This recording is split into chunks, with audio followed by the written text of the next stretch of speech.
Mrs. Lalita Alluri, National President.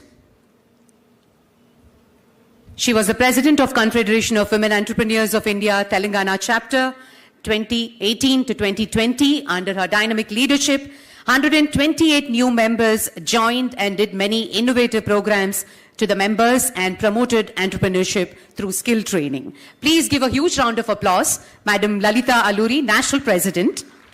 And I also take the pleasure to welcome Uma Gurkha, Board of Directors, founded the Confederation of Women Entrepreneurs of India that creates an ecosystem where women entrepreneurs get motivated, networked, access to markets and facilitated to get government and bank support as well. She started the Thermo Group with 11 employees and turnover of 1.2 lakhs in 1979 to over 3,000 strength and turnover of 900 crores.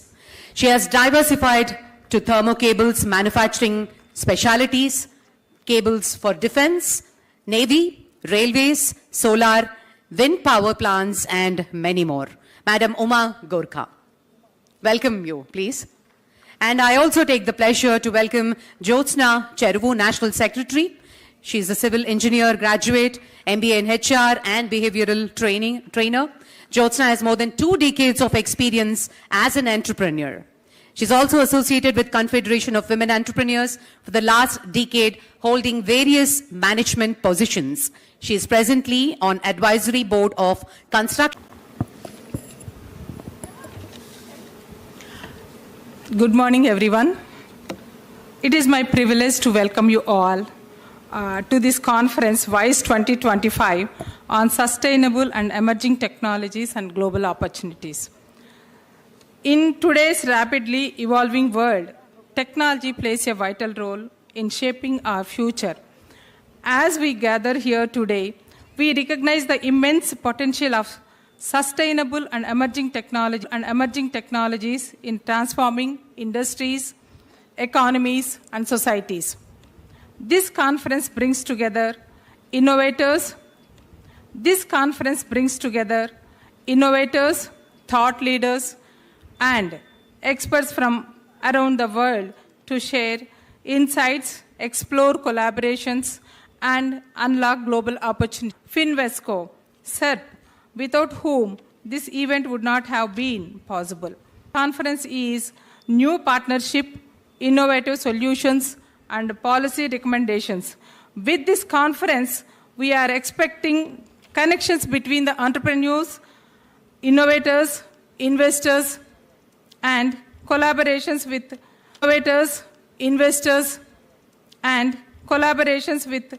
diverse sustainable growth, capacity building and skill development for our entrepreneurs to enhance their skills and knowledge in sustainable technologies. Finally, this is the platform for entrepreneurs to connect with investors. So when we had 750 registrations, we were flabbergasted because we were expecting something 500 plus and we had 750, and yesterday night forcefully we had to close. And today morning, looking at the response, I was wondering, where did the 750 come? Is it some kind of a scam? People don't turn adaya, hum nawabi log hai, hum aaram se aate hain. So that's fine. So WISE already, Lalita has already initiated few words about WISE and why we are doing it. The objective for WISE, one thing we would very strongly say, is aimed at SMEs at large and women entrepreneurs at very specific levels. Because what kind of business opportunities, what kind of ideas, and then in SME sector, basically we lag a lot on in terms of digital security. We work very hard, produce designs, produce products, but we don't know how to protect them. And we are also very lagging. We do wonderful products, but to take it onto the global platform, we have a lot of lag in terms of our digitizing of our SMEs. So that's where we thought, let's explore these 2 days, focusing mostly onto the MSME sector, which needs a lot of thrust in terms of new business ideas, new ways of doing the same business. And if somebody is thinking of expanding and diversification of businesses, people have, like, in Kobe, we keep getting a lot of people coming in, I'm doing this business, but I want to diversify. There are people who come up and say, I have some ideas, but I don't know where to start. So for all such people, we would invite you to please pay attention to what the speakers are saying, because we have given a kind of idea to the speakers also to focus more on business ideas rather than some conceptual stuff. And at the same time, another very important aspect, the whole globe is today running towards sustainability. It's every citizen responsibility to make our lives sustainable so that the future generation can survive. But as entrepreneurs, we have more responsibility because we run businesses which produce lot of waste, lot of stuff which has to be more sustainable. We consume lot of power, then it has to be more sustainable. Economically, we have to become more sustainable. So that's where this 2 days conference has been ideated, and the objective and the vision of this session is to give more ideas to the businesses to become more and more sustainable, and also use the latest technologies across the globe. So that's where I will do my conversation here. Happy learning to all of you. Thank you.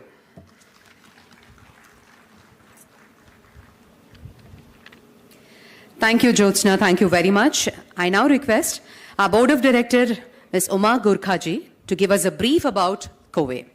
Done a lot in this direction because all our members are so passionate to help you. A lot in this direction. How we do it is in very many ways. I'm not going to take time, we are running late. Just to tell broadly the different ways we do it: by imparting learning, by doing networking, by doing marketing, by arranging infrastructure, by advocacy in the government, by bringing awareness of programs and facilitating things. And that over the years, we probably have done this for more than 10,000 women. With this, I will stop because our journey and what we did through these years, there is a video and it will get covered. All of you will be there, so I don't think.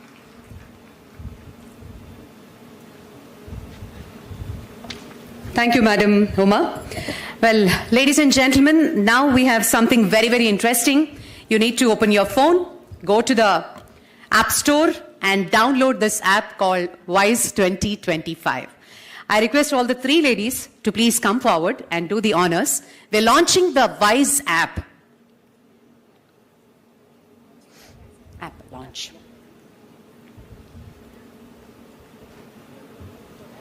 So in your registrations also you do have a link. You can click and download the app, which brings everybody together on one platform. The B2B business opportunities, suppliers, and everybody on one platform. This was a huge project. A lot of thought process went inside and many minds went, and we brought this WISE 2025 app. As we are talking of sustainability, we thought instead of giving program sheets physically to people and giving brochures, we thought we will do it through an app, and thanks to our technology partners who made it possible. I request all of you to please download this app going to the Play Store or your Apple Store, and this is available, WISE 2025, where you will get live updates of what's the sessions that are going on, the speaker profiles, and more details about the sessions. Thank you.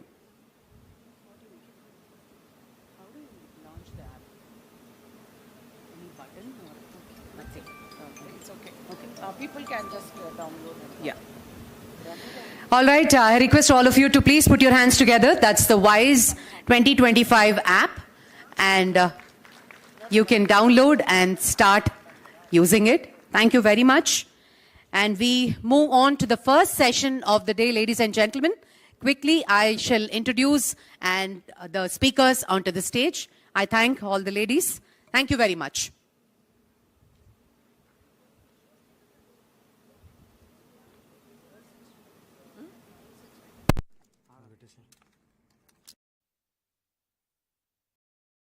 Are we doing this? It's very important to keep your personal Paytm or your personal Google Pay away from the one of your business. As you grow, as you scale up, you will find that the need for transparency is there in your accounting.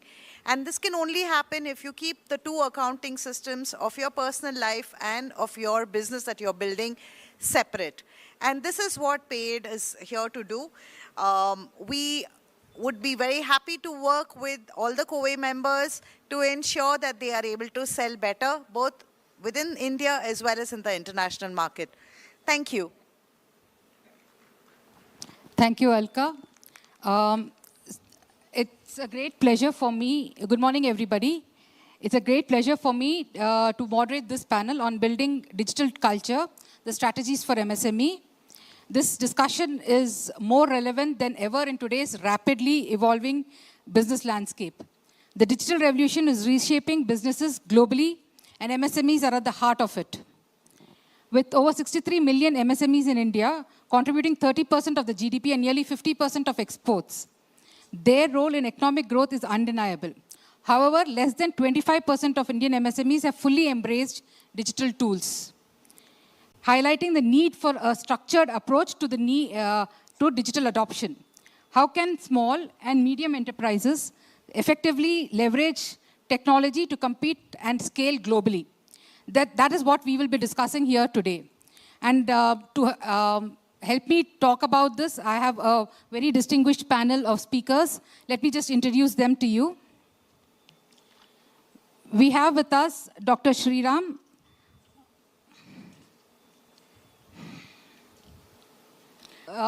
who is the CEO of DSCI Cybersecurity Center of Excellence. He has had an extensive career in IT, ICT, telecom, and cybersecurity. He's leading in innovation and high-performance teams. He's a PhD in open innovation in ICT from IIFT, Masters in Computer Science and Bachelor's in Electrical Engineering. He's an author of Business Innovation and ICT Strategies. He heads the cyber audit committees for states, data centers, and IT vendor selection. He's a former head of information services at T-Hub and incubating almost more than 160 tech startups. He's held key roles at Oracle, VeriSign, Siemens, HP, and TechSpan, and managing global teams. He has led major projects across USA, Europe, Asia, and Middle East. He currently advises C-level entrepreneurs, executives, and startups and industry leaders. Next, we have Mahuya, who's working as a director with Dell Technologies. She's had more than 17 plus years of experience in product management. She specializes in B2B and SaaS across industries. She's an innovation coach and an AI strategist with over 9 patents filed at USPTO. She has been awarded as a distinguished product leader. Another author among our midst, with the author to being Mystery to Mastery and Ideation to Productionization, and a creator of Rapid Wireframe Crash Course. She's a speaker, a columnist in many places. She has mentored over 1,000 plus startups and professionals in deep tech, med tech, fintech, and AI. She's an expert in go-to-market strategies, investor pitch decks, and product market fit. I would advise all the startups here to come talk to her later. She also hosts a YouTube channel on product management. We have Anurag with us. Anurag Singh is CEO of UFG Labs from UAE. He is a CEO and CTO of UFG Labs. It's a cutting-edge blockchain project, merging proof of work and proof of sales for enhancing security, speed, and scalability. With an extensive experience in blockchain architecture, cryptographic security, and decentralized finance. He's actively innovating in the Web3 space and pushing boundaries of decentralized technologies. There is a lot of work which, if I start reading it, I don't think we'll have a panel discussion here. So, sir, I apologize for cutting short the introduction. Then we have Dr. Rajshri Bhaskaran. She's the CEO and founder of Project Karna. She's coming from US. She's a PhD from Santa Barbara, MS Cornell, and BTech from IIT Madras. She has inducted into SEMI-MEMS and Sensor Hall of Fame for human-machine interface innovations. She holds over 40 plus patents in AI, ML, and advanced technologies. She's a chair and board of technical advisors to SEMI, global speaker and panelist in AI, ML and cybersecurity. With over 15 years of experience in Intel Corporation, she's also an affiliate professor at University of Washington, venture partner and advisor, etc., etc., etc. Again, I'm not repeating the whole thing. So with such a distinguished panel on the dais, I think I should speak less and let them speak more. Let's start with the first question, and we will start this way. So one of the issues that when I mentioned the statistics, that only 25% of MSMEs are adopting digital tools. Why do you think that is, and how can we, what is the barriers to that? If I could have a few sentences from each of you. Hello, first of all, thank you very much, COVE and the initiative, WISE initiative, for inviting me here. Okay, and thanks for moderating this panel, Ms. Usha. So, actually about your question, it's a very good question. First thing is the awareness. Okay, people are not aware that this can help them save a lot of time and get their job done. So, to the question that why digitalization itself happens, so there are three key reasons why digitalization is required or it happens. The first one is the experience. The experience, it transforms. Whether you take an Uber app or your online medical records, it transforms your entire experience. Okay? Or you're watching, I mean, you're doing online shopping or you're watching online movies, the whole experience is different. So that is the first thing. It brings together a new experience. You would not like to go back waving hands on the road to stop a hail a taxi or something. You would like to simply click and get that. So that is the first thing. The second key reason, very briefly, is efficiency. Efficiency, faster, better, cheaper, stronger, all these things put together. So that is the efficiency, how it brings about. It removes inefficiencies, brings in efficiencies. The third key reason is that of possibilities. Possibilities indicate all the innovations that will happen by connecting the dots, by putting together new business models, and so on. These are the three reasons why digitalization happens.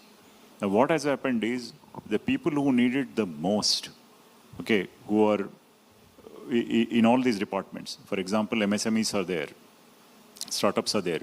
They need to bring in good value proposition. They need to bring in the efficiencies. They need to innovate. They need it the most. And they are the people who are not using it at all. They're stuck in some mindset or something. That needs to change because awareness on all these fronts need to be brought.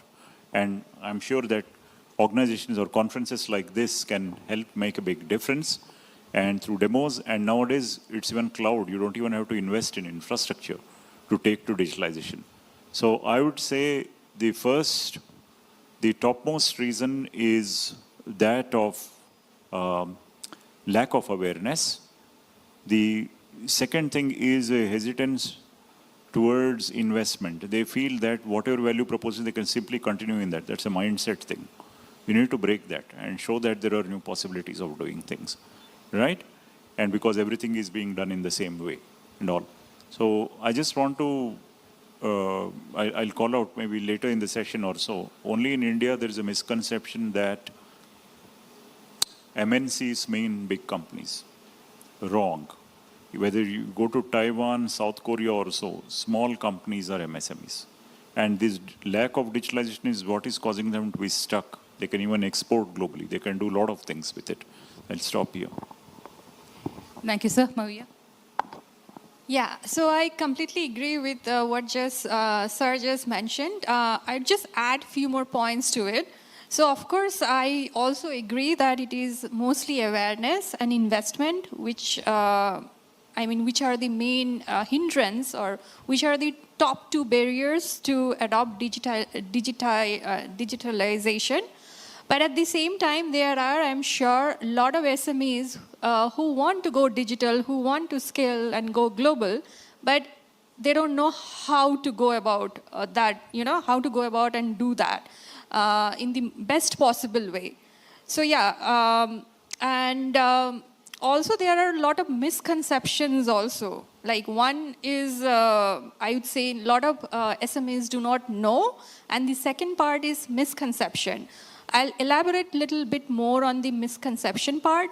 many SMEs, they kind of see that going digital or innovating or basically going digital is essentially, they look at it as, software upgrades, whereas it is, it has a lot less to do with software upgrade, but it has a lot more to do with business model shift, right?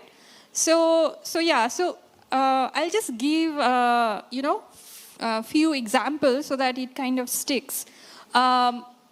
Softwares or going digital or automating your business, you would only be able to reap the benefits provided, your business models are set correctly. Otherwise, what would end up happening is this, like you're just going to digitize bad business processes.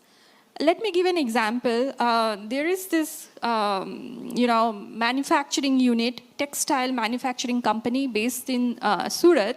It's woman-led. They were doing really good. I mean, they are still doing very good. Consistently, like 3 years, they have hit their revenue target of several CR. They were very profitable. And at that point in time, they felt that, okay, it's time to kind of invest in digital technologies. And the first thing that they did was to invest in an ERP software. But you know what? They had issues in their inventory. Like, they should have first addressed that. So what ended up happening was investing in the ERP, of course, it cost them a lot of money. And at the same time, it led to a lot more confusion and inefficiencies overall. So my advice would be, don't look at going digital as a software upgrade. Rather, start with business goals. A useful business goal to start with would be like, I want to reduce the delays in order, or I want to improve my inventory management system. Whatever it may be, start with the business goal, then evaluate and then digitize in layers. Like, don't go about and digitize all of your business processes at the same time. Identify areas where, there are problems. First, fix those business process related problems and then digitize one at a time. And while you do that, you could also, go one platform at a time. Today, there are so many different platforms. So do it in phases. And lastly, you don't really need a lot of, my recommendation is going to be, do not spend heavily on a specific application. Evaluate a lot of apps that are there in the market. Pick a one that resonates with your business model, which is a good fit for you, and look for trial and go, ultimately use something which has subscription-based model so that you have an easy exit option. The cost is not too high. So always think of digital transformation as a business model transformation. It's not like tech-driven, it should be business-driven. I think I've spoken a lot, so I'll let my other panel members to kind of chime in. Thank you, Usha. Thank you, Mahuya. Anurag, you've had the experience also seeing businesses abroad and them digitizing. What would you see the reason they have started digitizing faster, or they're not faster? It's just our perception. Yeah. Thank you so much. Thanks to Kowe for having me on the panel. Regarding the startups and the companies which are starting abroad, and they are having great success in the international market regarding the adoption of digital technology, is that they are following the trend. They are educating themselves first. Because the founder of the startup or a company may not be technically sound himself, but if he gains that knowledge, even in layman terms, he will be able to understand which technology he has to adopt. So basically, trend is your friend. In India, people, they shy away. For example, if some founder basically doesn't understand the technology, he may not basically ask for any help from any technical person or any technical consultancy. And we have lack of that infrastructure to educate startups, to educate founders regarding the technology which is available for them to adopt. And we have to have that kind of infrastructure, an educational infrastructure, which educate the founders of the startups regarding the trend, regarding the Web3, AI, ML, how they can integrate that into their startups. Because if we do not tell them, they will not know where to find it. Yes, we have suggestions that, okay, this should be adopted, that's how you should manage your business, this is there. But that is limited to, like, a small setting, a small sample size. But if we have to reach a broader scale of startups, a broader scale of industry, so we have to have a plan in India to educate people on the ground, to have something accessible to them, readily available to them, so that they understand the technology much better, what they have to adopt. In abroad, for example, I can take example in UAE, many startups, many industries, they have different organizations which are there to help them understand the technology, what they can adopt. They are there to connect them with the right company which can solve any problem for them. So that infrastructure basically is helping them grow. Even if you see Canada, US, so they have those kind of infrastructure, they have those kind of government bodies which are helping them to understand technology, helping them to adopt that technology. So in India also, we should have such organization bodies which can help the founder of the company's startup understand and adopt the technology which is suitable for them. Thank you, Anurag. Raji, you also are a startup founder working in tech, deep tech. What would you say is it easier to sell in India, or is it more difficult to sell in India or abroad?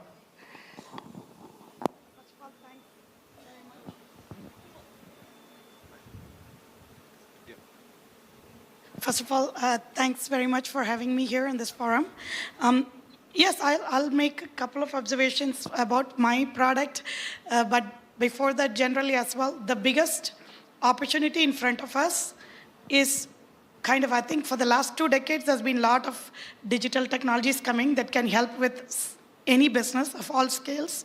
But particularly, I think right now we are on the cusp of democratization of AI, which is huge opportunity for SMEs in particular. Because unlike any previous innovations, previous even generation of machine learning, AI, and previous generation of IoT, which all I've been part of, this is uniquely important because this is an opportunity where there is a new tool, and AI is just a tool, it's not technology, AI is a tool. There is a new tool that has been brought to the world that can really help any parts of, many parts of your transaction, many parts of your business, much cheaper and much faster, if you adopt it correctly. So I'll twist. In general, I would compare, as an outsider who is originally, of course, from here, I would say India is not lacking in anything. India is not necessarily lacking in availability of technology, but I think what we need is confidence. Confidence that we can apply this technology in order to do business the way that we can grow, the way that we want to do this business. So in particular, I would say, for small and medium businesses, I second all the kind of, points particularly. Start with what is your business problem? Where do you want to create more value for your customers? Learn about tools and technologies that can help you deliver more value faster and cheaper so that you can keep more of the profit. I think you're speaking the language of keeping more of the profit to the right audience. So let's start from the other end. Raji, you just spoke about AI. And you have been doing some work in IoT itself. Can you give us some case studies, some good stories of somebody who's applied it in MSME and has succeeded? Absolutely. I think they are all related fields of technologies. IoT stands for Internet of Things, where you connect physical objects and things to the internet, as the name suggests. And the idea is that you remove the dependencies. Even if you're moving, you're selling this bottle of water, you remove everything about you convert this physical bottle of water into an asset in the internet, and then after that you can track everything about it in the virtual world. And it's basically an abstraction layer, right? So you can do businesses where other than physically moving the atoms, all the rest of the things about that business can be done in the internet, which means from anywhere in the world, from your mobile phone, from your computer, no matter where you are situated, which is very, very powerful way, like, Mahia mentioned, a new business concept. In particular, where IoT has made large difference abroad and in India is, for example, in healthcare and digitization of various steps in the healthcare. And I think there's a lot of opportunities for MSME to bring it not just in tier 1 cities, but to tier 2, tier 3, and everywhere in India with respect to healthcare delivery. We cannot change the fact that the humans, our bodies which are sick, are where they are physically. But every other information, every blood report, every X-ray, every other test that we have done can be immediately digitized, connected through secure IoT, and then we can change where we make the other decisions. For example, a doctor can be sitting anywhere in the world today, looking at all your data and making the best recommendation for the next course of action. So I feel like healthcare has a large potential for this IoT and a lot of automation using AI. The other broad industry where I think IoT has already played but will also continue playing a role is in logistics and supply chain, right? By definition, that's where you move things, but in the internet, it's very easy to move information. So that can help move physical things also much better. So you can optimize supply chain, logistics, all these functionalities across all industries using AI and IoT. Thank you. Anurag, you've been working with blockchain and finance quite a bit. There is a myth that blockchain is, I don't know if it's a myth, but it's quite true also that blockchain is expensive, right? So for MSMEs, how easy is it to use blockchain? And the other two digital tools, if you have a case study that you can quote. Yes. See, blockchain is not expensive, actually.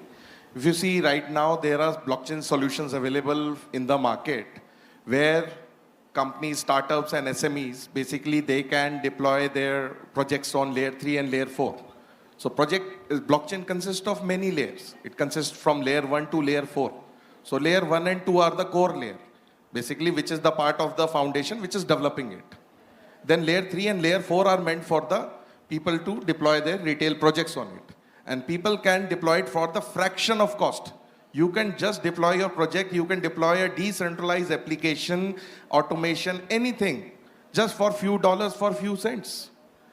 Yes, deploying a core blockchain, a layer 1, layer 2 blockchain, that requires money. Definitely, but that can be a part of a bigger organization which can create that blockchain infrastructure and which can again create layer 3 and layer 4 where people can have it done for few dollars. So it's a myth that it's an expensive operation. And another thing is blockchain is just for the immutability of data. It's a data management thing. So one has to understand that what they are using blockchain for. If they do not require blockchain, they should not use it. Yeah, they can use blockchain if they are interested in the financial part of it. They can have it as a payment gateway or for the payment services, for the payment ecosystem connecting with the financial ecosystem of the blockchain side. But if they have the requirement for the data immutability, data security, for that they can implement blockchain backend, blockchain infrastructure for various things, like for gaming industry. For example, right now, decentralized gaming are a trend. For that, basically, gaming industry has been into the fire that there is so much manipulation going on. Any function which is executed, like dicing function is there, card distribution function is there within the game. For example, you take gambling game, you take board games. So that can be randomized by using blockchain as a backend by generating random hash, which is not repeated in billions of years. So integrating in that, it's feasible. Integrating some other industry like cyber security in forex industry, that is feasible. Like forex industry is experiencing so many scams. Why? Because all the data, it is basically in the central domain. Even if your trade log, your liquidity provider, nothing is there in the decentralized domain. So if you have every data in the decentralized web, so that data cannot be mutated. Like, even the service provider and the broker, they cannot manipulate the data, they cannot manipulate the market. So for that industry, blockchain is feasible. So there are some industry where it is feasible and some industry that is not required. But if you want to start in the, your industry with blockchain, so you do not require huge amount of money. You just have to identify the potential where you need to integrate. Thank you, Anurag. Mahua, coming to you, some use cases in India and preferably in Hyderabad, if you can name a few. Use cases in context to... Sure. So yeah, there are a lot of examples, but before I get there, I want to kind of add to what Anurag just talked about on blockchain. So the thing with blockchain or any technology is, as I mentioned in my previous comment, don't start with technology. Start by asking the business problem that I need to solve, and then, see what is the best way to kind of go about and solve. So when it comes to blockchain, what does it do? It basically ensures that industries or sectors where data can be altered, manipulated, and there are a lot of scams, you need to ensure the integrity of data. That is, let's say, the primary criteria. Those are the industries or use cases where there is a need to use blockchain. Now, you talked about, now I'm going to divert a lot and kind of get to the examples. I'll talk about few in context to SMEs, small medium businesses, where you still want to kind of ensure data integrity, but you don't really need to invest in blockchain. Let's take few examples. So let's say that you are an artist, right? You make hand-drawn arts and you sell that online. You have to ensure that nobody else is able to copy that. So you can use AI-generated hallmark on those original artwork.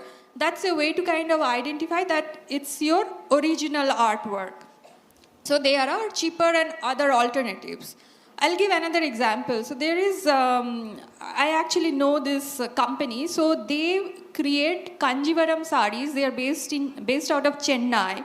So they wanted to be very creative about it, and they did, they wanted to ensure that the buyers actually get to see how this Kanjivaram saree is being made. And that's how they started off with, and they were looking at various options, like, what are my options? What they came up with, or what they kind of, used is very unique. I think it's worth sharing here.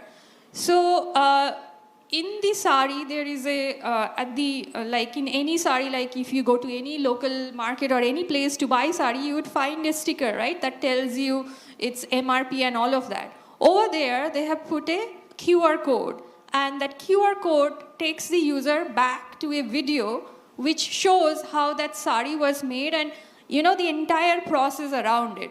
So, you have to be creative. You have to start with what is it that I need to solve? Is it trust that I want to build? Is it the authenticity of the product that I want to convey to the users?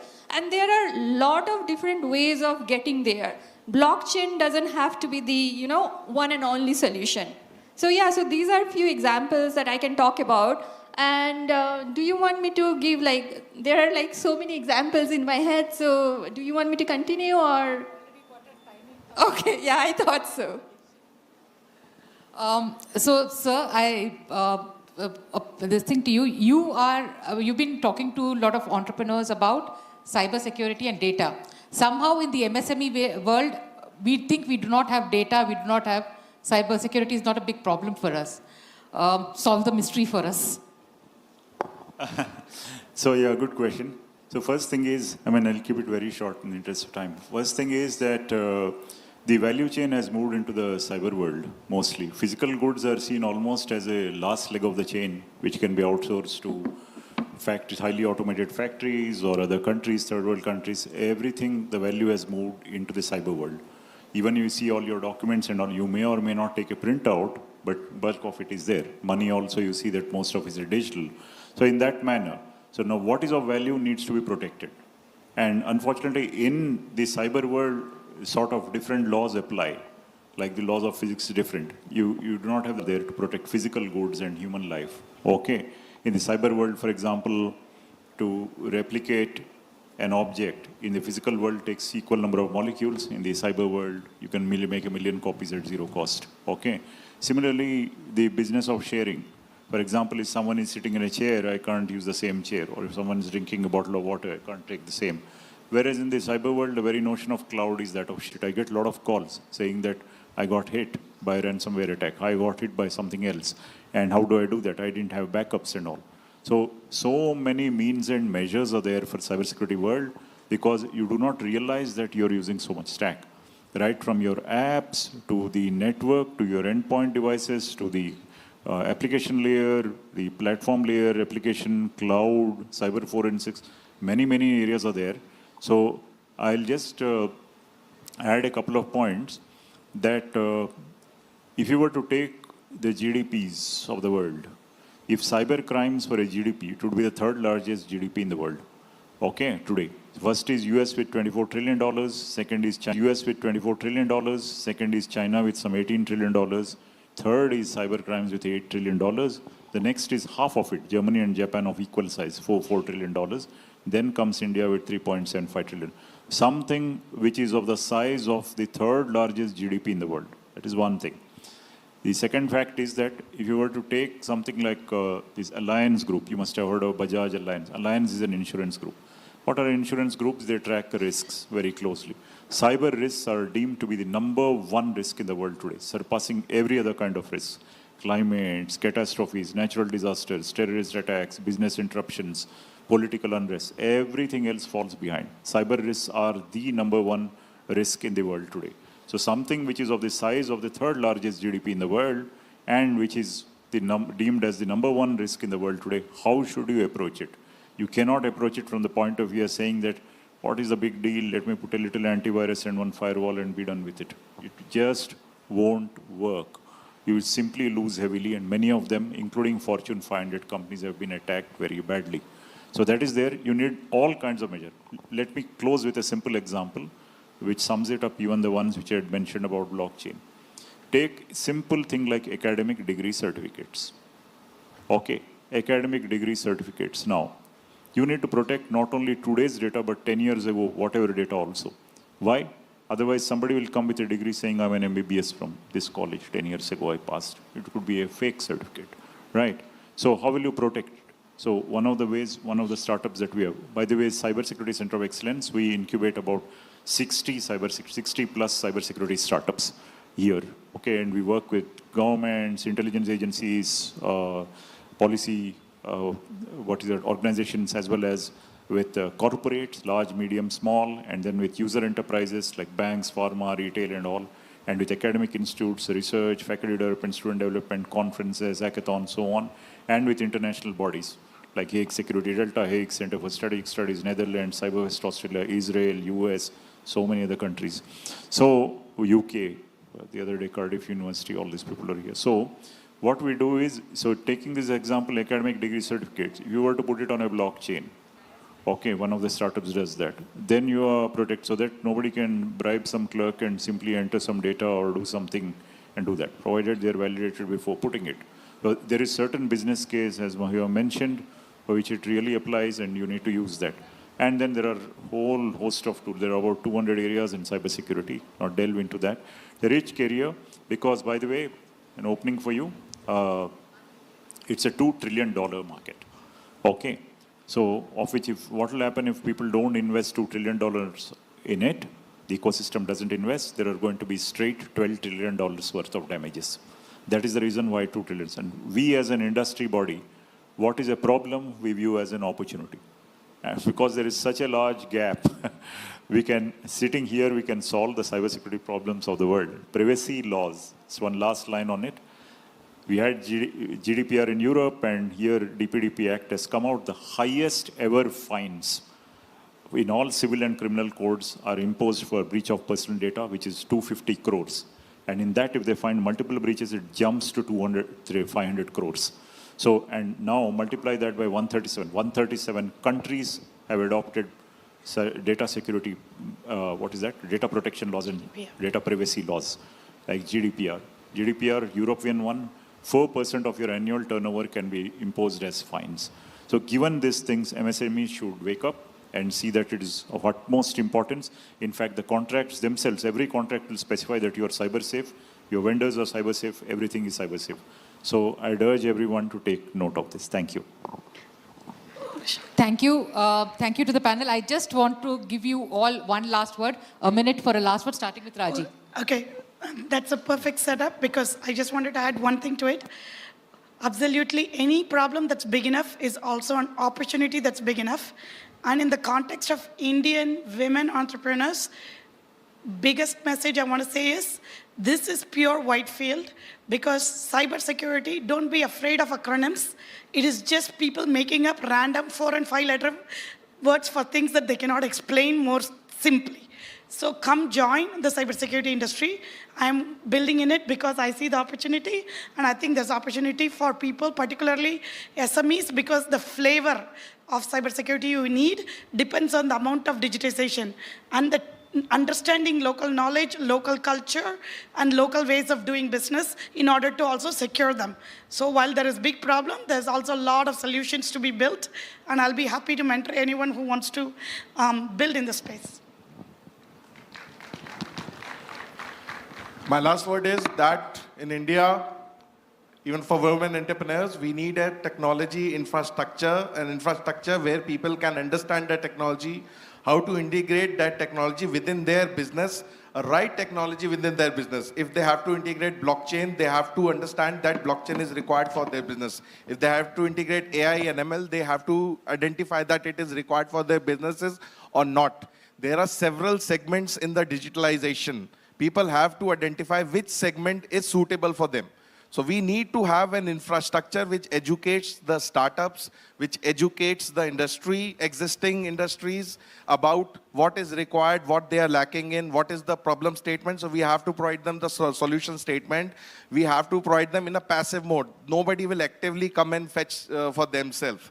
So we have to have some infrastructure which passively educate everyone basically in the startup and the industrial sector. Thank you.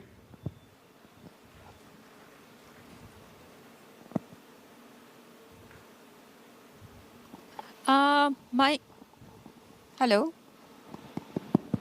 Okay, so my last word would be like, throughout the session, as I mentioned, like start with your business outcomes. Don't think about going digital is like you have to learn AI, ML, blockchain, all of this in one day. No, there are ways of kind of going about it.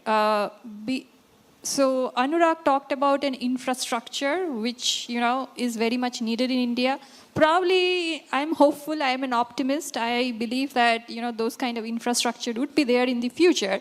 In the interim, there are a lot of resources already available, especially if you're a woman entrepreneur. So some of the key ones that I would call out, and I would highly encourage all of you to kind of use those programs that are already available, like Amazon Global Selling Program, Flipkart Samarat, and likewise Google Digital Unlocked. Meta also has tons of resources, not just for entrepreneurs, but anybody who wants to kind of, go digital and understand more about technology. So I would highly, encourage all of you to be open-minded. Don't be fearful of the fact, hey, in order to implement AI, do I need to learn AI or do I need to hire a data scientist? I would say definitely not. You would have to have the basic knowledge of the usage of AI so that you are aware, of its benefits and areas where you can use AI to maximize your potential. But then utilize the current set of programs that are available, and also you can consult any SMEs who can guide you as to, for your business, what kind of, let's say you want to use AI. So what you need to use AI, and they can help you, and they can kind of create a technology roadmap for you. So yeah, so my recommendation is going to be like, already doing something which is very hard, that is you're a woman entrepreneur. With saying that women are weakly represented in cybersecurity. So we take every step to encourage women. Okay, women in cyber, we run many programs.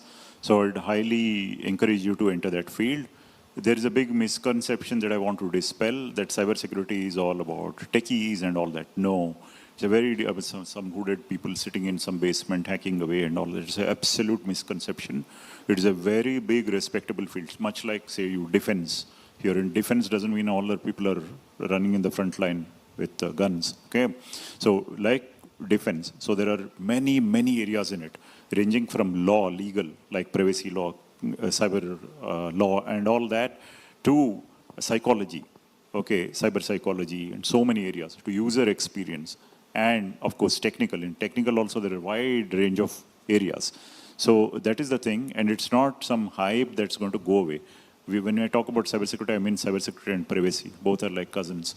So you should do that. The other thing I have for you is that there are so many issues, like, for example, startups have access to market, access to capital, access to mentors, access to collaborations, to talent, to what is in day and age of AI and ML, access to data also. All these things are there. The one-stop shop for you would be an industry body like NASSCOM. Please come to us, Data Security Council of India, COE, if you want anything related to cyber security. Because if there's credit liquidity, you want to raise funds. We were just in the process of closing 2 rounds, for 2 startups, $5 million of funds each. Okay, so if you wanted any help of any kind, I think you should be in touch with a very good industry body. I think COE is doing a great job. Okay, it will be great to also participate if you're interested in different specialized areas with different bodies. Okay, thank you. Thank you, everybody. With this, we close the panel. I just wanted to reiterate that don't be afraid of tech. Use it in your business model once you've decided what you want to do with it. Every technology is available to you, and at COE, we are very happy to help you connect to all the industry bodies and to different startups who are working in this area. Thank you again.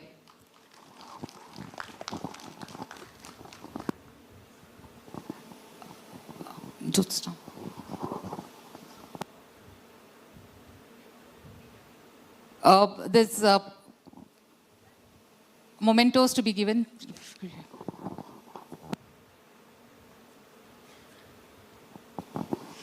Can I invite Meetu and Saudamini to please come on stage so that the mementos can be given to the guests?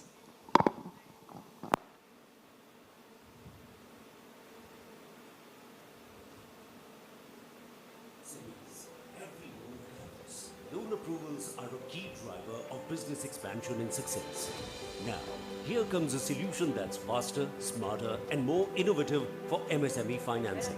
Introducing the automated MSME credit assessment model, a revolutionary step towards transforming business financing. This automated credit assessment system for MSMEs makes the process simple and faster. It uses digitally fetched data points through APIs including bureau reports, GST returns, ITR filings, statements, and demographic data. With a straight-through process, STP, and a go-no-go model, loans are processed with objective and transparent decision-making. Whether you are a new borrower applying for an MSME loan or an existing borrower renewing or extending limits, this model is designed to work for everyone. For MSMEs, the benefits are clear. Instant credit decisions. Know the status of your loan in just 40 to 60 minutes. Reduced turnaround time. Faster processing for faster growth. Apply anytime, anywhere. Submit your loan application 24/7 with no need to visit a branch for loan application. Can I get the first memento out for Dr. Sriram, please? Spirit and unlocks the full potential of MSMEs, driving growth and success.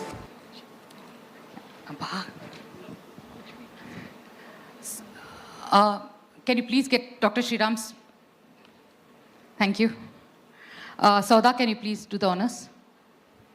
For more than Can we get Mahua? decades, one name has been infusing the warm glow of promise, performance, and reliability into many lives across the world.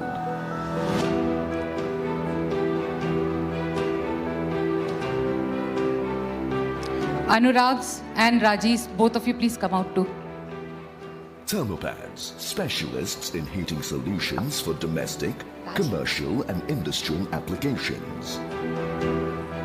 Established in 1978, Thermopads is part of Thermo Group, which is a multi-product, multi-service organization with 800 employees and $100 million in revenues. Other group companies include Thermo Cables, an instrumentation, control and specialty cables manufacturer, and Thermo Systems, an engineering procurement and contracting company, providing turnkey solutions for fuel handling, firefighting, and low-pressure piping. Thermopads has earned the reputation of offering functional and reliable solutions for every surface heating application. With innovation, excellence, and quality at its core, Thermopads has developed a large range of electrical heating products. Headquartered in Hyderabad, India, Thermopads, state-of-the-art manufacturing facility spanning 100,000 square feet of built-up space, features a full spectrum of advanced manufacturing processes and a high-end quality control lab. The facility is equipped with avant-garde manufacturing and testing machinery sourced from across the world. Thermopads has long-term collaborations with partners in all corners of the world, with 90% of its products being exported. With its subsidiary in UK, Thermopads has been able to reach closer to its customers. Thermopads products continue to spread the warmth of reliability and the stamp of excellence in millions of lives.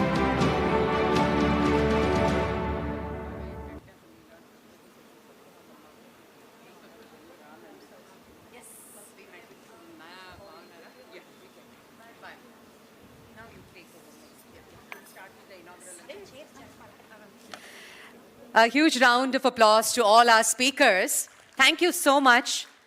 That was indeed very, very insightful. Thank you once again. Can we have a group photograph, please?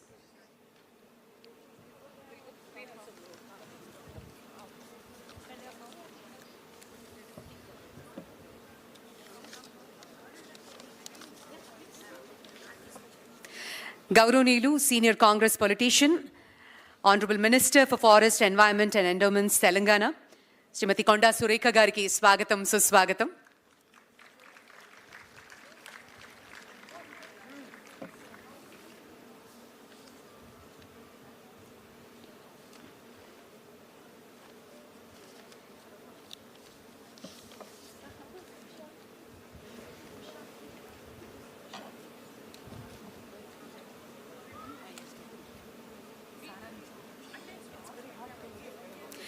Well, ladies and gentlemen, we also have a grand inauguration of our B2B Expo.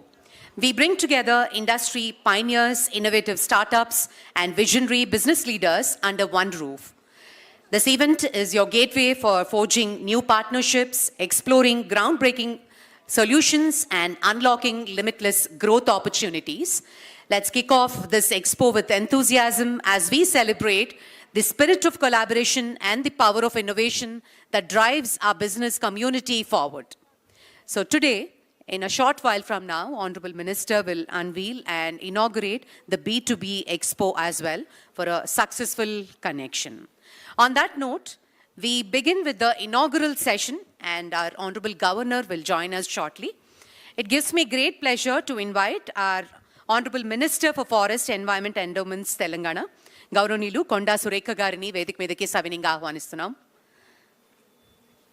Madam Surekha, Entered politics as a Mandal Parishad member, later appointed as Andhra Pradesh Congress Committee and elected as MLA from Shayampet constituency, served as treasurer for legislature party, and currently Honorable Minister is serving for forests, environmental and endowments of Telangana state government.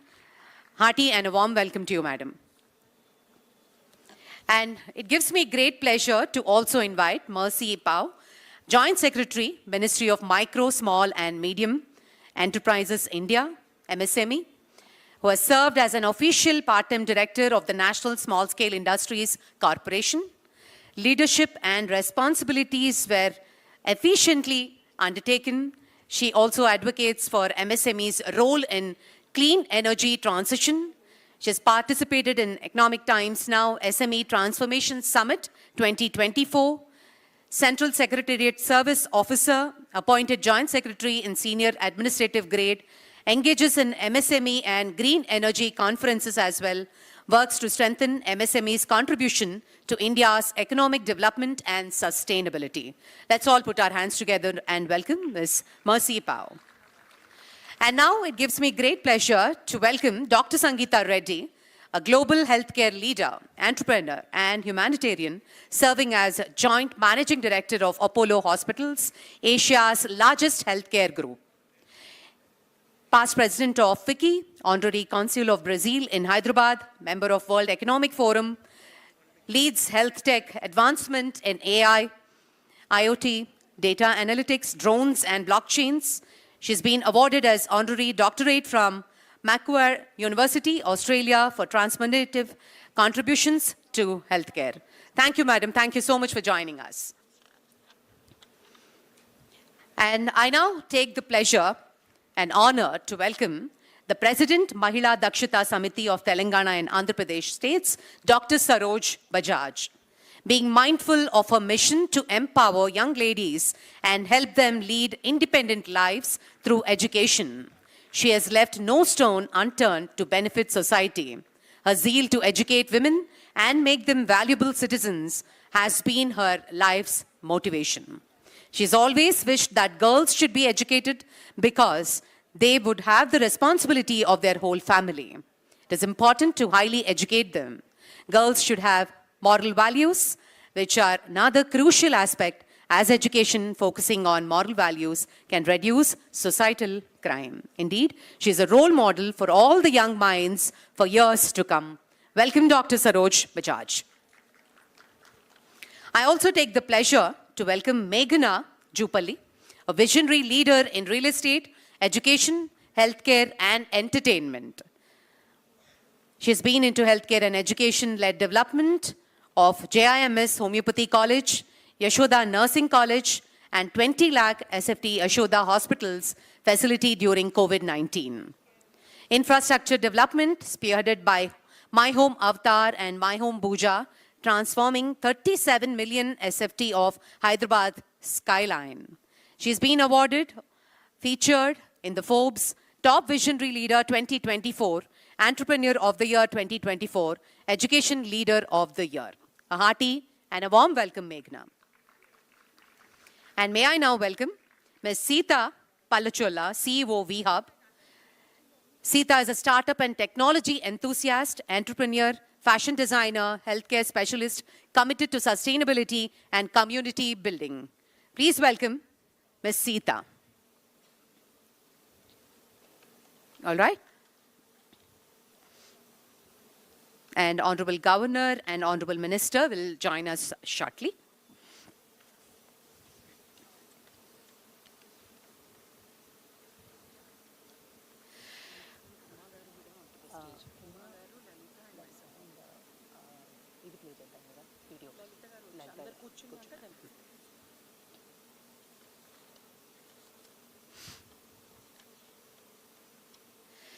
I also take the pleasure to invite Madam Lalita Alluri, National President, to join us on stage, and also National Secretary Jyotsna Cheruvu and Board of Director Uma Gurkha Garu onto the stage to join us. 20 years journey of Confederation of Women Entrepreneurs. To give us more insights, founder-director Uma Gurkha is on stage to speak a few lines about 20 years journey of COVE. Madam Uma Gurkha, may I invite you to tell us about this beautiful audio-visual coming up.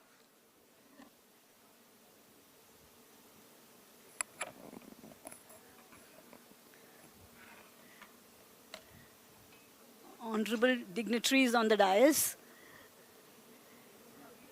Ms.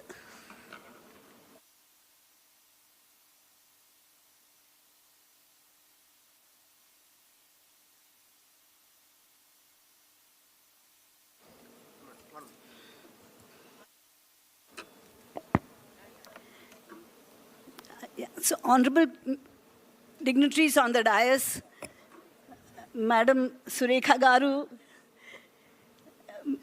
Dr. Saroj Bajaj, Dr. Sangeeta Reddy, Meghna ji, and Miss Mercy, our president, our secretary. The six of us got together to form Confederation of Women Entrepreneurs 20 years back. We are all first-generation entrepreneurs, and the simple reason we came together is we felt we were the fortunate lot to have got support and all the needed backing to do what we were doing. And it felt like it is our responsibility to take forward our women folk, give them the support which many of them may not get at home. And that's the vision was empower women, and through entrepreneurship, since we were entrepreneurs. There have been lots of things over the 20 years that we have done. I'm not going to elaborate much. Just tell you broadly the areas that we work in. We work to bring awareness, skilling, marketing support, networking, infrastructure facilities, advocacy with the government, and we've tried to cover almost every area that is needed for a woman to be able to take forward her business, or for a homemaker who wishes to become an entrepreneur one day. Not going beyond this, the only other thing I want to add is we've done it through a lot of programs over 20 years, and we have easily touched the lives of about 10,000 women, maybe more, in different ways. I'll stop there, because talking of a journey of 20 years in a short time is just not possible. So I have a video to present to you for 7 minutes. Can we get the video started? Bhargavi, the video has to start. Jyotsna, can I have the video started, please? Yeah. Thank you.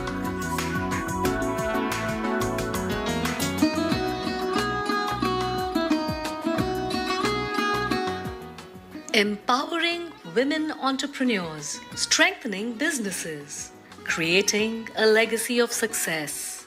This is the journey of COVE, the Confederation of Women Entrepreneurs. COVE was inaugurated on 22nd November 2004 by the then Chief Minister, Dr. Y.S. Rajashekara Reddy, with a vision to uplift women in business. COVE marked its presence with the GTEx 2007, a seminar on women in IT, which showcased COVE's tech-forward vision from day one. This was in association with the government of Andhra Pradesh and had distinguished speakers like the Provost of MIT Boston. ZDH Sequa played a key role in COVE's formative years, facilitating international visits to Australia, Egypt, Malaysia and Sri Lanka, where MOUs were forged with Business Away and 5 Southern women business organizations pledged to collaborate. The COVE Trade Carnivals and Business Women Expo conducted till 2020 became a launch pad for women-led businesses. These were supported by MSME, NSIC, and SBI. A 20-member trade delegation to China under the International Trade Cooperation Scheme opened global doors, leading to an MOU with WeConnect. Over 30 members showcased their businesses in exhibitions across Johannesburg, Spain, Greece, the US, Mexico City, Slovenia, and Turkey, with the support of NSIC. Recognizing our work, 30 acres land was allotted for an exclusive industrial park. The Bhumi Puja was done by Dr. Geeta Reddy in 2008 and the first unit inaugurated in 2011.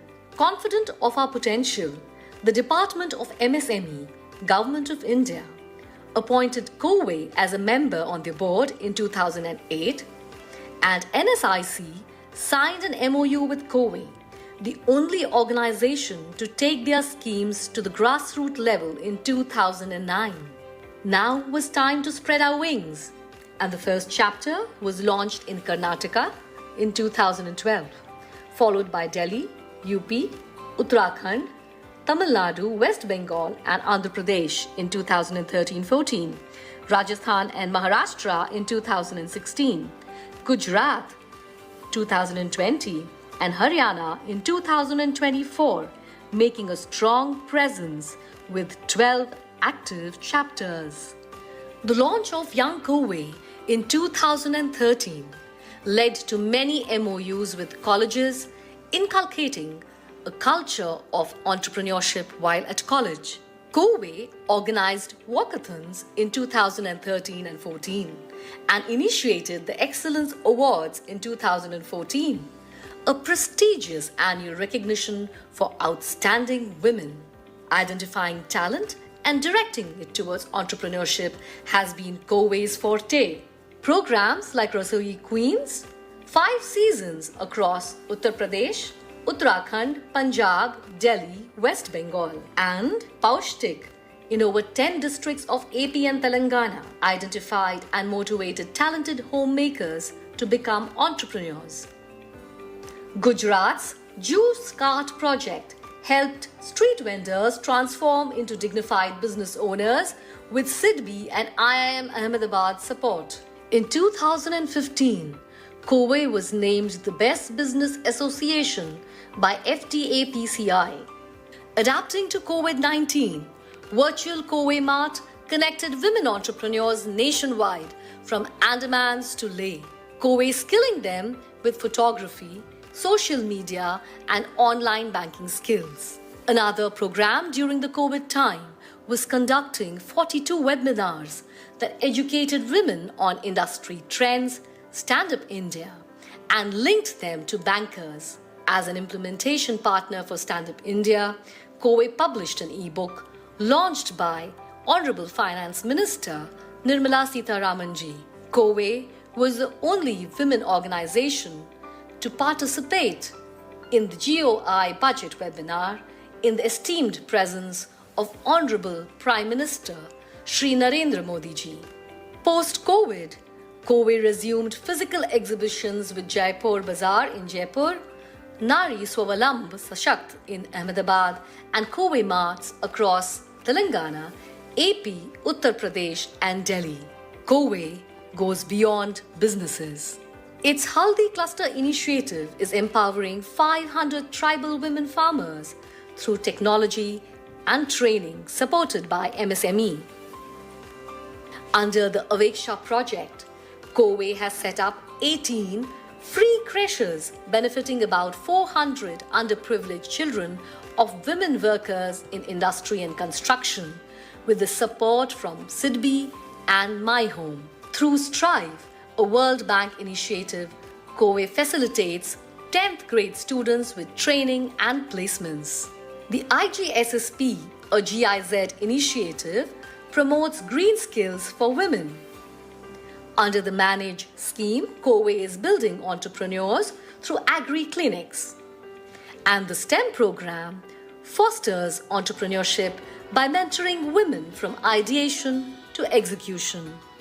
From a vision in 2004 to a powerful movement today, Kowe continues to inspire, empower, and lead women entrepreneurs towards success. Together, we grow. Together, we thrive.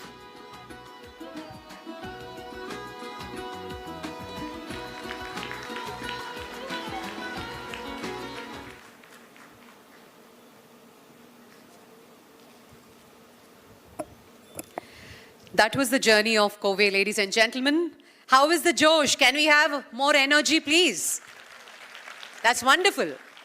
On that note, it gives me great pleasure to welcome our Honorable Minister for Forest, Environment and Endowments, Telangana State, Madam Surekha Garini Matladavalindiga Savininga Kortunam.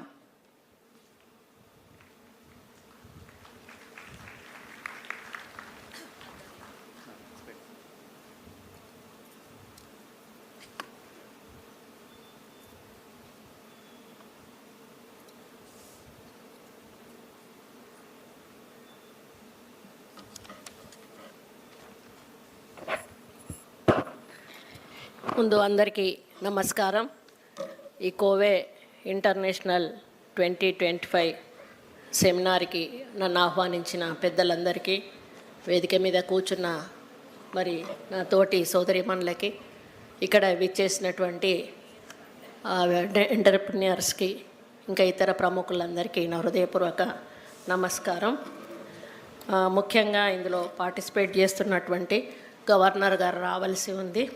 And Honorable Minister Sridhar Babu Garu is also going to come.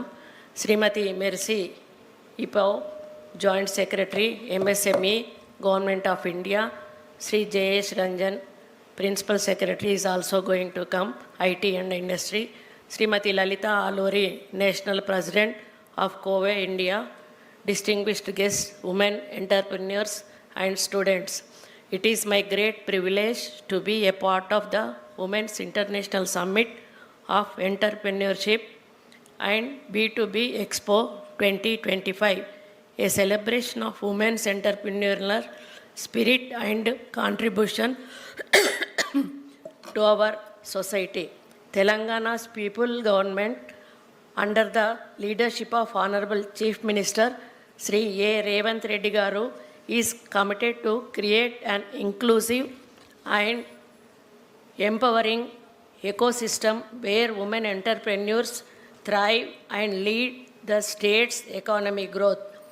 Women have always been backbone of our society, from our historic icons like Rani Rudramadevi to the thousands of women entrepreneurs shaping the economic landscape today.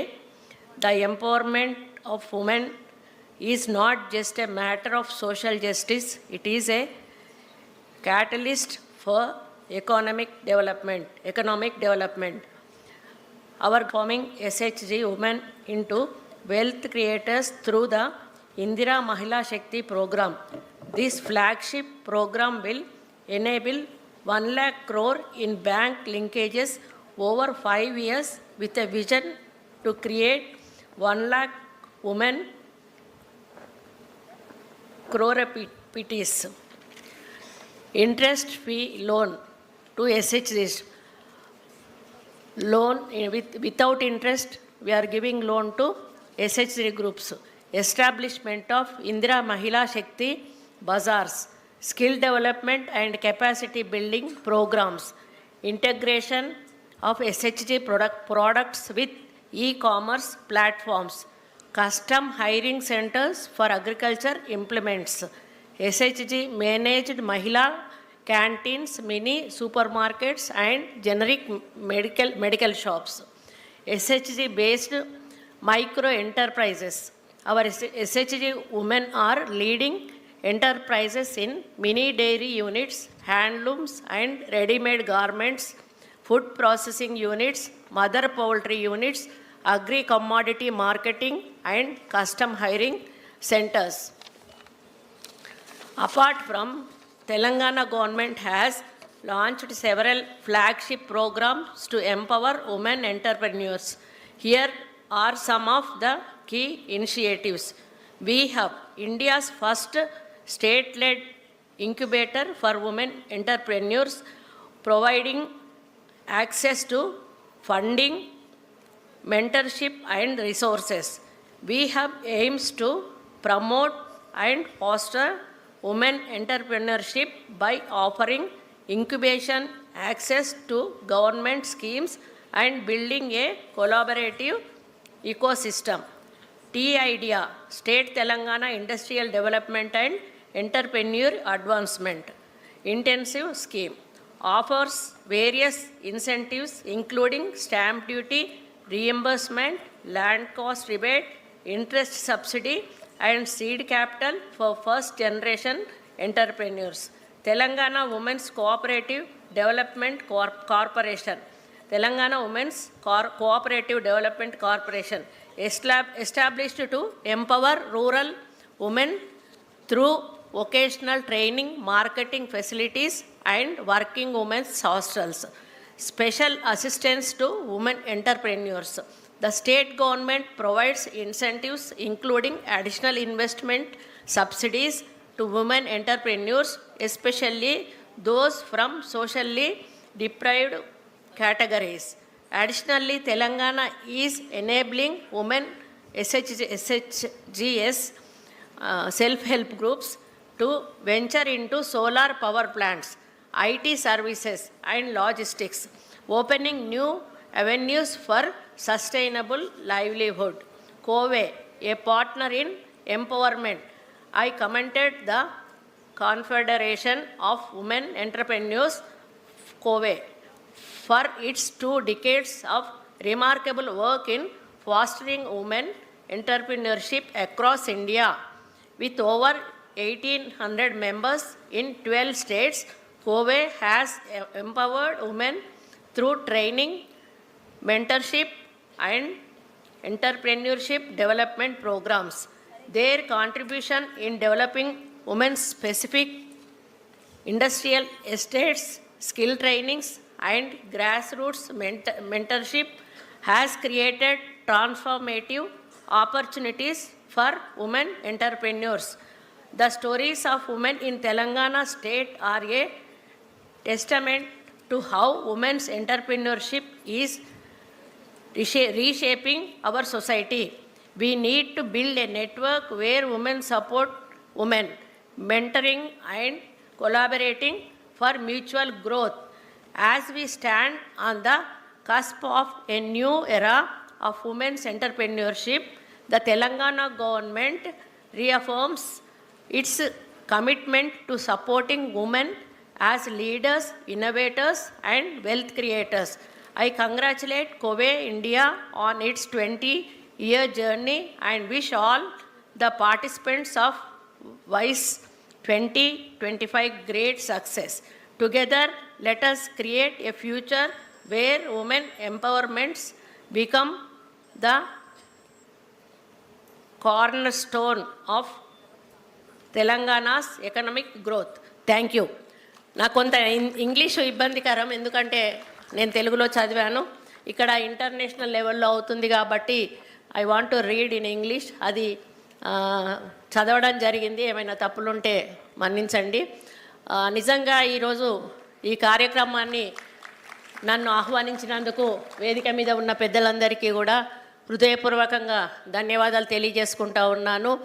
ఇప్పుడున్న రోజులలో ఒక భర్త పని చేస్తే కుటుంబం గడవనటువంటి పరిస్థితి, భార్యాభర్తలు ఇద్దరూ పని చేస్తే కానీ వాళ్ళ పిల్లలను వాళ్ళ సంసారాన్ని ముందుకు తీసుకుపోయేటువంటి పరిస్థితి. కానీ పూర్వం వంటింటి వరకే మహిళ, బయటికి గడప దాటకూడదు మహిళ అనే పద్ధతిలో ఆ రోజు మహిళలను బయటికి రానిచ్చేవాళ్ళు కాదు. కానీ ఈరోజు మహిళలు పురుషులతో సమానంగా అన్ని రంగాలు కూడా దాటి ఇంకా ముందుకు వెళ్తున్నారు అని చెప్పడంలో ఎక్కడా కూడా అతిశయోక్తి లేరు. ఈరోజు విలియం సునీత, ఆమెను రోజు నేను న్యూస్లో చూస్తూ ఉంటాను. ఆమె ఎప్పుడు ఇంకా మన భూమి మీదకి వస్తుందా అని చెప్పేసి ఇన్ని నెలల నుంచి ఆమె వెళ్ళి అక్కడ అంతరిక్షంలో ఉంది అంటే ఇట్స్ నాట్ ఏ జోక్. ఆమె నడక కూడా మర్చిపోయి ఉంటుంది. మన ఇక్కడ మన జనజీవన మన జీవన విధానం ఎలా ఉంటుందో కూడా మర్చిపోయి ఉంటుంది. అంటే షీ డిడ్ ఏ అడ్వాంటేజ్ దేనికోసం దేశం కోసం ఒక అడ్వాంటేజ్ చేసింది ఒక మహిళ అంటే ఇట్స్ నాట్ ఏ జోక్. ఈరోజు ఆ రోజైతే మనం కేవలం లేవడం, వండడం, భర్తకి పెట్టడం, పిల్లలను చూసుకోవడం, ఇల్లు సవరించుకోవడం నాకు సాధ్యమయ్యేది. ఆ తర్వాత అత్తమామకు సేవలు చేయడం. నాకు తెలిసి నేను 1995లో పాలిటిక్స్లోకి వచ్చాను. అప్పుడు నేను మండల్ పరిషత్ ప్రెసిడెంట్ని. అప్పుడు ఒక మండల్ వరకే నేను ప్రాతినిధ్యం వహించేదాన్ని. గ్రామాలలోకి వెళ్ళినప్పుడు ఆడపిల్లలు చిన్నవాళ్ళు వాళ్ళకంటే చిన్న పిల్లల్ని పట్టుకొని ఇంటి దగ్గరే ఉండేవాళ్ళు. వాళ్ళని చూసి నన్ను అదే అనుకునేదాన్ని, స్కూల్కి వెళ్ళే పిల్లలు వీళ్ళు ఇంట్లో ఎందుకున్నారు అని చెప్పి వాళ్ళ పేరెంట్స్ని నేను అడిగేదాన్ని, ఏమ్మా పిల్లల్ని ఎందుకు పాపల్ని స్కూల్కి పంపిస్తలేవు అంటే వాళ్ళు చెప్పిన సమాధానం ఏంటంటే, అమ్మ వీళ్ళని చదివించాలి, వీళ్ళని 10వ తరగతి వరకు చదివిస్తే 10 కంటే ఎక్కువ చదివిన వాళ్ళని పెళ్లి చేయాలి, అంతకంటే ఎక్కువ చదివిస్తే అంతకంటే ఎక్కువ చదివిన వాళ్ళని పెళ్లి చేయాలి, ఎంత ఎక్కువ చదివిన వాళ్ళని పెళ్లి చేస్తే అంత ఎక్కువ కట్నం ఇవ్వాల్సి వస్తుంది, ఒకవేళ అంత కట్నం ఇచ్చి పెళ్లి చేసినా కూడా ఈ అమ్మాయిని చదివించి ఉద్యోగం వచ్చినా కూడా ఆమె రేపు వెళ్తే అత్తగారింటికి వెళ్ళి ఆ వచ్చిన జీతం డబ్బులు అత్తగారికి ఇస్తుంది కానీ మాకు ఇవ్వదు కదా, అందుకే అమ్మాయిని ఎందుకు చదివించాలి అని మాట్లాడేవాళ్ళు. కానీ రాను రాను వాళ్ళల్లో ఒక అవగాహన వచ్చి, ఎందుకంటే పెళ్ళిళ్ళు కూడా సరిగా నిలబట్టం లేదు, ఏ టైం వరకు వాళ్ళు జర్నీ చేయగలుగుతారో తెలియట్లేదు. ఒక్కొక్కరు వితిన్ 1 మంత్లో కూడా డివోర్స్ తీసుకొని వెళ్ళిపోతున్న సందర్భాలు ఉన్నాయి. అటువంటప్పుడు ఆడపిల్లలు వచ్చి తల్లిగారి ఇంట్లో ఉండడం అనేది ఎంత బాధాకరమో ఆలోచించండి. కాబట్టి ఇప్పుడు ఈ జనరేషన్లో ప్రతి ఒక్కరూ కూడా అబ్బాయిల కంటే అమ్మాయిలకే ఎక్కువ ప్రిఫరెన్స్ ఇచ్చి అమ్మాయిలనే ఎక్కువగా చదివించాలనే అటువంటి ఆలోచనతో ముందుకెళ్తూ ఉన్నారు. అమ్మాయిలు కూడా అదే పద్ధతిలో బాగా చదువుకొని వాళ్ళ కాళ్ళ మీద వాళ్ళు నిలబడి వాళ్ళలో వాళ్ళు కాన్ఫిడెన్స్ లెవెల్స్ బిల్డప్ చేసుకొని మాకు భవిష్యత్తులో మేమున్నాము, మాకెవరు అవసరం లేదు, హస్బెండ్ మంచిగా ఉంటే జీవితం సాఫీగా నడిస్తే అది ఓకే. ఒకవేళ జీవితంలో ఏమైనా మరి ఎదురైతే తప్పనిసరి పరిస్థితుల్లో విడాకులు లాంటివి తీసుకుంటే కూడా తల్లిదండ్రులు వాళ్ళ పిల్లల్ని కూడా తల్లి తన పిల్లల్ని కూడా పోషించుకొని చదివించే స్తోమత కలిగి ఉంటుంది ఈ రోజుల్లో. కాబట్టి ఆ విధంగా ఉండడం అనేది ఒక మహిళకు ఈ రోజుల్లో చాలా అవసరం. కాబట్టి మనం మహిళలుగా నాట్ ఓన్లీ ఏదో చదువుతూ ఉన్నాము, ఉద్యోగం చేస్తూ ఉన్నాము అనేదానికంటే కూడా మనము వ్యాపారం చేయడం అనేది చాలా గొప్ప విషయం.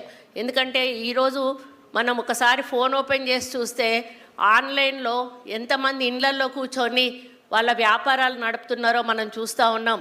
ఆన్లైన్లో శారీ బిజినెస్ కానీ, జ్యువెలరీ బిజినెస్ కానీ ఏ ఒక్కటి చూసినా కూడా మహిళలే ఎక్కువగా పార్టిసిపేట్ చేస్తూ ఈరోజు వాళ్ళ ఒక ఫ్యామిలీకి ఫైనాన్షియల్గా సపోర్ట్ చేస్తూ ఉన్నారు. కాబట్టి ఈరోజు మళ్ళీ మగపిల్లల విషయానికి వచ్చినప్పుడు కూడా మన కనీస హిందూ ధర్మ ప్రకారం తల్లి కానీ తండ్రి కానీ చనిపోతే తప్పనిసరిగా అబ్బాయిలు ఉండాలి. కానీ ఈరోజు ఫారెన్ కంట్రీస్లో బ్రతకడానికని వెళ్ళి తల్లి కానీ తండ్రి కానీ చనిపోతే ఎంతమంది ఉన్నారో మనం చూస్తూనే ఉన్నాం. వాట్సాప్లలో తల్లిదండ్రుల దహన క్రియలు చూసేటువంటి దౌర్భాగ్యపు పరిస్థితి ఈరోజు ఈ సమాజంలో ఉంది అంటే మనం ఎక్కడికి వెళ్తున్నామో ఒక్కసారి ఆలోచించండి. ఓల్డ్ ఏజ్ హోమ్స్కి వెళ్తే నేను చూస్తూ ఉంటాను, కొన్ని టీవీలో వాళ్ళ ఇంటర్వ్యూస్ పెడతారు. పెట్టినప్పుడు వాళ్ళ మనోవేదన బయటకు చెప్తూ ఉంటారు. వాళ్లకు ఆ వయసులో పిల్ల పాపలతో, కొడుకులతో, కోడళ్ళతో ఉండాలని ఉంటుంది. కానీ వీళ్ళు రోజు జాబ్ చేసే కారణంలో అత్తను మామను వాళ్ళని ఉంచుకోవడానికి ఇష్టపడరు. అదే వాళ్ళ తల్లి తండ్రిని వాళ్ళ తమ్ముళ్ళు అన్నలు ఉంచుకోకపోతే వాళ్ళతో గొడవ పడతారు. కానీ తన వరకు వచ్చే వరకు తన అత్తమామతో ఉండలేను అని భర్తతో గొడవ పడతారు. అంటే తన తల్లిదండ్రులకు ఒక న్యాయం, తన అత్తామామకు ఒక న్యాయం. అటువంటి ముసలి వాళ్ళని తీసుకెళ్ళి ఈరోజు ఓల్డ్ ఏజ్ హోమ్లో వేస్తే వాళ్ళ మానసిక పరిస్థితి ఏంటో ఒక్కసారి ఆలోచించండి. వాళ్ళంటూ లేనిది ఈరోజు మనం ఈ భూమి మీద ఉన్నామా, ఈరోజు ఈ స్టేజ్ వరకు రాగలిగామా అని చెప్పేసి ఒక్కసారి గుండెల మీద చెయ్యేసి ఆలోచించాల్సిన అవసరం ఉన్నది. దీనికి నేను ఒక చిన్న కథ చెప్తాను. అంటే ఒక కోడలు భార్యాభర్తలకు గొడవ అవుతుంది. గొడవ అవుతే తండ్రిని ఏం చేస్తాడంటే కొడుకు, నాన్న నా భార్యతో నేను పడలేకుండా ఉన్నాను, నిన్ను ఓల్డ్ ఏజ్ హోమ్లో వేస్తాను, అందులో ఉందువు కానీ నీకు మంచిగా అన్ని ఏర్పాట్లు చూసుకుంటారు అని స్కూటర్ మీద తీసుకొని వెళ్తూ ఉంటే అతను ఏడుస్తూ ఉంటాడు. అయినా కూడా ఏడవకు నాన్న, నేను వచ్చి చూస్తూ ఉంటాను అప్పుడప్పుడు అని చెప్పి అతన్ని తీసుకెళ్ళి ఆ ఓల్డ్ ఏజ్ హోమ్లోకి తీసుకుపోగానే అందులో ఉన్నటువంటి మేనేజరో సమ్మన్ ఎవరో, సార్ మీరా, బాగున్నారా, ఎప్పుడు వచ్చారు అని చెప్పి మాట్లాడి ఎలా ఉన్నారు అని చెప్పినాక ఈ అబ్బాయి ఆయనను అప్పచెప్పేస్తే ఆయనను లోపలికి పంపిస్తారు. పంపించినాక ఈ అబ్బాయికి అనుమానం వస్తుంది, మా నాన్న ఎప్పుడు ఎక్కడికి బయటికి వెళ్ళాడే, ఈయన మా నాన్నని ఈయన ఎట్లా గుర్తుపట్టాడు అని చెప్పి ఆ మేనేజర్ని అడుగుతాడు, మీకు మా నాన్నగారు తెలుసా అండి అని. అడిగితే అతను చెప్తాడు, అదంటే ఓన్లీ నాట్ వృద్ధాశ్రమం, ఆర్ఫన్ హోమ్ ఆల్సో. అయితే కొన్ని సంవత్సరాల క్రితము ఇతను వచ్చి ఇప్పుడు ఎవరైతే తండ్రిని తీసుకొచ్చాడో ఆయన పేరు ఇక్బాల్ అనుకుందాం. ఇక్బాల్ అనే చిన్న పిల్లోడు మా అనాథాశ్రమంలో ఉంటే పెంచుకోవడానికి తీసుకెళ్ళాడు బాబు అని చెప్తాడు. అప్పుడు అతని మనసు ఒక కలచి వేస్తుంది. అంటే నన్ను అనాథగా ఉన్న తన్ని పెంచి పెద్ద చేసిన నా తండ్రిని మళ్ళీ నేను తీసుకొచ్చి అనాథ, ఆయన మళ్ళీ బాధపడి తన తండ్రిని తీసుకొని వెనక్కి వెళ్తాడు. అంటే ఇటువంటి సంఘటనలు కోకొల్లలు. ఒకటే నేను నా యొక్క అభిప్రాయం అంటే మా అత్తయ్యను మా మామయ్యను కూడా నేను బిడ్డనుగా ఉన్నప్పుడు మా ఇంట్లోనే పెట్టుకొని మేము చూసుకున్నాము. నేను కూడా ఈవెన్ మా మామయ్యకు గారికి స్నానం పోయించడం అటువంటి కార్యక్రమాలు కూడా చేశాను. మనం చెయ్యాలి. ఎందుకు అనంటే మనం వాళ్ళకు రుణపడి ఉన్నాము. ఈరోజు నేను కొండా సురేఖగా నేను ఇక్కడ నిలబడి ఉన్నాను అనంటే దానికి కారణం నన్ను కన్న తల్లి, నన్ను కన్న తండ్రి, నన్ను పెంచిన తల్లిదండ్రులు, నన్ను చేసుకున్న భర్త, నాకు తోడుగా ఉన్నటువంటి అత్త, మామ, వాళ్ళ కుటుంబం. వీళ్ళెవరు సపోర్ట్ చెయ్యండి నేను ఈరోజు ఇక్కడ లేను. కాబట్టి అది ఎప్పుడు కూడా మన యొక్క పూర్వ పరిస్థితిని మర్చిపోకూడదు. మనం ఈరోజు ఈ స్టేజ్లో ఉన్నాం కదా అని చెప్పేసి మనం ఈగోయిజానికి అస్సలు పోకూడదు. నేనైతే ఎక్కడికి వచ్చినా కూడా నేను ఒక మినిస్టర్లా నేను ఫీల్ అవ్వను. ఇంటికి వెళ్తే లాగానే ఉంటాను, ఆ విధంగానే ఉంటాను. నాకు అదొక అలవాటు అయిపోయింది. కాబట్టి ఇది ఎప్పుడు కూడా మనకు శాశ్వతం కాదు. మనకు శాశ్వతం అనేది మన ఫ్యామిలీ, మన లైఫ్ అంతే. కాబట్టి ఇవి ఏవైతే వస్తుంటాయో, మీరు వ్యాపారం చేసినప్పుడు మీరు వెళ్తుండొచ్చు, ఒక హై లెవెల్కి వెళ్ళిపోతూ ఉండొచ్చు. బట్ ఏదో ఒక రోజు కొంతమంది అనుకోకుండా లాస్లోకి వెళ్ళిపోయి మరి జీరోకి వెళ్ళిపోతారు. అటువంటి పరిస్థితి మీకు రావచ్చు. అప్పుడు మిగతా వాళ్ళు ఏమనుకుంటారు తెలుసా, ఈమె ఆ లెవెల్లో ఉన్నప్పుడు అసలు ఆగిందా, ఎవరినైనా లెక్క చేసిందా, ఎవరినైనా పట్టించుకున్నదా, కానీ ఈరోజు ఆమెకు ఆ పరిస్థితి వచ్చింది అని చెప్పి మనల్ని అపహాస్యం చేసేవాళ్ళు ఉంటారు. కాబట్టి మనం ఏ పొజిషన్లో ఉన్నా కూడా ఎప్పుడు కూడా మన మనస్తత్వం అనేది బ్యాలెన్స్డ్గా ఉండాలి. అందరినీ, పెద్దవాళ్ళను, చిన్నవాళ్ళను అందరినీ కూడా సమాన దృష్టితో చూడాలి. మరి మన తల్లిదండ్రులను ప్రేమించాలి, అత్తమామలను గౌరవించాలని, పిల్లలకు మన యొక్క మమతను పంచాలి, వాళ్ళను మంచి పౌరులుగా తీర్చిదిద్దాలి. మన బిజినెస్ను కూడా మరి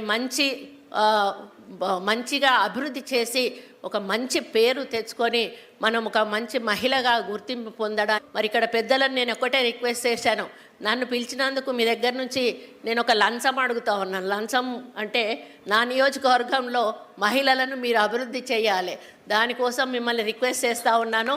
వాళ్లకు మీరు ఎంఎస్ఎంఈ ద్వారా కొంత మరి వాళ్ళకి డెవలప్మెంటల్ ఏవైనా యాక్టివిటీస్ కానీ, స్మాల్ స్కేల్ ఇండస్ట్రీస్ కానీ దయచేసి పెట్టించండి.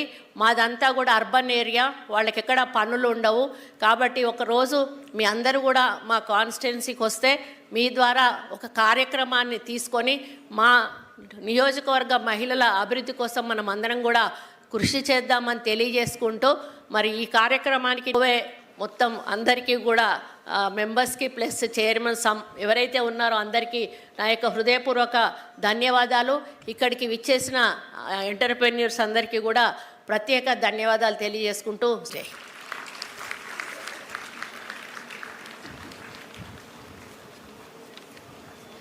Thank you madam, thank you very much. కోఫే తరఫు నుంచి లలిత గారిని, జ్యోత్స గారిని మేడంకి ఫెలిసిటేట్ చేయవలసిందిగా రిక్వెస్ట్ చేస్తున్నాం. May I request Jyotsna Garu and Lalita to felicitate the Honorable Minister. Thank you so much for gracing the occasion, ma'am.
All right, ladies and gentlemen, we have a quick fireside chat, and it gives me great pleasure to talk to our guests. I have few questions for them. Madam Mercy, so you being the Joint Secretary, Ministry of Micro, Small and Medium Enterprises, as far as sustainability and digital securities are concerned, what kind of initiatives or policies and awareness is being conducted by the government?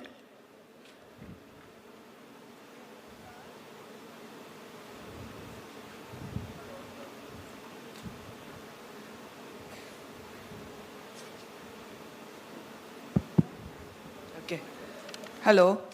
Yeah, thank you.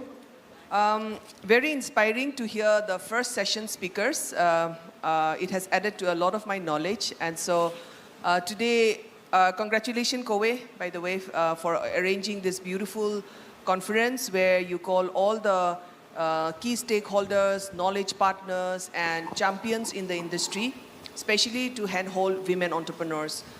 We at the Ministry of MSME runs a whole lot of schemes, as you may be aware.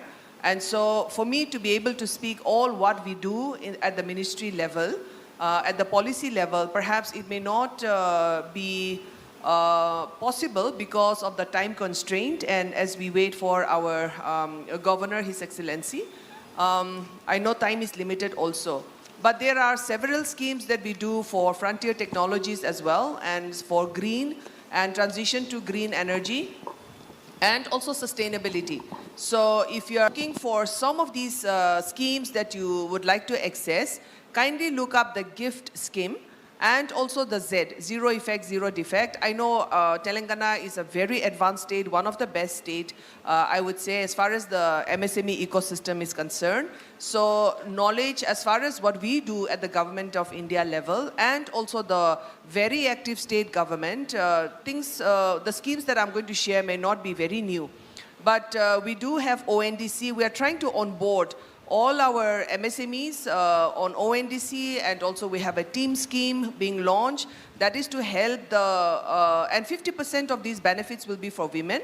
And we want to also encourage all our MSMEs to get on to e-platform, e-commerce platform. So these are some of the things that we do. Digitalization is also one very big step that we are taking, and also helping our startups, especially in this frontier technologies also. And so kindly look up our ministry website, and we have different joint secretaries who are handling different verticals. We will be very happy to handhold, and should there be any support that you require from us, kindly email us and let us know how best we can help. Absolutely, wonderful, ma'am. Dr. Sangeeta Reddy, welcome, ma'am. How are you, madam? So you representing the huge healthcare industry. I got it. And you being urban as well as rural, as far as healthcare is concerned. Where do you see the demand coming, and what kind of initiatives is Apollo taking, and your thoughts on this? So, first of all, good morning and congratulations to COVID. 21 years is a tremendous time, and I really want to congratulate the founding team, the team that carried on, and those who want to feel free, give them a big hand. So, and as you all clap for them, what you are doing is clapping for yourselves, for men and women who stand up for the very important aspect of equality of women in labor force participation and in the economy. And you all know that there are significant gaps. We're at 32% in labor workforce participation when the world global average is actually at 53. We have a lot of catching up to do. But I'm really happy that we're here today. We're talking about a significant aspect, which is not one, but building an ecosystem. So I'm going to reserve my comments on women empowerment. I'm also co-chair of the web platform. During my term as FICCI, I worked with Flow to work on multiple initiatives, including the Women's Park, which you have in Sultanpur. We also worked on different areas, and looking at, the previous panel, I don't want to talk about all the aspects of digital except to say two things. Number one, it's very important. And number two, you can begin your journey on digital learning today. Please log on to techequity.com. This platform was India's gift to women of the world during G20. We put it together with help from Bill and Melinda Gates Foundation. It's a completely free platform. It has over 500 courses in 120 languages, and over 300,000, 3 lakh women have already benefited from this platform. Having said that, I think women and women development is definitely a passion, but healthcare has been my dedication for 40 years. And so thank you for that question. I think there's a lot to be done in healthcare. There are multiple areas, but number one, healthcare stands out in the context of women because it is the one place where women are almost 50% of the workforce. And that itself is a power. So please look at healthcare. The second very important aspect is that in the evolution and advancement of healthcare. So I'm happy that at Apollo Hospital, we have 56% representation of women in our workforce, but we also have 59% on our board. And that is an unprecedented thing because the legal regulation is only 33%, but our board has 56%. But the important thing now is in the evolution of healthcare. Many, many things are happening. There's digital healthcare, there's preventive healthcare, there's science and research in healthcare. Apollo is working across all these. While we have the high-end hospitals in cities, we also have hospitals in tier 2 and tier 3 towns because we know everyone needs care. We've partnered with the government in various areas. So we run primary healthcare centers for the government in partnership.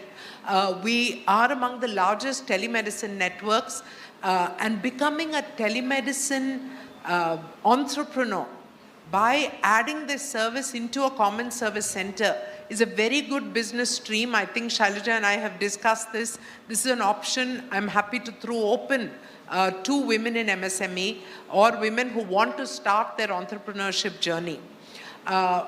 This is a fireside chat and not a long speech, so I'm going to stop with this. But I just do want to say that in building the ecosystem, access to finance, empowerment and the right education, partnership, mentorship, and opportunities by networking with organizations like Kavi.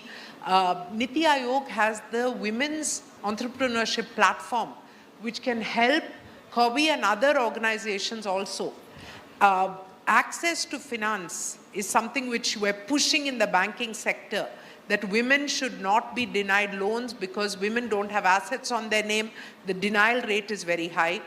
The last and I think probably one of the most important points is the mindset.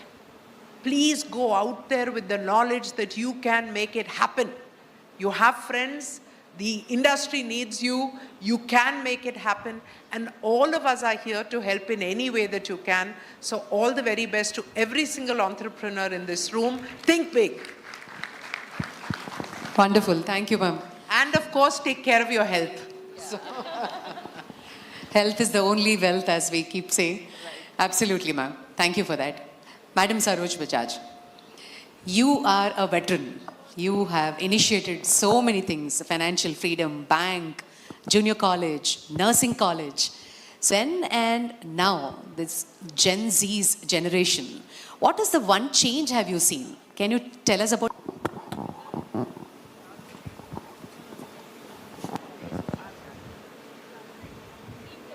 मैंने जब महिलाओं के लिए journey शुरू की तो गाँव से शुरू की, छोटे छोटे गाँव से। बहुत छोटे छोटे गांव थे और आज से पहले 50 इयर्स लगभग पहले शुरू की थी मैंने। और जब मुझे लगता था कि गांव में जाने से लड़कियों की एजुकेशन बिल्कुल नहीं हो पा रही थी, और अभी भी बहुत उन्नति की है, तरक्की की है, सब कुछ किया है, सब फील्ड में है हमारी लड़कियां, सब लेडीज़ को हमें उनको कॉन्फिडेंस लाना है। जब तक उनके मन में कॉन्फिडेंस और विश्वास नहीं आएगा तब तक वो कुछ भी नहीं कर सकती, आत्मनिर्भर नहीं बन पाएंगी। तो इसके लिए सबसे पहले हमें एजुकेशन, शिक्षा के द्वारा हमें उनको आगे बढ़ाना है, अपने उनको जहाँ वो अपनी मनचाही उड़ान भर सकें एजुकेशन के द्वारा। तो एजुकेशन सबसे पहले ये कॉलेजेस शुरू किए, फिर उनको मुझे लगा कि अगर हम ये सेल्फ सफिशिएंट बनाना है, इनको इंडिपेंडेंट बनाना है, इनको पूरी तरह से अच्छे बिजनेस में अगर जाना चाहती हैं, इंडस्ट्री खोलना चाहती हैं या कुछ अपना करना चाहती है, तो उन्हें पैसे की भी ज़रूरत है, क्योंकि बिना उसके पैसे के नहीं कर पाएंगी। तो इसके लिए सबसे पहले, इसके बाद हमने अपनी बैंक खोली, राजा राजेश्वरी महिला कोऑपरेटिव बैंक, जहां महिलाओं को छोटे छोटे लोन दे करके और उनको उनके जहाँ हमारे लोगों की काउंसलिंग करने के लिए भी, कॉलेज में भी काउंसलिंग करने के लिए एक डिपार्टमेंट बनाया हुआ है, और बैंक में भी कि किस तरह से वो अपने छोटे लोन लेकर के और आगे की जर्नी शुरू कर सकती हैं। तो मुझे कहने में बहुत अधिक खुशी हो रही है, प्रसन्नता हो रही है इस बात की कि अब तक कम से कम 1000 से 1200 हम महिलाओं को अपने पाँव पर खड़ा कर सके हैं। और यहाँ ही जर्नी ख़त्म नहीं होती इंडिया में, भारतवर्ष में, बल्कि विदेशों में भी लड़कियाँ जा रही हैं, वहाँ पर भी हमारी नर्सेज जा रही हैं। संगीता जी को पता है, संगीता जी देख करके भी आई हैं हमारे कॉलेज, और संगीता जी का मेरा साथ मुझे लगता है कि शायद 35-40 वर्ष से बराबर कंटिन्यू मेरी जर्नी के विषय में उनको पता है। तो मैं आज कोवी को मैं बहुत बहुत अधिक बधाई देना चाहती हूँ और उनको धन्यवाद भी देना चाहती हूँ कि जो उन्होंने मुझे इस अवसर पर बुलाया और मुझे आप सबसे मिलने का मौका दिया।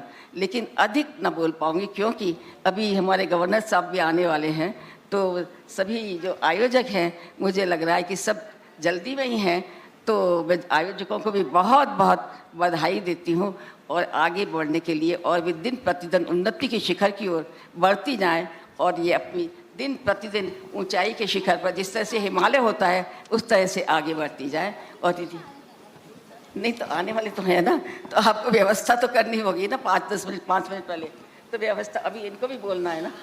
हाँ, तो मैं अपनी बात ख़त्म करते हुए संक्षिप्त में अपनी बात ख़त्म करती हूँ और सब आप लोगों को बधाई भी देती हूँ इतने सुंदर कार्यक्रम के लिए, आयोजकों को, साथ में प्रेस को भी। ये प्रेस यहाँ करके सब कवरेज बहुत अच्छा दे रहे हैं। तो उन्हें फिर हम अगर मौका लगा तो अपने सब मिलेंगे कोवी के साथ। कोवी के मेंबर्स का मुझे पता है कि कोवी बहुत ही कट और निष्ठावान है, जो भी कार्य करते हैं उससे बड़ा परफेक्शन होता है। खासतौर से मैंने उमा जी को तो देखा है, और एक यहाँ पर निधि भी बैठी, निधि तोषनीवाल जी भी हैं, मधु त्यागी जी भी हैं, कुछ लोगों से मेरा परिचय और मैं उनके विषय में बहुत अच्छी तरह से जानती भी हूँ। तो उन सबको भी बहुत बहुत बधाई, और मैं अपने संक्षिप्त में अपनी बात ख़त्म करती हूँ। Thank you madam, thank you, बहुत बहुत शुक्रिया। और कैन आई रिक्वेस्ट मेघना Jupally, you being in education and infrastructure industry, over the period, what kind of changes are you seeing and what kind of initiatives, being that now we are eco-friendly, green buildings are coming up, Can you throw some light on that? So I would say, firstly, I'm a founder of my schools.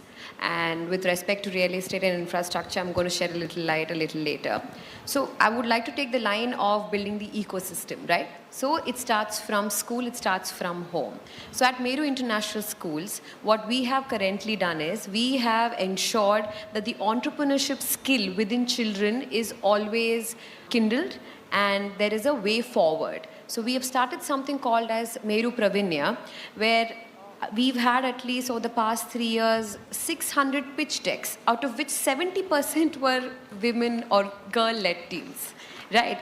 Look at the initiative. I'm not gender biased as a person, obviously, but what I'm trying to say is, how come when it comes to grades, schools, participation, you see most of the time the number, the candidates, the ranks are with the women. When it comes to a workforce, or when it comes to employment, or when it comes to entrepreneurship, the numbers dwindle. It's very simple. Women are meant to take on different roles at a later point of time. So I would say the rise of women is not the fall of men, because men have put me on this stage. I give great credit to my father, Dr. G.S. Rao, Yashoda Hospitals, and to my father-in-law, Mr. Rameshwarrao Jupalli, my home group, to enable me to do so, or to do whatever I could to my potential, even after my marriage, or even without considering my gender. So what I would urge everybody here is to say, take everybody along, right? And as Mrs. Sangeeta Reddy Garu said, her board is 53% women. That has happened because of her father, correct? The founder and the promoter. Great man, visionary, right? The same thing goes for me as well. So in terms of equality, I think it starts with you women sitting here, because you're raising men and women. You're raising men and women, correct? So it starts about how you raise your men correctly. How you ask and put forward your rights, correct? It starts from there. And the next part, with respect to infrastructure and with respect to how at school we are imparting the education of sustainability, at Meru we have a separate topic called sustainability. We've dedicated 2 periods per week, because that's the way we can build a conscious society. And with respect to real estate and infrastructure, at the My Home Construction Groups, we are a platinum rated company. We believe in eco-conscious products. Governor Garu is here. We'll talk a little later. Thank you so much. Ladies and gentlemen, it gives us immense pleasure to welcome our Honorable Governor Shri Jishnudev Verma ji. On behalf of COVE, we take the pleasure to welcome our Honorable Governor.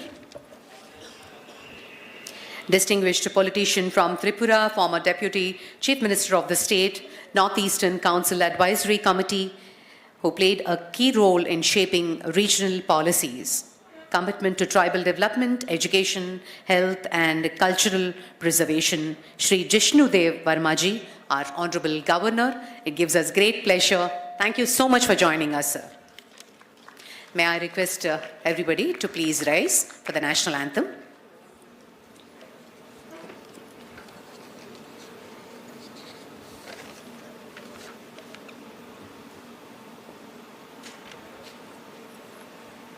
Stand, stand.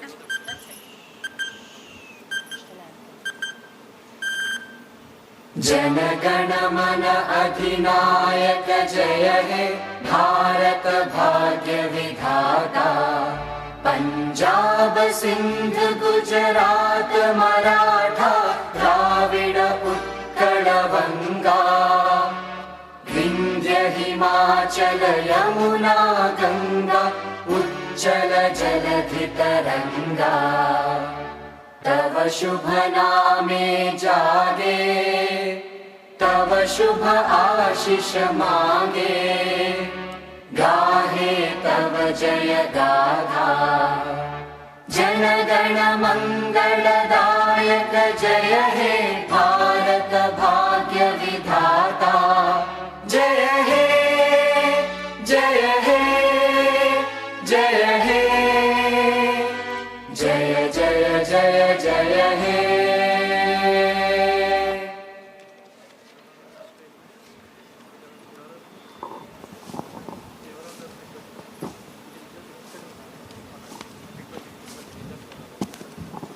Thank you, sir. Thank you very much. On that note, may I request our Honorable Governor to light the lamp and begin the proceedings.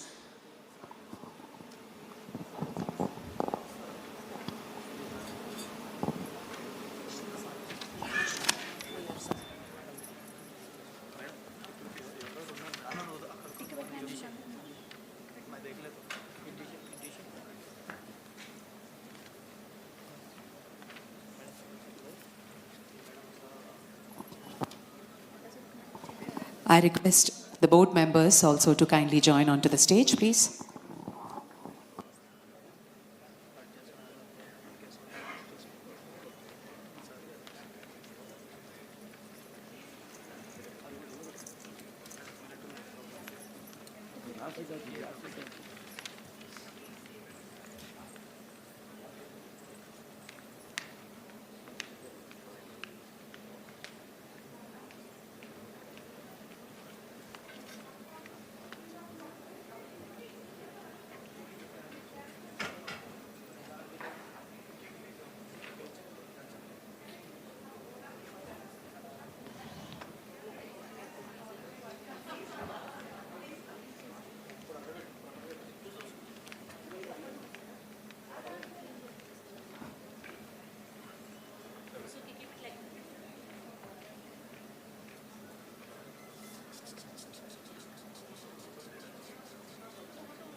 Thank you, sir. Thank you very much. On that note, it gives me great pleasure to introduce Alluri Lalita, a postgraduate from Delhi University and later joined as Managing Director of Balaji Scan Private Limited, a reputed offset printing area. With A-class printer certification, with 25 years of experience, having more than 850 clients all over India, she visited many countries to participate in printing exhibitions.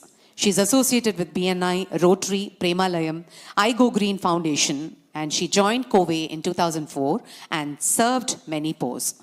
She was president of Confederation of Women Entrepreneurs of India, Telangana chapter. Under her dynamic leadership, 128 new members joined and did many innovative programs, and the members and promoted entrepreneurship through skill training, marketing support, financial support, and many more. In her term, she has empowered more than 3,000 ladies. Now she is COVE India National Secretary. She is a great philanthropist. She supported SOS Children Village, CRY, Premalayam, Helpage India, Akshay Patra, Devnar School of Blind, and she's also adopted 3 orphan children from SOS Village. From her own trust, Jayalakshmi Foundation, she's supporting women and children for their health and education, environment protection, plantation, restoration. Women, please put your hands together to the Best Entrepreneur of the Decade by COVE, and she's also received from Goa Governor Great Leaf Award by Kodak, received at Germany, Rashtriya Nirman Ratan Award, and Rashtriya National Achievers Recognition Forum, Delhi. May I request Lalita Alluri to give the welcome address.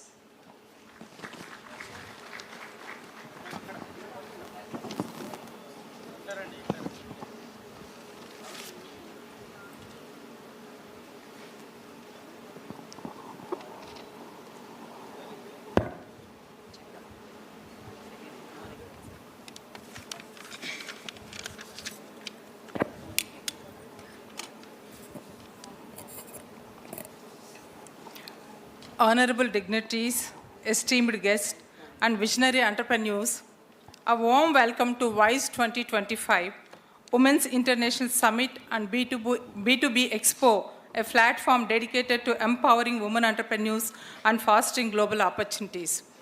We are honored to have with us distinguished leaders who have been instrumental in driving economic and industrial growth.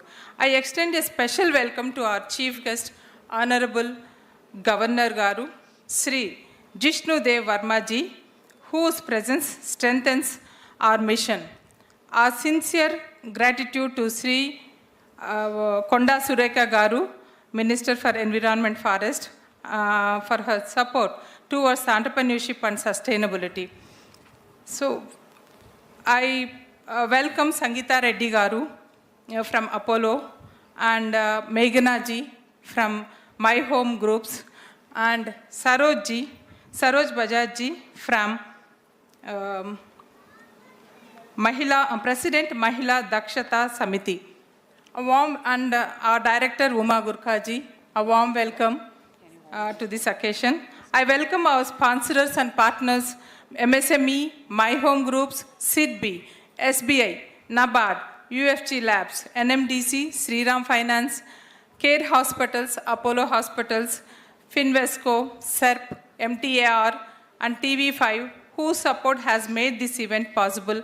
I also extend gratitude to all the buyers participating in our B2B Expo, fostering collaboration with our, I also welcome Mercy Pauji, Joint Secretary, MSME, to this occasion. And WISE 2025 aims to create new partnership, innovative solutions, and policy recommendations. It will drive connections between the entrepreneurs, investors, and industry leaders, promote capacity building and skill development, and enhance access to sustainable technologies. COVI has empowered over 2 lakh women entrepreneurs over the past 20 years, bringing gaps in the market access, finance, and business development. Our initiatives, including women-specific industrial estates, Spurti, and micro-cluster development at a district level in all the states, Aveksha daycare centers, and the upcoming kitchen and food incubators at district level, continue to drive women-led entrepreneurship. Our vision is to expand COVI across all states, reaching 10,000 registered members, support 20+ micro-clusters, and establish women-specific industrial zones in 5 states. With corporate partnership, incubator tie-ups, and integration with the key government schemes like RAMP, we aim to strengthen women-led businesses nationwide.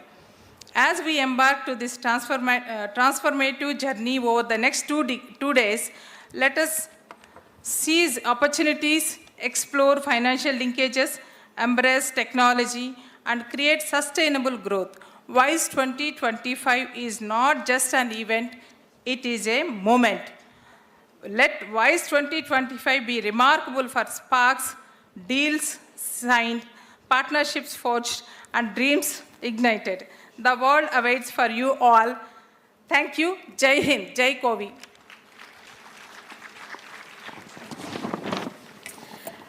Thank you, Madam. Thank you very much. And it gives us great pleasure to welcome Mr. Gareth Wynne Owen, British Deputy High Commission, Hyderabad. Thank you so much for joining us. And on that note, let me introduce Jyotsna Chervu, National Secretary, an MBA in HR and a behavioral trainer. Jyotsna has more than 2 decades of experience as an entrepreneur. Her company, CMAC India, is into manufacturing of vertical material handling construction equipment used for carrying men and material for high-rise constructions like construction lifts, hoists, and many more. CMAC is one of its kind manufacturing unit in entire Telangana under Make in India, serving more than 300+ top-class infra and manufacturing companies and working with global partners. She has an experiential learning of what it takes to build successful organizations. She's very passionate about promoting entrepreneurship among women and youth and is initiator of conducting various workshops and training programs for entrepreneurship development. She's awarded the Best Entrepreneur by COVI for the year 2014 and 15 and recipient of prestigious Vishwakarma Award for the year 2016. She's currently an advisory board of Construction Infrastructure Development Council, a Niti Aayog wing. Madam Jyotsna would now tell us about COVI 2025.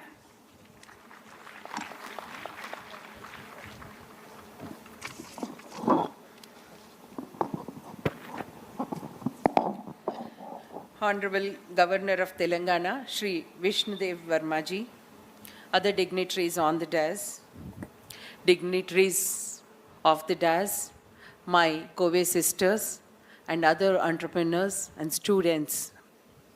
Namaskaram to all of you. On behalf of COVI, It gives me an immense pleasure as well as pride to be part of this prestigious global conference, WISE 2025. The theme for WISE 2025 is Sustainability and Emerging Technologies. And these are increasingly interconnected, as it's only the innovations that will help us address the present environmental and social challenges we all as a world are facing. As say every citizen, it's everybody's responsibility to take care of the sustainability of the place we live in. But as entrepreneurs, our responsibility doubles. We have to do businesses which have to be more sustainable. At the same time, for scaling up of our businesses, we need to use the latest technology that is available across. Hence, the vision and the objective for WISE 2025 is to focus more on MSME sectors at large and MSME-led women entrepreneurs at a very micro level.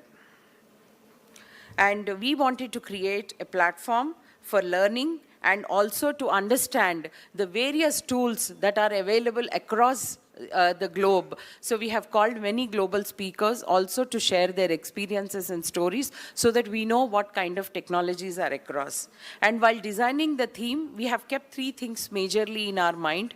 One is existing entrepreneurs who are doing their business and are very busy doing their businesses, but there is a scope for them to scale up. There is a scope for them to improve their businesses by adapting to the new technologies. I understand, as an SME owner, I understand we are all too busy running our businesses, but when it comes to developing our businesses and scaling them up, we give very less time. So these are the conferences that help us to focus and learn what are the new things that are available. And I'm so grateful so many women entrepreneurs could come out of their operational routines and come and listen to this.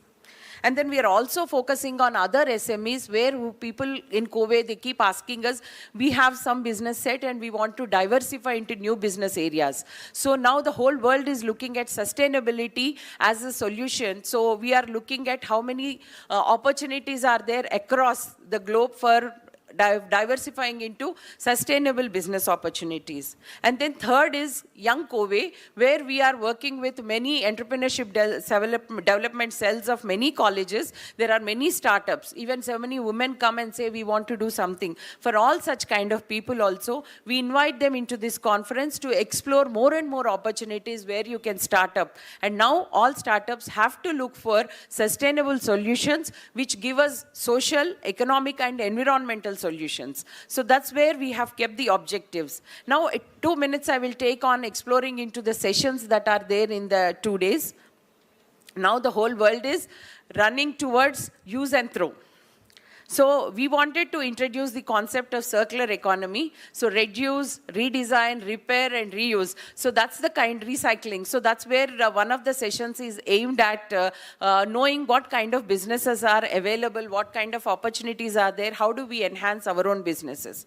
And then when it also comes to, there is an ecosystem built all around us, which is by most central government as well as the state government. They are providing so many infrastructure facilities, so many incubators.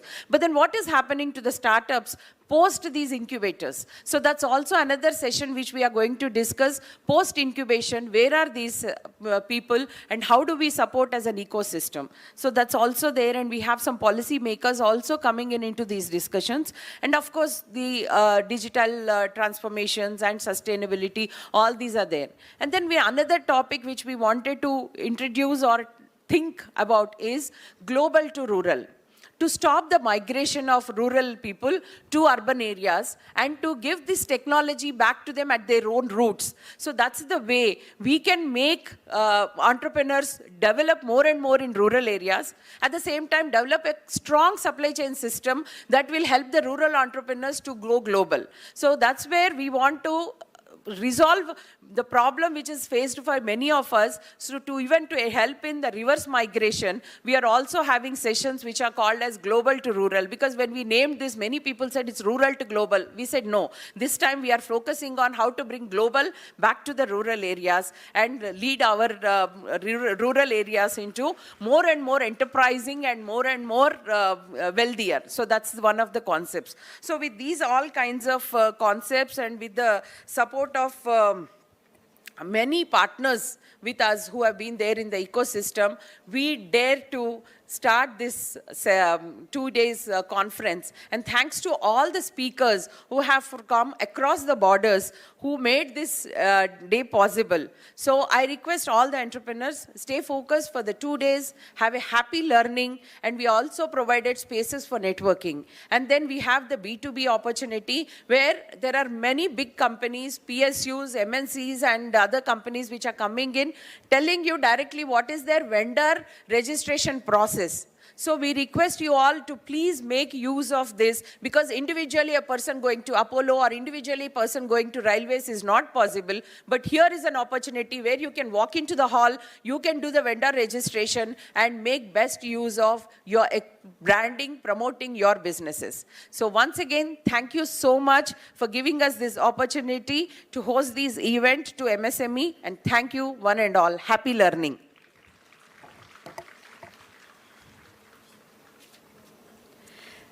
Thank you, Jyotsna. Thank you very much. On that note, it gives me great pleasure to invite Mr. Gareth Wynne Owen, British Deputy High Commission, Hyderabad, to address the gathering.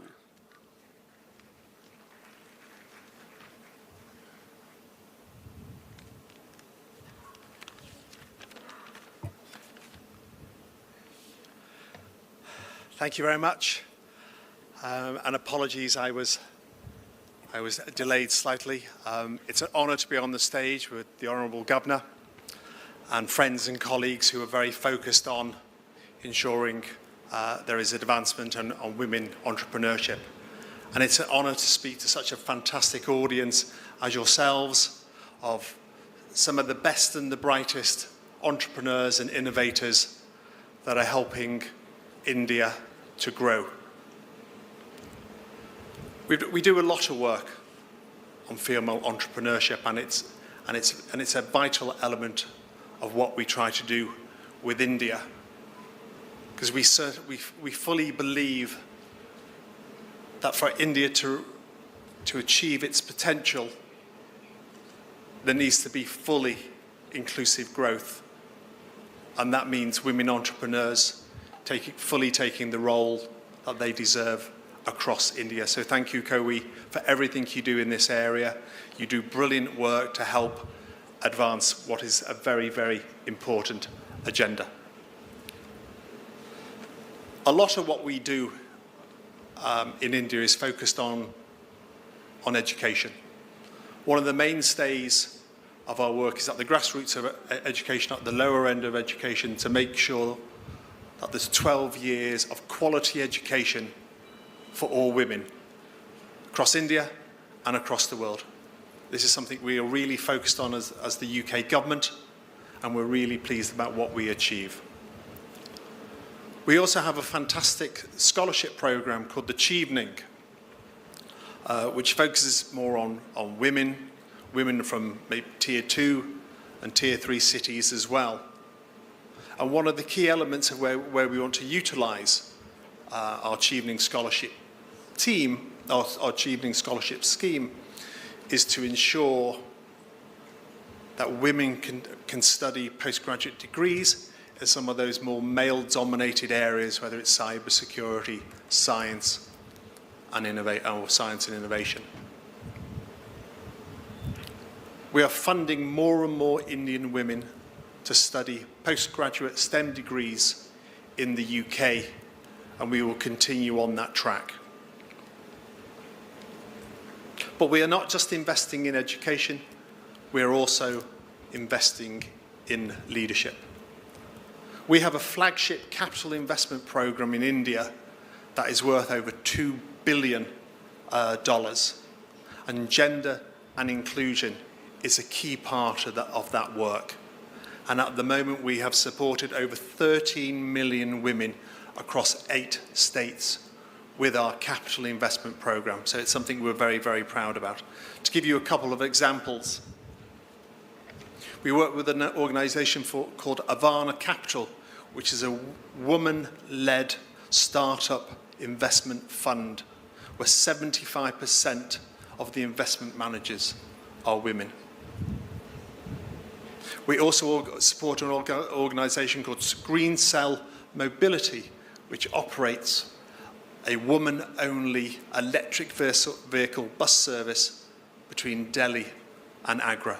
These are the sort of entrepreneurs and leaders that we are investing in. And with the Samriddhi Fund, we have established a new fund where at least 30% of the portfolio is committed to inclusive economic growth, which is ensuring that at least 30% supports female entrepreneurs. In India, we do, in Telangana, I'm the Deputy High Commissioner covering Telangana, Andhra Pradesh. We do a lot of work here with COWI, with the fantastic WeHub, with Vicky Flow, and with many organisations, education institutions and academies that focus on inclusive growth and female entrepreneurs. This morning I spoke at a college called Stanley, which is a girls-only engineering college, and it was wonderful to speak to 100 of their students about women entrepreneurs and International Women's Day, which takes place on the 8th of March. So there's lots that we do here in Telangana and Andhra Pradesh to promote female entrepreneurship. One thing I would like to talk about and use this opportunity is one of our flagship programs, which is called the Global Entrepreneurship Program, the GEP. It's a program that supports entrepreneurs to scale up their innovations on a global scale. It is for entrepreneurs who have a vision to take their idea, to take their product, or to take their innovation from India to a global scale. The program, the GEP, it builds an ecosystem where there is mentoring, where there is support, where there is financial assistance to help businesses and help innovations grow. But it's wider than that. It's also a network that helps build resilience. It helps entrepreneurs learn from their mistakes and bounce back and build an even better business. But most importantly, it builds a network for collaboration, a network to support each other, a network to help each other, but also more importantly and vitally, a network that celebrates successes. Because that's something we probably don't do often enough. We don't celebrate our successes. We don't show off what we achieve, and we definitely should be doing more of that. In conclusion, I think it's really, really important that we live in a world where creativity is valued. And every idea has a chance to succeed, regardless of gender. As I said at the beginning, the UK and India are working together to ensure economic prosperity for all. And we are big believers that there must be inclusive growth that includes everyone to make that ambition succeed. And so thank you, COWI, for hosting this event, because it's events like this that will help us realise that vision. Thank you all very much.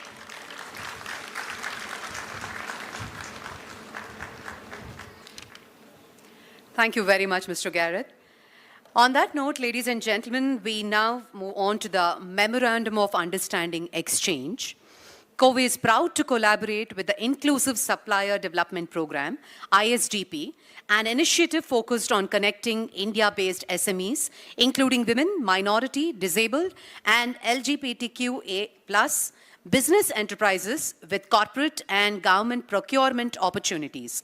ISDP works to bridge the gap between diverse suppliers and large buyers, enhancing inclusivity in supply chains. To do the exchange, may I call upon Mr. Naveen Kumar from ISDP onto the stage. And I also invite Mrs. Madhu Tyagi, Director COVE India, and Nidhi Toshniwal, Vice President COVE India, to please come up onto the stage and do the honors of Memorandum of Understanding exchange.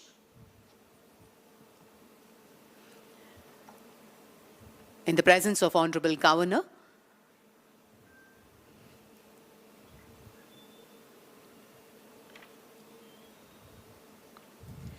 through this MOU, COVE will actively support women entrepreneurs in obtaining ISDP certification, opening doors to larger markets, and increasing their business credibility.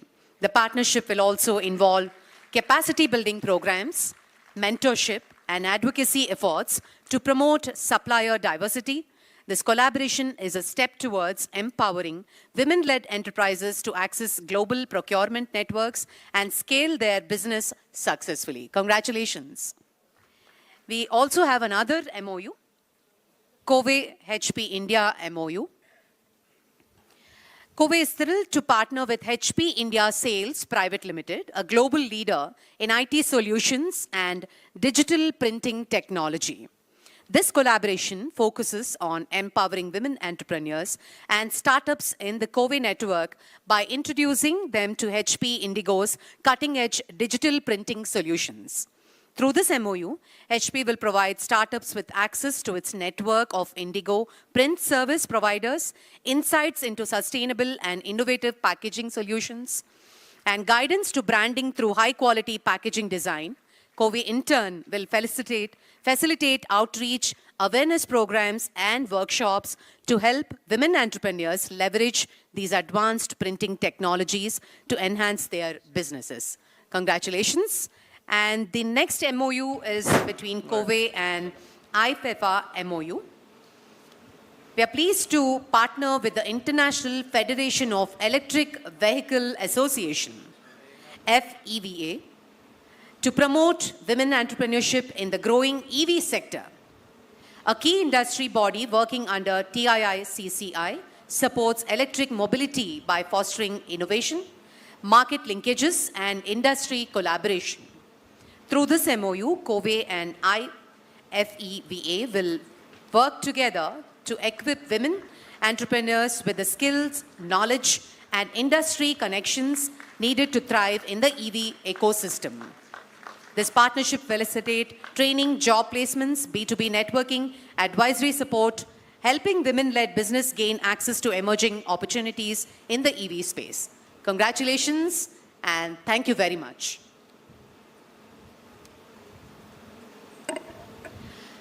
Well, ladies and gentlemen, it gives me great pleasure.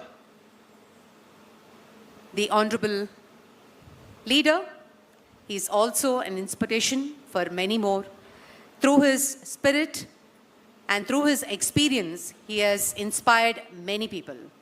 And on this very special occasion, it gives me great pleasure to request our Honorable Governor to address the gathering.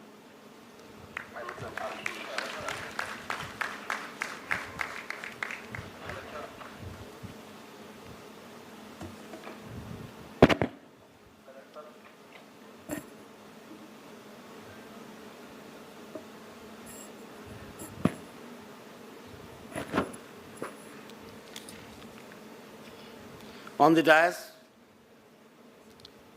Mr. Gareth Winowen, British Deputy High Commissioner, Srimati Uma Gurkha, Founder, Director, COWE, Srimati Lalita Aluri, National President, COWE, Srimati Mercy Ipao, Joint Secretary, Ministry of Micro, Small and Medium Enterprises, and Srimati Saroj Bajaj, President, Mahila Dakshata Samiti. Dr. Sangeeta Reddy, Joint Managing Director, Apollo Hospitals Group, Jupal Home Construction Private Limited. Distinguished guests, ladies and gentlemen, namaskar, and a very good afternoon to everyone. Actually, a few days back, it's a day or two back, I was at Women's College. Women's College Silver Jubilee, Golden Jubilee celebrations. And on the dais, I could. Today I see that it is reversed. Huh? Mr. Gareth and I are the odd men out. It goes with the spirit of the conference.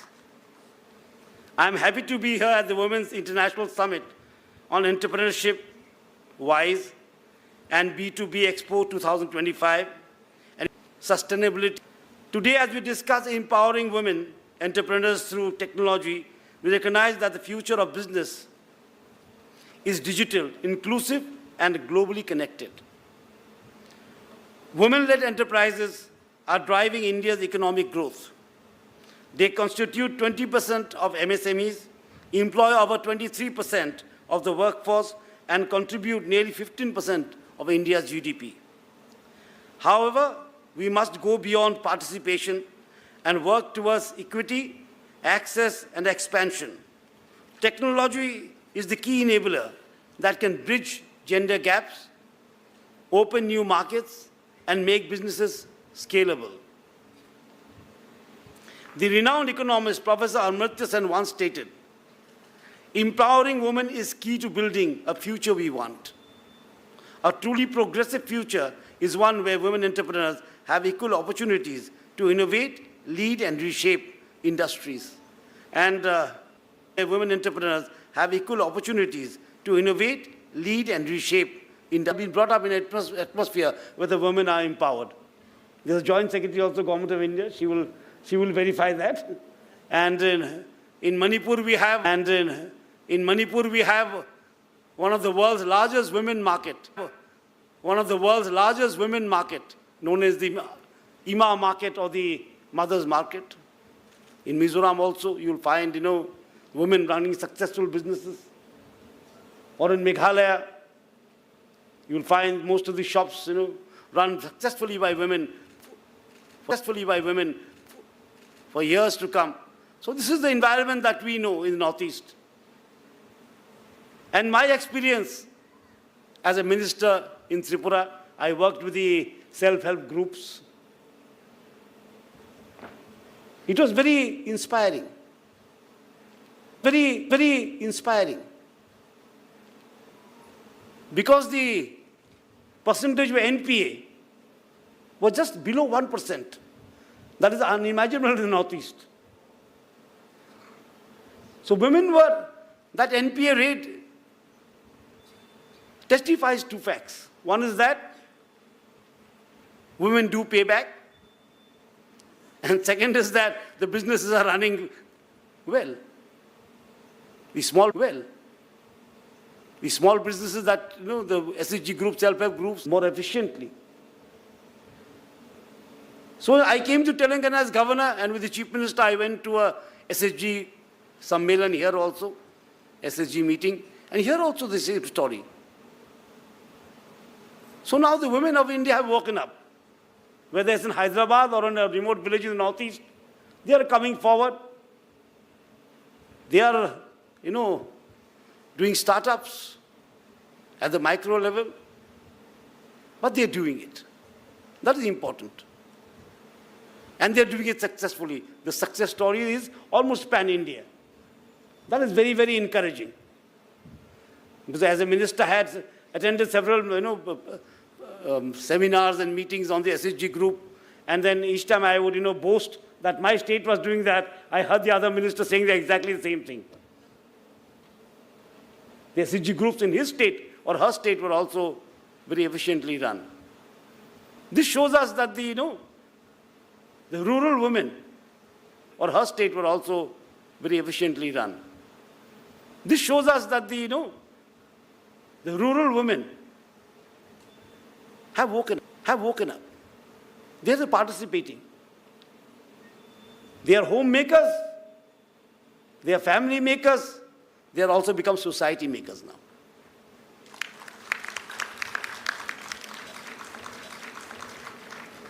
So that is the picture that our nation today gives to the world. There is no dominance by anyone. And I remember the Prime Minister, when I met him at one of the rural development meetings, which he had come to inaugurate in Jabalpur 4 or 5 years back, he had said in his speech, and I can remember it till now, because it was a very nice line that he has said. He said, Swaraj we have, got long time back. He said, Swaraj we have, got long time back. Political freedom, we have attained through a lot of struggle, a lot of strife, a lot of sacrifices. Now that freedom, Swaraj has to become Suraj. Good governance. Less government, more governance. And more participation. Women are half the society, half the country, half the globe. And we cannot, talk of a Viksit Bharat without Viksit Mahila Shakti.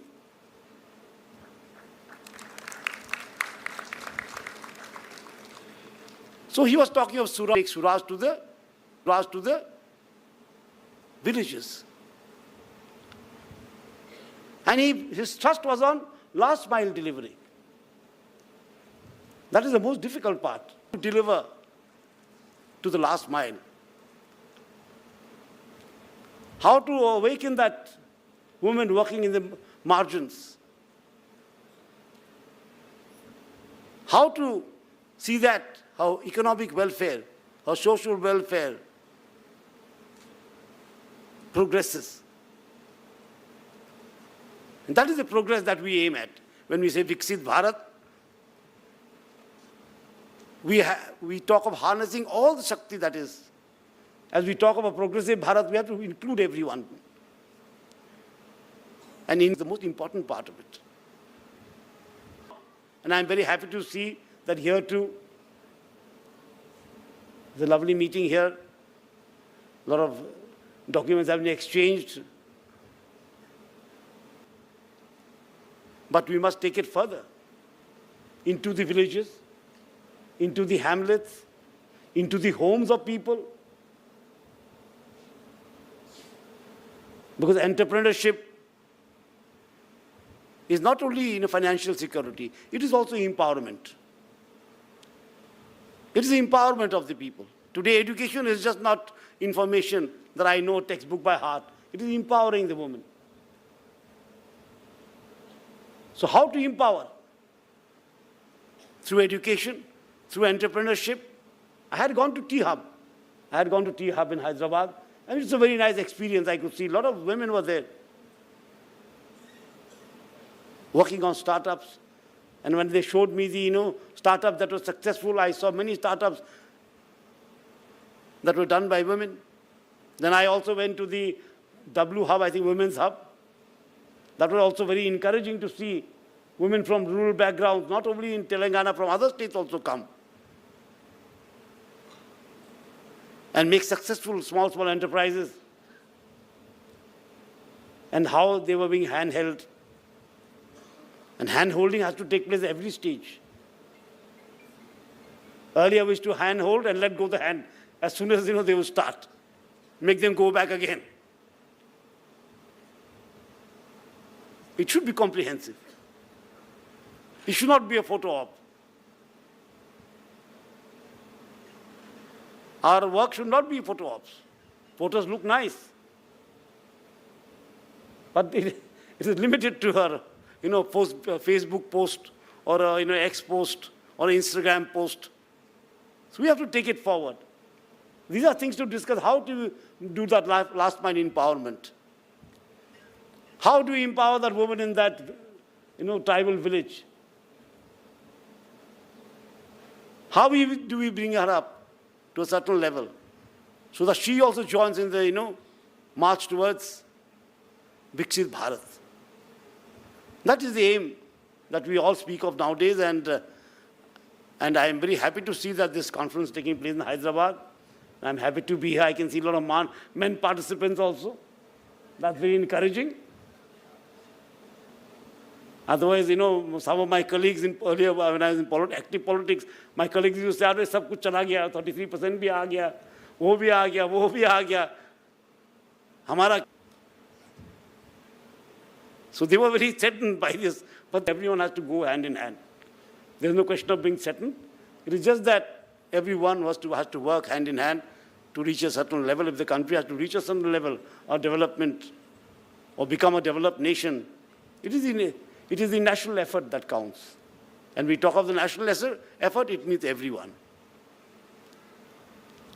And that's why the Prime Minister says, Sabka Saath, Sabka Vikas, Sabka Vishwas. He uses the word sab all the time to symbolize inclusivity.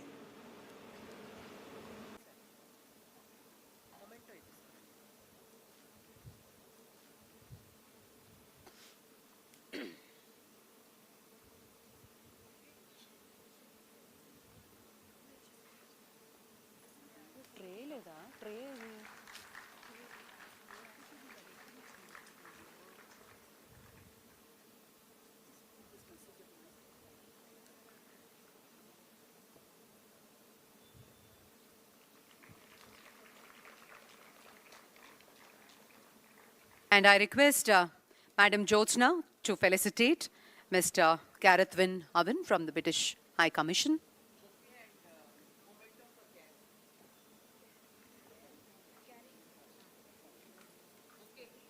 Bouquet.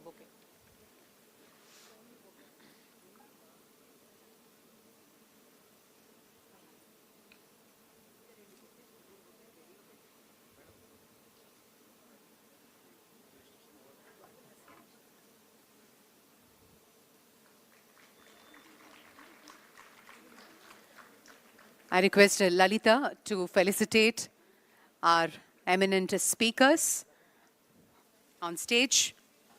Madam Mercy. Mercy ki memento bouquet. Please keep coming. Please keep coming.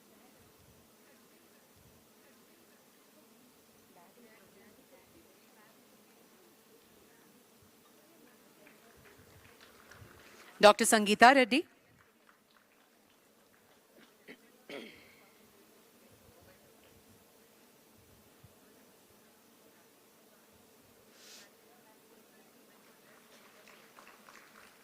Madam Saroj Bajaj.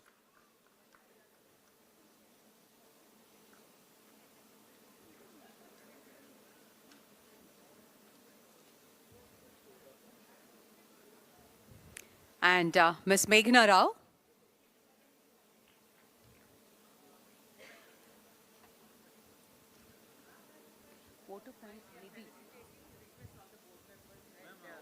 Yeah. Photograph. Madam Nidhi, request you to propose the vote of thanks. I announced already. Madam, Ms. Meghna Rao.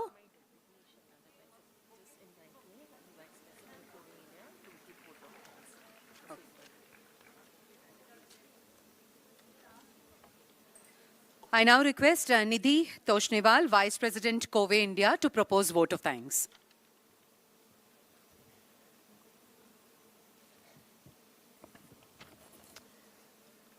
Hello, everyone. Can we have the COVE video since we have some time? Maybe. Okay, fine. Okay.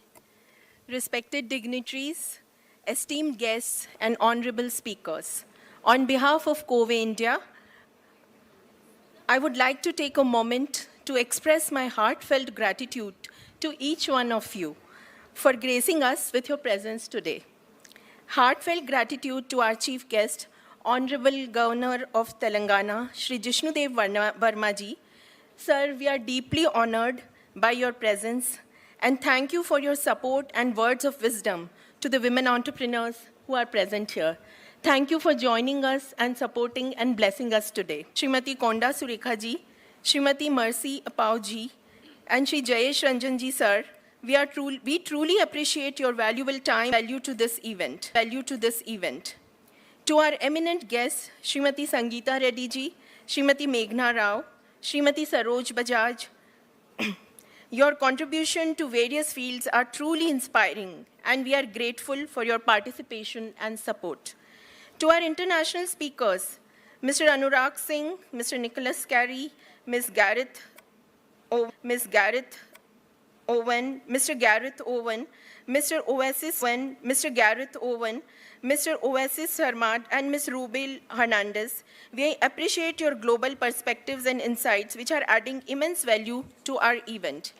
We acknowledge the valuable contributions from all our sponsors and event partners, instrumental in putting together of this magnitude.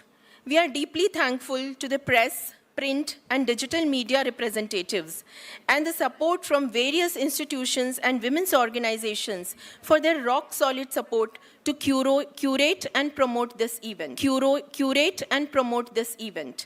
Last but not the least, all the guests present, COVE board and committees, COVE members from across India, students of various colleges and various support teams, we sincerely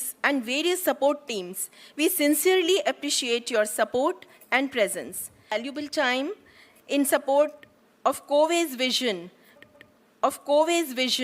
to nurture women entrepreneurs, and we look forward to fruitful discussions and collaborations in future. Thank you, everyone.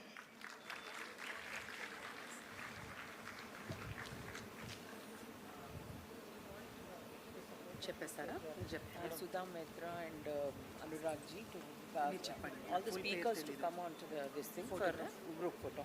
Group photo, please. Photo. Yeah. Speakers. Yeah. Speakers. I request all the speakers of this convention to please quickly come up onto the stage for the group photograph.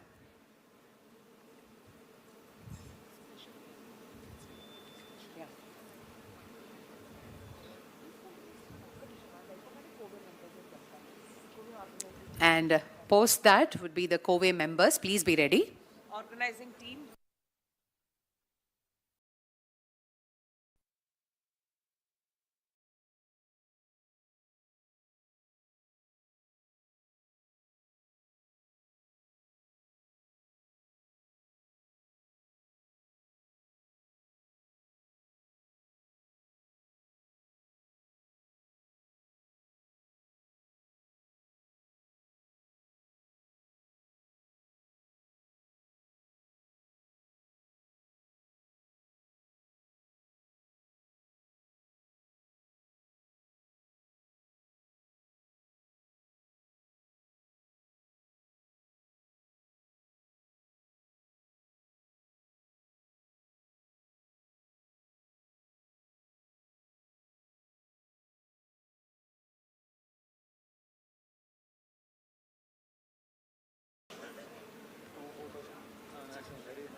చెప్పకూడదు play చేసేస్తారు photo అవనివ్వండి అయిపోయాలి of course.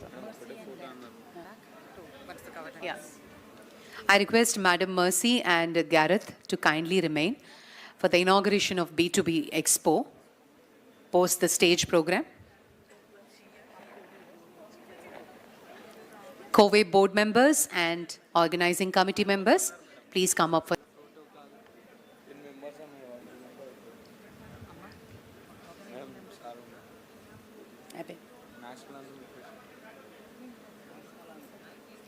Thank you, ladies.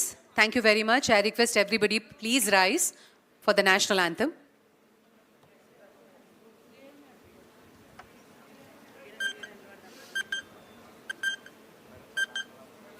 Stand by. National anthem. Jana Gana मन अधिनायक जय हे भारत भाग्य विधाता पंजाब सिंध गुजरात मराठा द्राविड उत्कल बंगा विंध्य हिमाचल यमुना गंगा उच्चल जलधि तरंगा तव शुभ नामे जागे तव शुभ आशीष मांगे गाहे तव जय गाथा जन गण मंगलदायक जय हे भारत भाग्य विधाता जय हे जय हे जय हे जय जय जय जय हे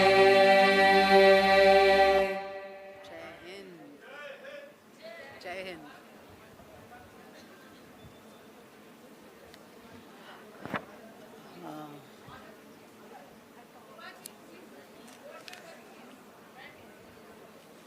Madam Mercy and Gareth will inaugurate the B2B Expo in a short while from now.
Recognize that the future of business is digital, inclusive, and globally connected.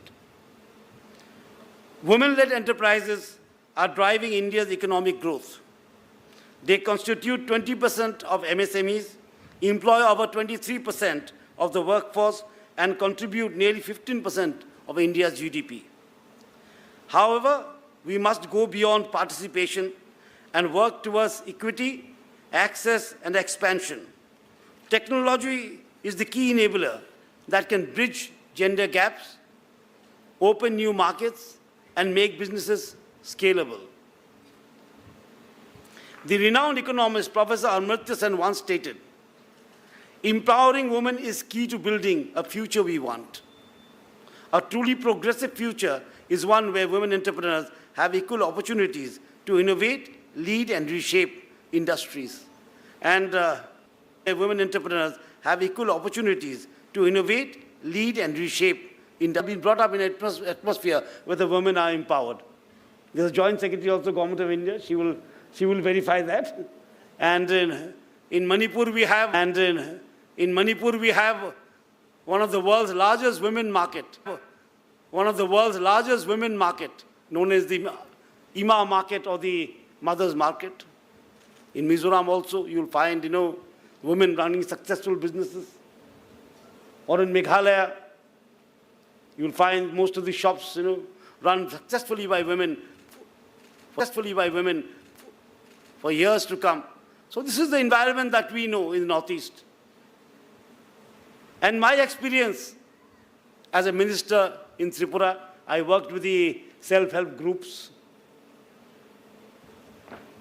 It was very inspiring. Very inspiring.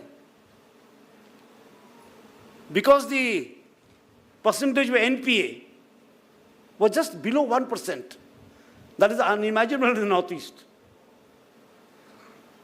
So women were, that NPA rate testifies two facts. One is that women do pay back. And second is that the businesses are running well. The small businesses that, the SHG groups, self-help groups, more efficiently. So I came to Telangana as governor, and with the chief minister, I went to a SHG Sammelan here also, SHG meeting, and here also the same story. So now the women of India have woken up. Whether it's in Hyderabad or in a remote village in the Northeast, they are coming forward. They are, doing startups at the micro level, but they're doing it. That is important. And they're doing it successfully. The success story is almost pan-India. That is very, very encouraging. Because as a minister, I had attended several, seminars and meetings on the SHG group, and then each time I would, boast that my state was doing that, I heard the other minister saying exactly the same thing. The SHG groups in his state or her state were also very efficiently run. This shows us that the rural women or her state were also very efficiently run. This shows us that the rural women have woken up. They are participating. They are homemakers. They are family makers. They are also become society makers now.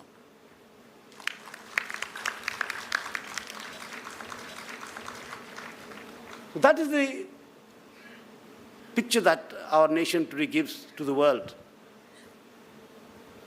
There's no dominance by anyone. And I remember the Prime Minister, when I met him at one of the rural development meetings, which he had come to inaugurate in Jabalpur 4 or 5 years back, he had said in his speech, and I can remember it till now, because it was a very nice line that he had said. He said, Swaraj we have, got long time back. He said, Swaraj we have, got long time back.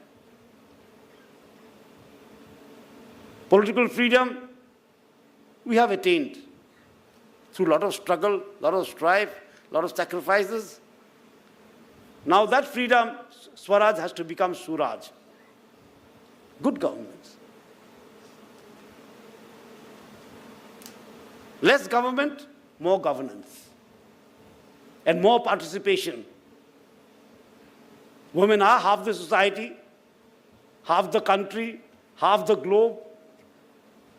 And we cannot, talk of a Viksit Bharat without Viksit Mahila Shakti.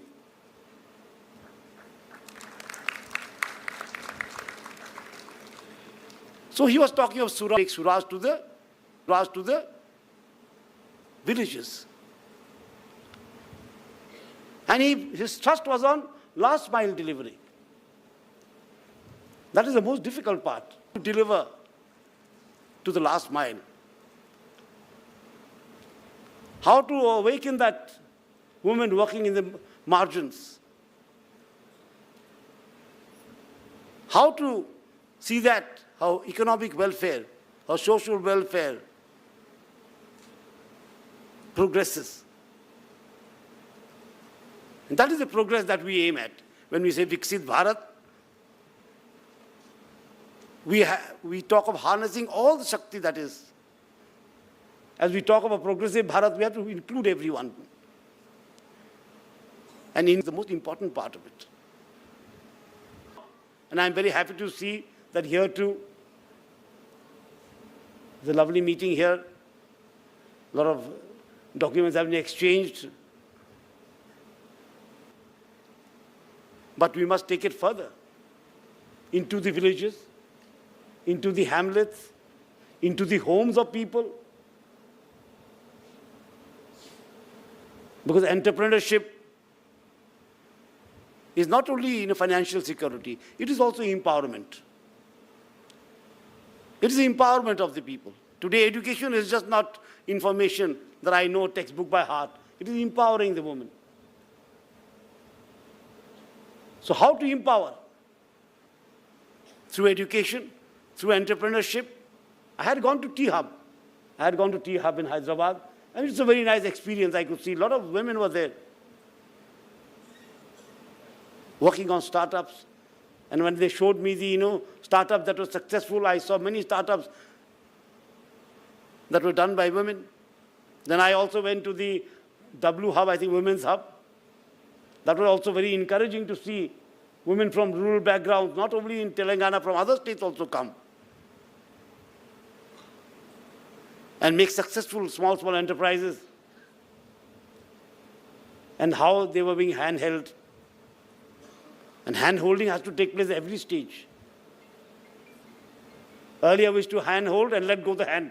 As soon as they will start. Make them go back again. It should be comprehensive. It should not be a photo op. Our work should not be photo ops. Photos look nice. But it is limited to her, Facebook post or X post or Instagram post. So we have to take it forward. These are things to discuss. How to do that last mile empowerment. How do we empower that woman in that, tribal village? How do we bring her up to a certain level so that she also joins in the, march towards Viksit Bharat? That is the aim that we all speak of nowadays, and I am very happy to see that this conference is taking place in Hyderabad. I'm happy to be here. I can see a lot of men participants also. That's very encouraging. Otherwise, some of my colleagues earlier when I was in active politics, my colleagues used to say, "Sab kuch chala gaya, 33% bhi aa gaya, wo bhi aa gaya, wo bhi aa gaya." Hamara. So they were very threatened by this, but everyone has to go hand in hand. There's no question of being threatened. It is just that everyone has to work hand in hand to reach a certain level. If the country has to reach a certain level of development or become a developed nation, it is the national effort that counts. And we talk of the national effort, it means everyone. And that's why the Prime Minister says, Sabka Saath, Sabka Vikas, Sabka Vishwas. He uses the word sab all the time. To symbolize inclusivity.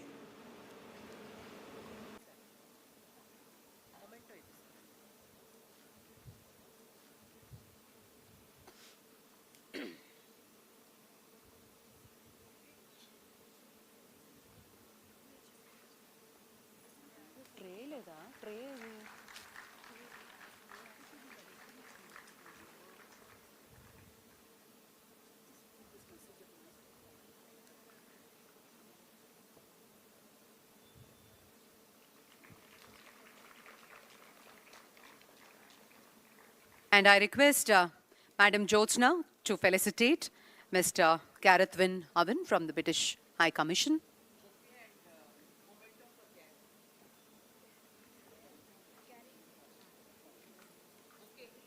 Bouquet.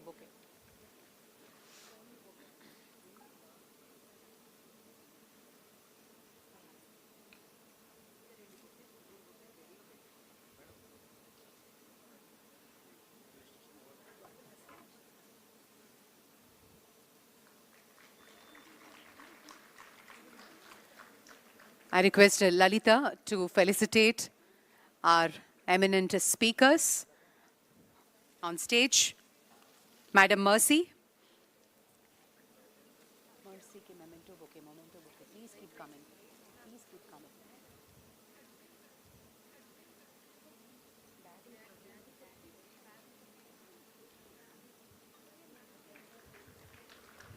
Dr. Sangeeta Reddy.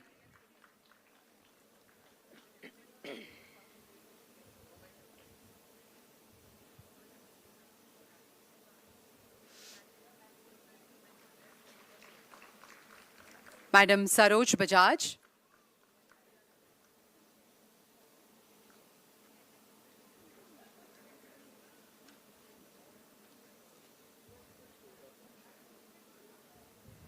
And Ms. Meghna Rao.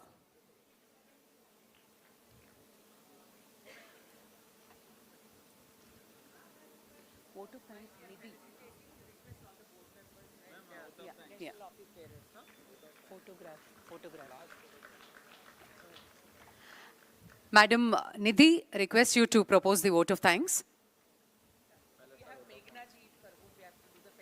I announced already. Madam Ms. Meghna Rao.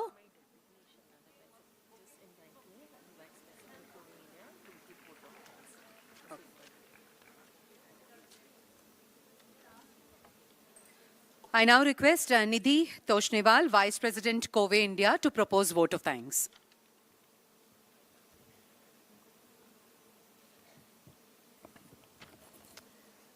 Hello, everyone.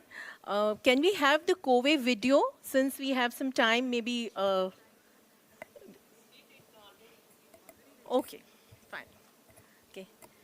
Respected dignitaries, esteemed guests, and honorable speakers, on behalf of COVE India, I would like to take a moment to express my heartfelt gratitude to each one of you for gracing us with your presence today.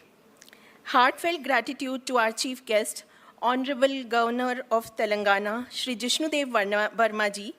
Sir, we are deeply honored by your presence, and thank you for your support and words of wisdom to the women entrepreneurs who are present here.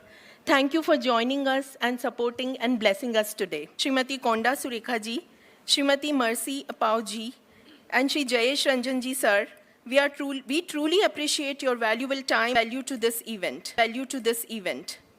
To our eminent guests, Srimati Sangeeta Reddy ji, Srimati Meghna Rao, Srimati Saroj Bajaj, your contribution to various fields are truly inspiring, and we are grateful for your participation and support. To our international speakers, Mr. Anurag Singh, Mr. Nicholas Carey, Ms. Gareth Owen, Mr. Gareth Owen, Mr. Oasis Sarmat, and Ms. Rubel Hernandez, we appreciate your global perspectives and insights which are adding immense value to our event. We acknowledge the valuable contributions from all our sponsors and event partners instrumental in putting together of this magnitude. We are deeply thankful to the press, print, and digital media representatives, and the support from various institutions and women's organizations for their rock-solid support to curate and promote this event. Curate and promote this event. Last but not the least, all the guests present, COVE board and committees, COVE members from across India, students of various colleges and various support teams, we sincerely appreciate your support and presence. Valuable time in support of COVE's vision to nurture women entrepreneurs, and we look forward to fruitful discussions and collaborations in future. Thank you, everyone.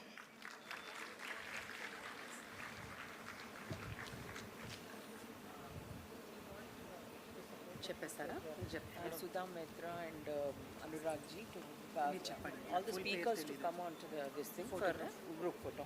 Group photo, please. Group photo. Yeah. Speakers, whisper. Photo. Yeah. Speakers, whisper. I request all the speakers of this convention to please quickly come up onto the stage for the group photograph.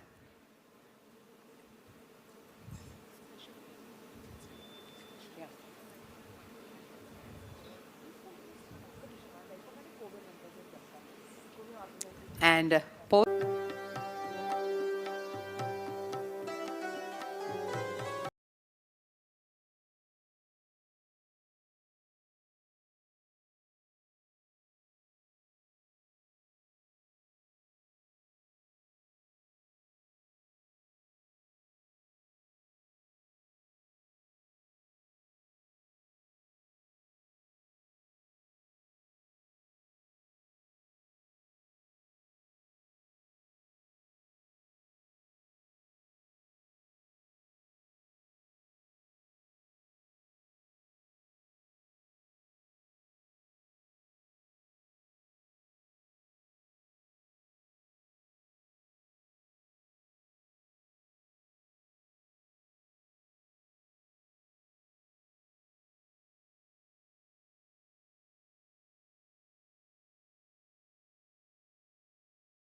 and Niti Aayog initiative, and also she's a mentor at T-Hub.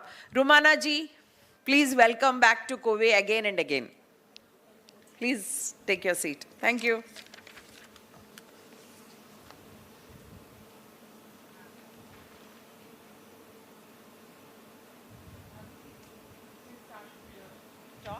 Yeah. A few words about Aditi. Aditi is our COVE member. Dr. Aditi Malik is a chemical engineer and a PhD from IIT Kharagpur, and she has a decade of expertise in sustainable water treatment, ultrasound and cavitation technology, nanobubble technology. So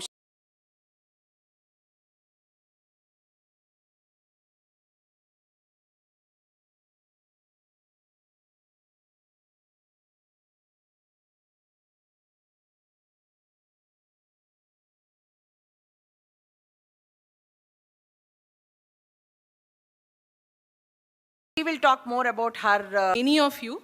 It is basically a Greek word, and which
this gap should be overcome on a serious note.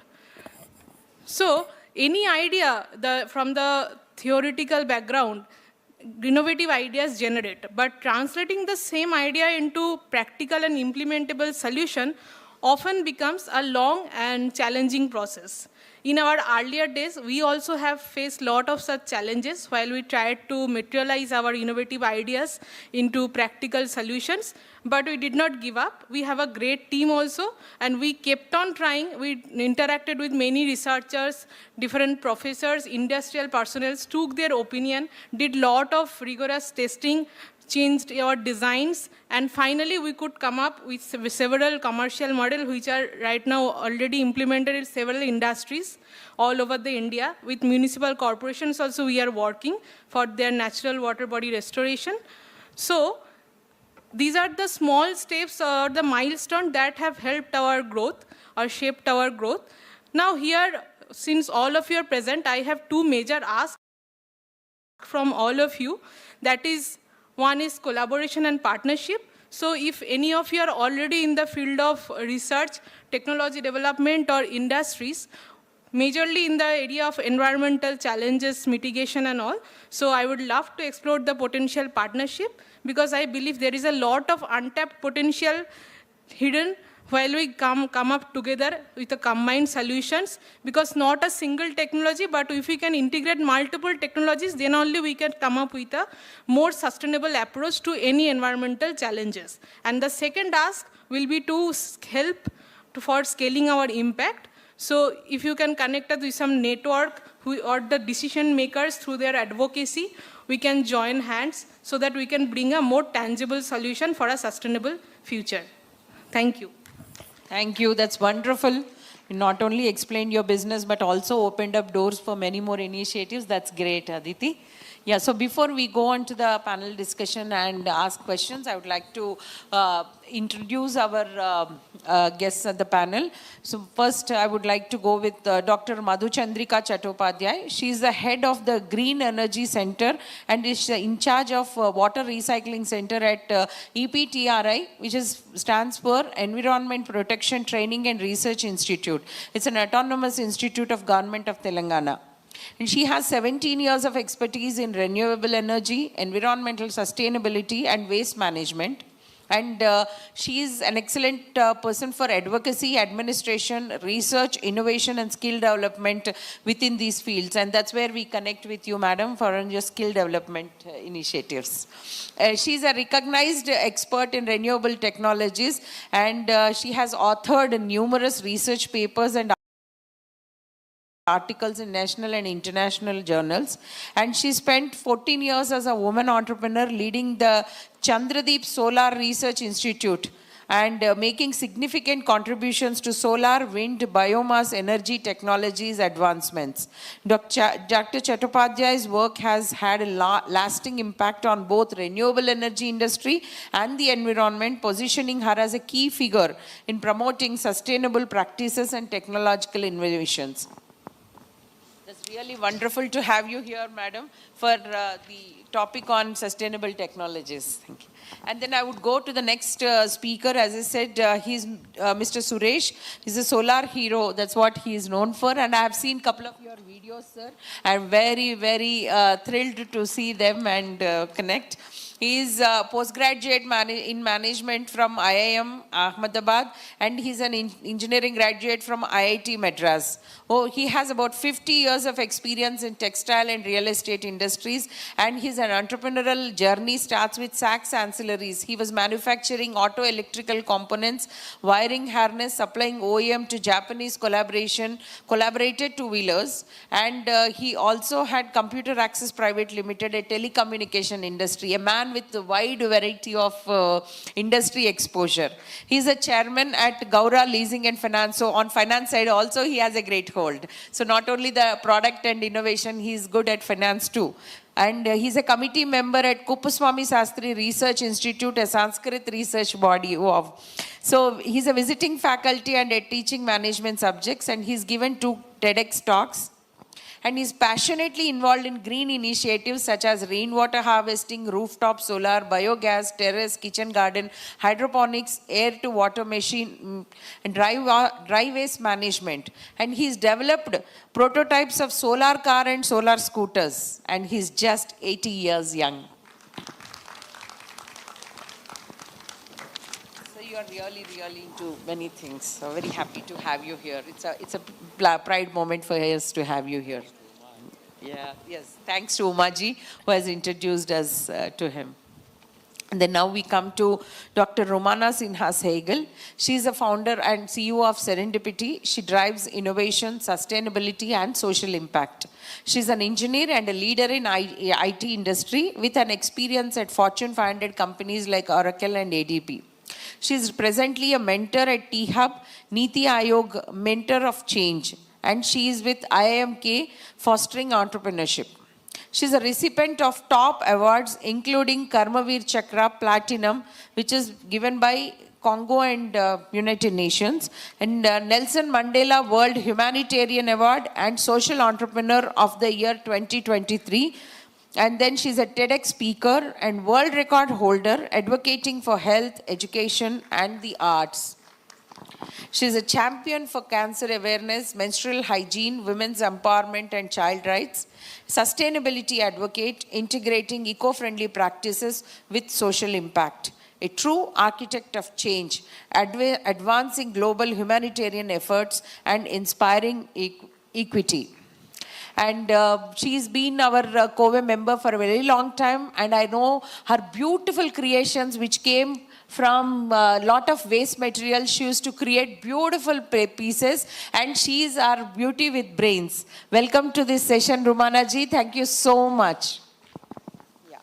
So I would now begin my questions. First, I would start with the young man here. Sir, we believe that sustainability is something which everybody needs to have awareness of and everybody needs to practice. So, everybody needs to practice, but more so from an industry standpoint, because ultimately industries provide produce lot of waste or whatever, scrap, whatever you call it, but lot of this residue we produce. So if this can be not so polluting, not so bad to the industry, it will be good. So what are those kind of initiatives which you say from a common man to an industry which we can adapt in our day-to-day lives, at the same time focusing more on business opportunities also, if you can share? That's a complex question Josna has raised. But today all of us are talking about climate change, global warming, but only talking doesn't give you any results. You've got to take action. And I am one who is a solution finder, and I've done all these things in my house, and I demonstrated that a common man can do all these things. Honestly, all these practices were available in the country earlier. I have not discovered anything, no invention, no innovation, nothing. I'm just trying to revive the practices. I feel a common man has a very significant role to play, not only industries. What I've done is very simple, no rocket science. One can afford it, it's economically viable, technologically feasible. Today it's available. For example, I installed solar 15 years ago. At that time, people did not know what is solar. I faced problems, components were not available, vendor was not available. But then I found a solution. I'm again the first house in Chennai, maybe in India. I started this net metering. I generate electricity, feed it to government. That's known as net metering scheme. Today it has become little common, but 7-8 years ago, it was not so.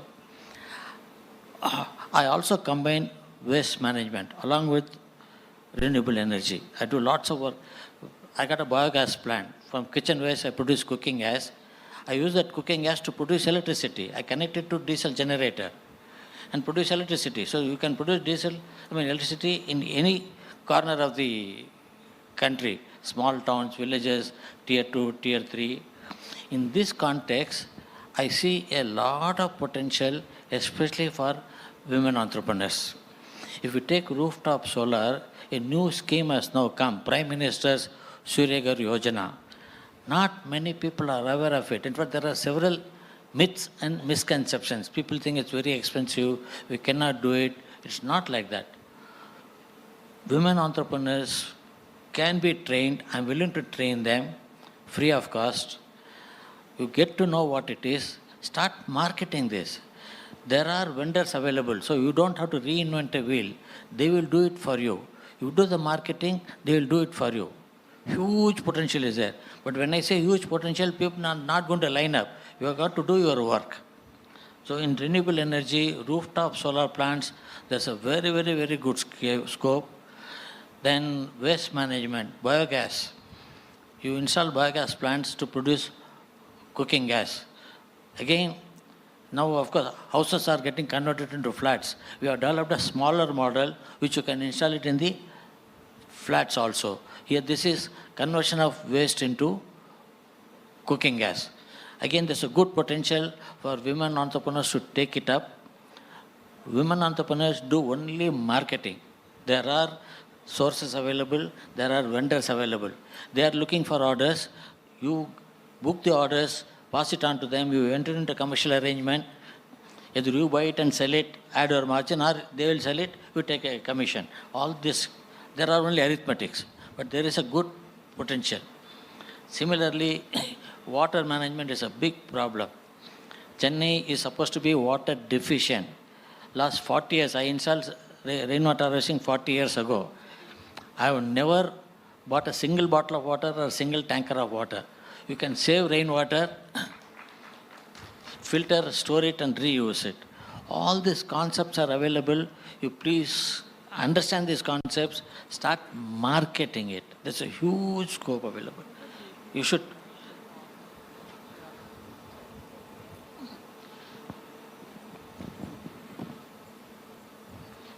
Now we are talking about e-mobility. I was going to talk e-mobility. Lots of electrical scooters are coming. Electrical scooters are only partial solution for pollution. You still need to charge the battery. You have to plug it in. You are using fossil fuels. Therefore, I developed a solar scooter. Put a panel on top of the scooter, park it in the sun for 3 hours, battery gets charged, start driving it. This is a good scope. As a women entrepreneur, you get to know about this, start marketing it. There are people who will make it and give it to you. Like that, no, anything you touch, green energy, e-mobility, renewable energy, waste management, water treatment. I'm not talking about large projects. I'm not at all interested in the large project. I'm interested in the smaller projects. Couple of other ideas. Now, cigarette butts. People smoke cigarette and throw it away. That cigarette butts are non-biodegradable, but that is a cellulose acetate. I made pellets out of cigarette butts. Pellet is black gold. You can use it for cooking, use it in the boilers. This is waste to wealth. Tetra packs. You drink the soft drink, throw the Tetra packs away. We are converting Tetra packs into furniture. Collect the furniture. There's one company in Bombay, one in Ahmedabad. They make a sheet like a plywood and they make furniture out of that. Again, there's a scope for women entrepreneurship completely. Small projects. I'm not talking $1 million project at all. No. All these things can be understood by the women. It doesn't need high education or something like that. Only commonsensical approach. Start marketing this. Convince customers, individuals, and start doing it. There's a huge potential available completely. Thank you. Wonderful, sir. Thank you so much.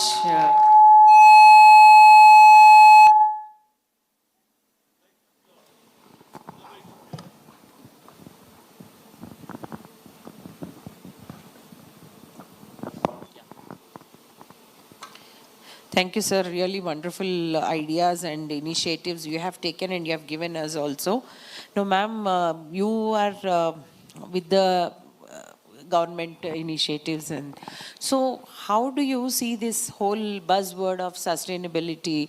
So, because 20 years back when we started business, all we knew was business start karo and product becho. But now we are also kind of like, made more and more aware of like, it's not just all about making a product, make it in a more sustainable way.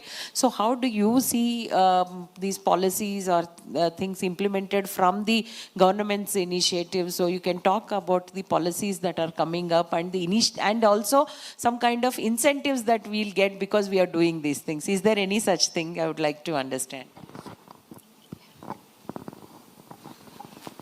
Good afternoon, everyone. Thank you for inviting me at first, Kowe. So sustainability for the entrepreneurs, women entrepreneurs. So this is my first employment. Actually, I'm a first employment in an organization. I was also a woman entrepreneur like you, at least 2.5 years ago. As Sir said that 15 years ago, there was no solar. There is no word like solar entrepreneurship. But I could proudly say I was the first solar woman entrepreneur in India 16 years ago. After my master degree from Jadavpur University in renewable energy.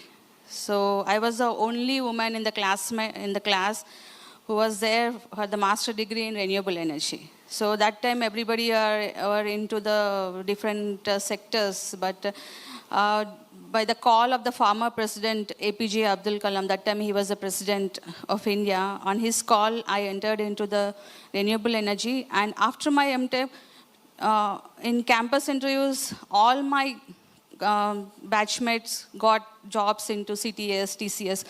But I was very much firm that I will become an entrepreneur in solar. So even my family also discouraged that we are not from the entrepreneurship background. We don't know how it runs. We are all government employees. So how can you run this thing without any knowledge? But I did it successfully for 14 years till COVID. So I was a first woman entrepreneur in solar, wind, and biomass. I used to manufacture with a small team. The solar lanterns, solar home light systems, solar street lights.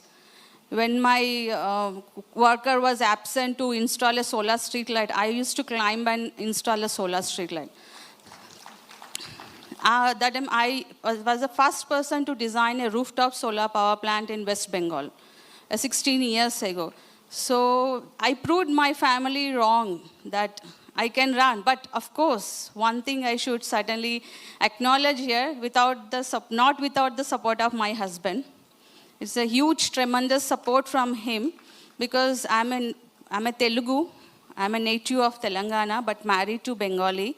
So I did not know the language to speak to the labor of my company that time.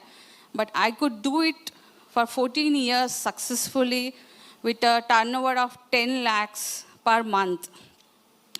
Just our market was Sundarban, I think you know Sundarban. So the villages, the rural areas, they used to pick up like anything. We had an R&D team to do all these things. So due to COVID and all these things, and the present organization where I'm working for the government of Telangana is the Environment Protection Training and Research Institute. They did not have the energy department. Mostly they work on environment-related activities. So the then principal secretary of the organization wanted me to come on board and develop the energy center for their organization. This is how I got into the employment, actually. So, but still, at heart, I'm an entrepreneur, more than an employee. As an entrepreneur, I see that we don't walk. We run, actually. We put our hands, fingers, legs in everything from wherever we get. It's not like that we maintain a particular file or all these things. Everything. If I'm investing my time, my energy, my knowledge into this thing, the return on investment should be there. It's not that work is done and work is done. No. The return on investment should be high. Still, I feel being an employee at the government organization, still I feel that should be there. So I take accountability and responsibility at a very higher, utmost sincerity to gain something revenue for my organization, even though it is government, nothing like that, profit or anything.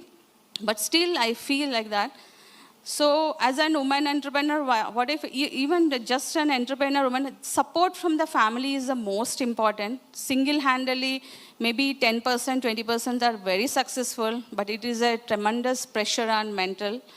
And patience, of course. Patience is the first and buzzing word, I say that. In case of what Sir has said, that in a small way you can integrate renewable energy technologies into your businesses. Like first assess the energy needs of your organization, your company. Then you can say that where you are this solar energy. Because I say solar energy because we all have many renewable energy technologies like solar, wind, biomass. I don't talk about green hydrogen, all these things, because those are very bigger areas. Still, solar is much popular than other renewable energy technologies because it is modular in character.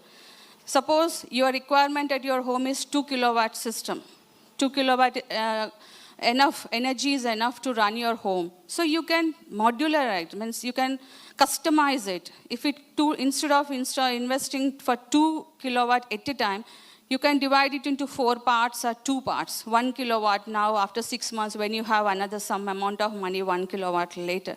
This is how the solar has become popular, not other renewable technologies. Like in case of wind, you cannot bring and put it in your organization a wind turbine. In the middle of your organization, you can put it. So first, assess your energy needs, then integrate the solar. And I'm also I just correct here, I'm not the in charge of water recycling center. I'm the in charge of waste recycling center of my organization. So whatever the waste we generate, generally plastic is banned in my organization. Whatever the waste we generate, like in office material, sometimes we don't want plastic, but some papers and all this packed in plastic and comes here. So I look after that, the waste recycling facilities in my organization, the paper, plastic, whatever is generated in our organization, we convert them into the plastic bricks or plastic ash just to make it as a small road type for the pilot project to study how the percolation happens in the water, if the water absorbs or not. Then some small kind of garden stools with the plastic ash. So these are all taken by us. So in a small, if you include circular economy principles in your organization, it adds value to your organization. It shows, it's an extra credit to your organization that you are a supporter of eco-friendly. And for your consumer also, you can force that, see, we use eco-friendly, biodegradable, recyclable materials. Maybe initial investment is high, but it adds value.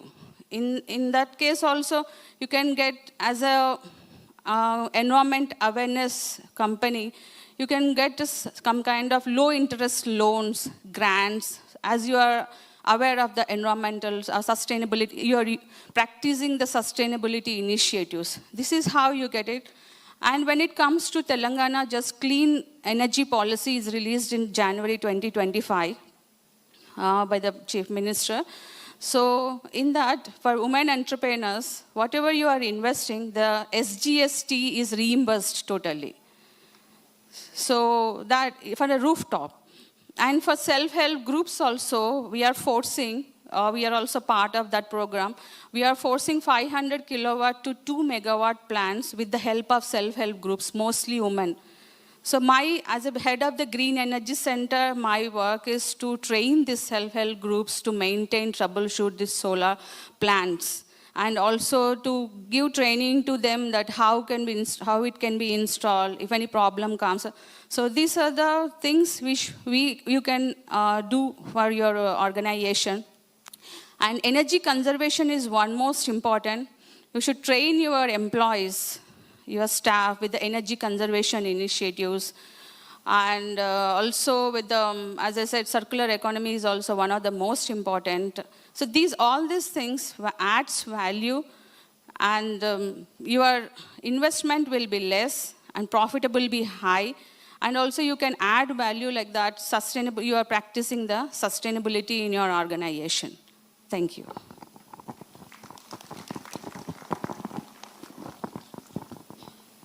Great, ma'am. A lot of initiatives, both as an entrepreneur and also into the policy form. That's very interesting combination, in fact, because you understand the troubles of an entrepreneur and then you come back and then make policies and look at the systems. That's a very great combo. Now coming to Romana. So you are also an entrepreneur by yourself, and you're also mentoring many people, many startups at T-Hub and also in the Atal Incubation, as I understand. So, as I said, when we started our initiatives about 20-25 years back, it was not so much of awareness about all these aspects of sustainability. Chal raha hai to chalne do type. But today, how do you see, like, when you're mentoring, when you're talking to the young generation, how much is the awareness within them, or what kind of practices these incubators are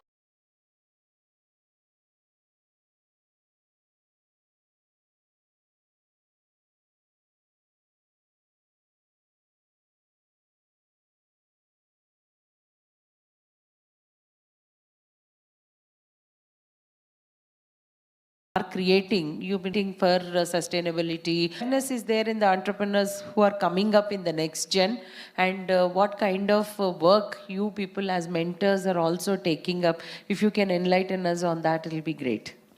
Thank you, Jyotsna. Namaskar and a very good afternoon to you all. I'm sure it's a post-lunch session, so I'm going to liven it up only on using one of the key points which our Honorable Governor mentioned. He used the word sub, we. And one very important element of we is the student community, right? And there were about 200 plus students today that we saw on this platform who were engaging with some of the senior leaders across industry. So for me, how I define sustainability is more so like a covenant, which is defining the legacy for tomorrow. And the legacy for tomorrow lies in the bhavishya, which is the student engagement.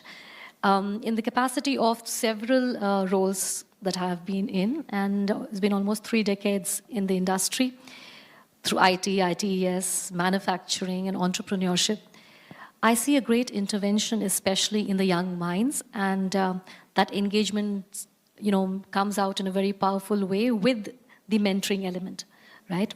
So, one initiative that I would like to highlight as to how we mentors are working in the area of sustainability to cause and curiosity and ideation build in that segment is one of the recent initiatives, which is called the ISF Junicorns. ISF is the master body which was founded by former Chief Secretary of AP and Telangana, Shri J. Chaudhary sir. So under his visionary leadership, what we did is I had the opportunity to lead and ideate and create that entire vertical. ISF Junicorns was a platform which, in fact, coincidentally, it was launched here, very much here at ESCI, which brought together the student community to engage on solving problems on the United Nations Sustainability Development Goals to the format of innovative projects. So what we did is we segmented under 4 key themes. We gave them these problem statements based on 4 key themes. One was environmental conservation, renewable energy, climate resilience, and inclusivity and innovation.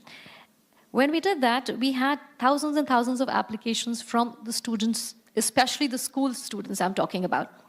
We sat together as mentors and we filtered out some amazing innovations which came out based on the problem statements. So one angle of looking at it is getting them to be a part of the larger level interventions which is happening in the community, in the industry, with the government, with the startups, with the business leaders and the visionaries. Recent initiative which was done at T-Hub, which was piloted under the guidance of the CEO, Mr. Sujit Jagirdar, was a program called as Sustainability Dialogues. Now, this was done on 22nd and 23rd, very recently, which was more, again, like a transformative movement. Why I call it as a transformative movement? Because sustainability became the core for actually driving economic progress, policy transformation, and technological intervention, having the academia, the industry leaders, policymakers, and startups engage in a debate format based on 8 critical SDGs from the UN. Sadly, why did we take these particular 8 SDGs is, very recently the UN to 2024 report says India is 109 among 166 nations on the UN SDG progress, right? And if we were to even achieve the 2030 goals that we have set for ourselves without even having the young generation, the future of our country and all the countries across the world, be even aware of what the basic sustainability quantum is. So I saw a huge gap there. So we thought of doing this particular module. And one of the very, very finest initiatives done by the Government of India under Niti Aayog Atal Innovation Mission is the ATL labs. I'm sure most of you know what ATL tinkering labs are.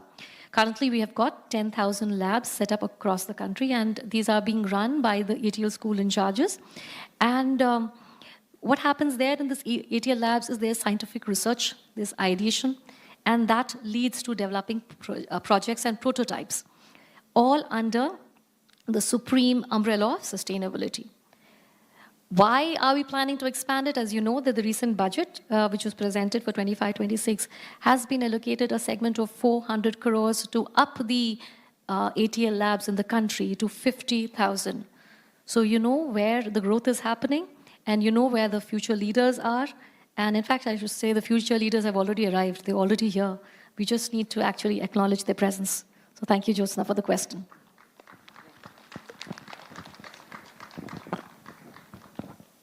That's great. Wonderful to know kind of initiatives and kind of push that's happening towards the sustainability, SCG and all that. It's very great. So now I look at the audience. If you have any questions, want to know more about anything, yeah, I would pass on the mic. I request any of the volunteers sitting here, please take the mic across, please. Hello. I want to share one interesting experience. One auto rickshaw driver, he built a house outside the city in Chennai. He had no electricity. So he was paying rent in a rented house inside the city. He approached me. I put just a 0.5 kilowatt panel with one small battery, 24 Ah. He could run his lights, TV, fan, and his pump. He shifted to his house, so he stopped paying rent. And I said, now even if the department gives electricity, he said, please don't take it. But he was able to run the house with the solar completely. Very interesting experience. Great, sir.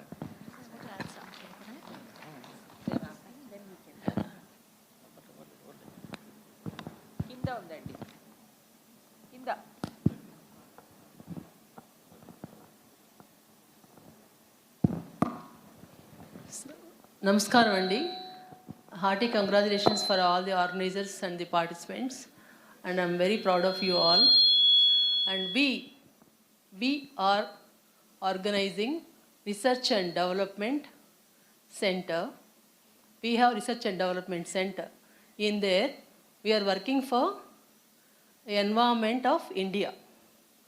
Throughout India, from Kashmir to Kanyakumari, throughout India. For that, we are developing app, and also it's a purely Section 8 company. Purely Section 8 company. And here, lot of employment opportunities and enough funds. Enough means how much funds you want. For example, thousands of crores, lakhs of crores, or millions of crores, that also we have. So, that's why I'm requesting the great dayas to join with us and help us. So we are also working like you. Thank you, sir. I'll come and collect all the ID cards and all, and again I'll come for you. Thank you. Thank you, Jyotsna, for this opportunity. I actually needed to add one thing. We're talking about the Women's International Entrepreneurship Summit that is happening here. We spoke about sustainability. We spoke about inclusion, and one important intervention I see is sustainability and innovation. How are we driving that, right?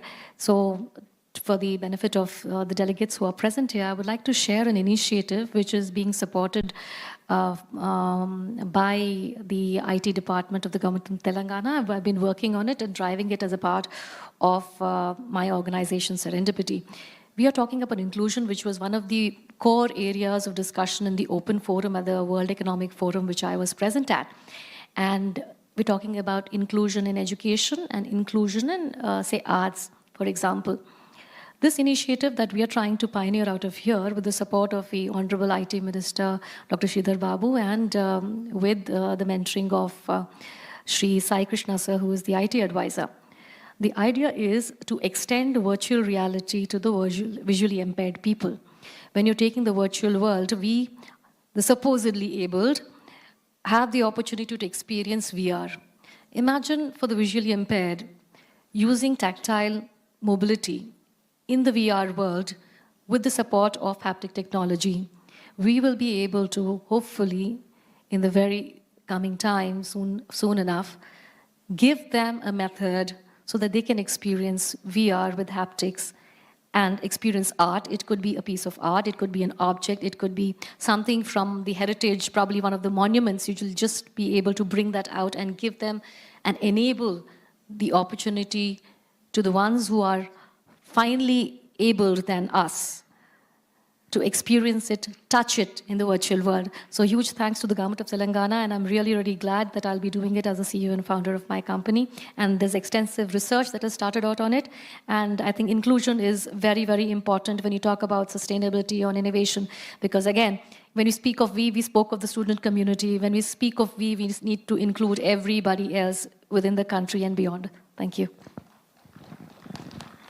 Yes, it's very true that we need to include everyone when it comes to this kind of initiatives, definitely yes.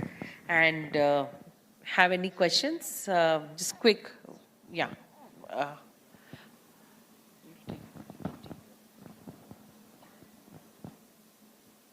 Somebody sitting at the back can come forward.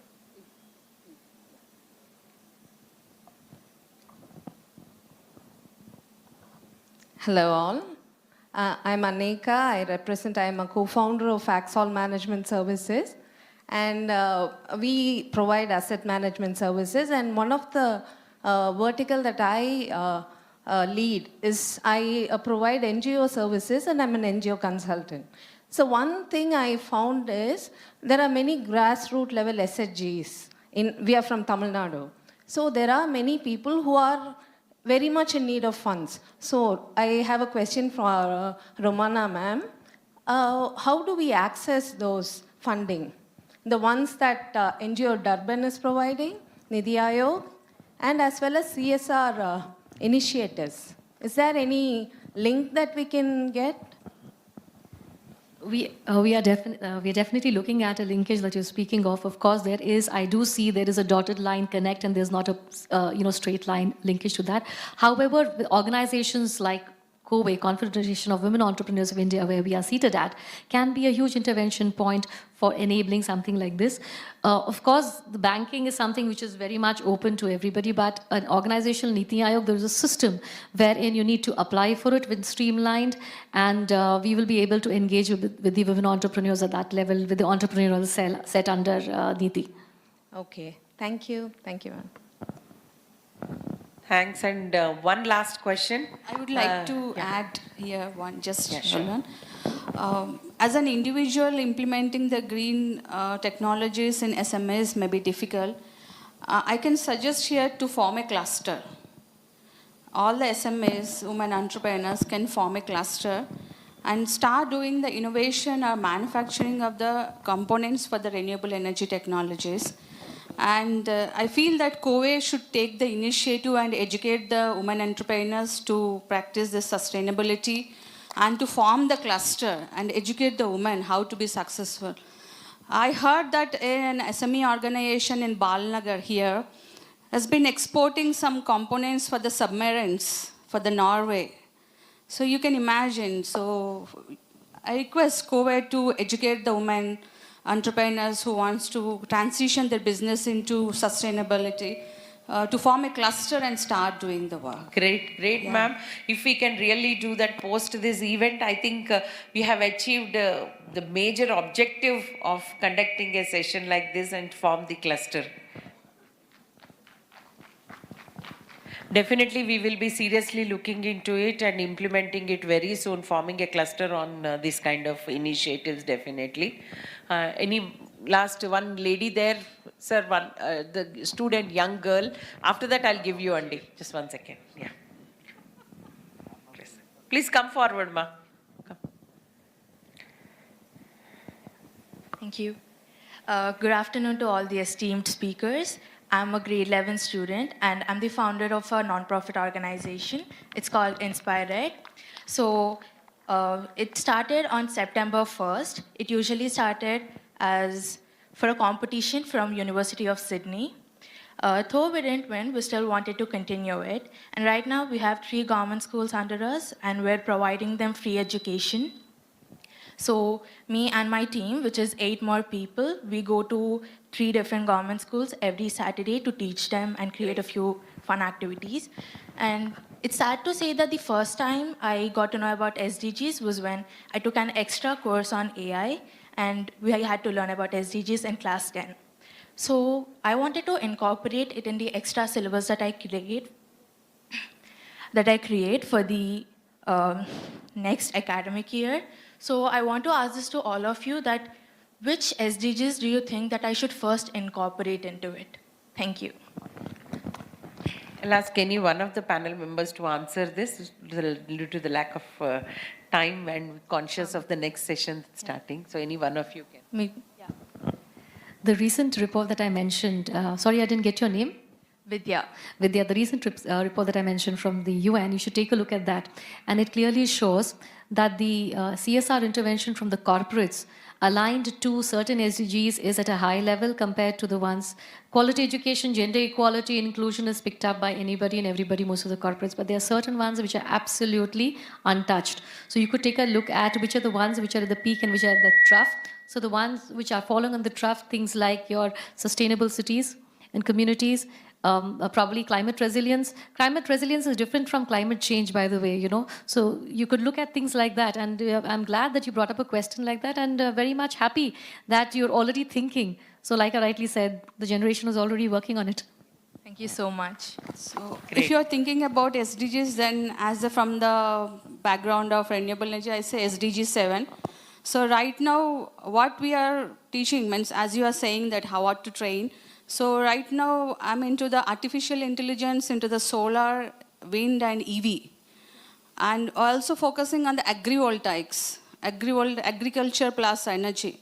Farming plus generation of energy is happening widely in northern part of India. It should come to southern part now. So these are the new technologies which comes under your SDG 7. If you're thinking about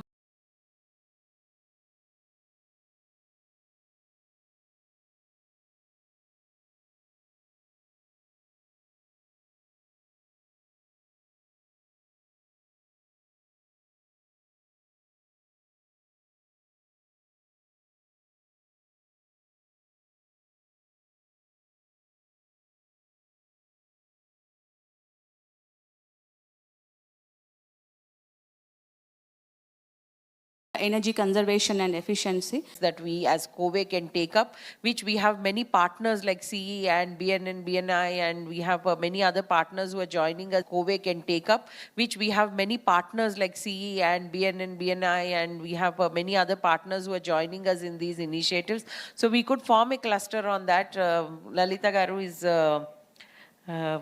our president can think of these kind of initiatives, and government also is ready to support us on.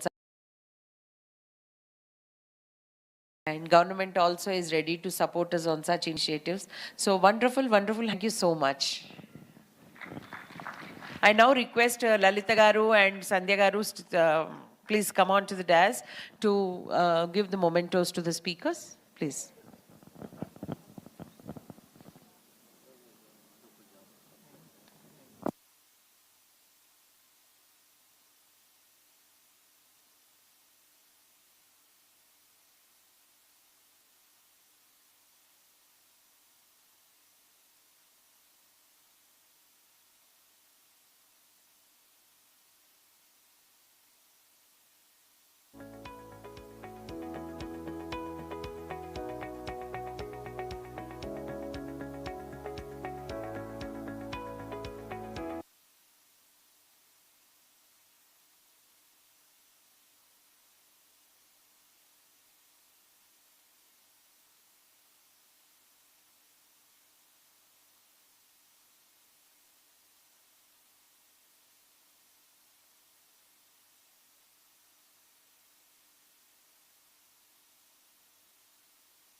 You know, this is a very, very, I would say, a very emotional moment for me, especially right now, receiving it, especially from Sandhya Garu, Sandhya ma'am.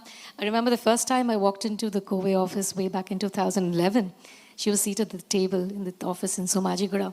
Just walked in and I said, I'm a new entrepreneur and I want to do something. And all that she said is welcome.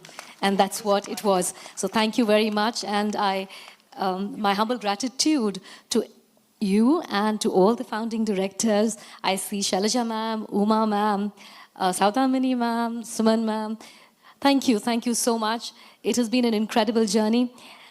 To the national president of COVE, Lalita ji, Jyotsna, my colleagues, Nirja, Madhu, everybody, Kalpana, thank you for believing in me and for having me here. It's my august privilege and an honor.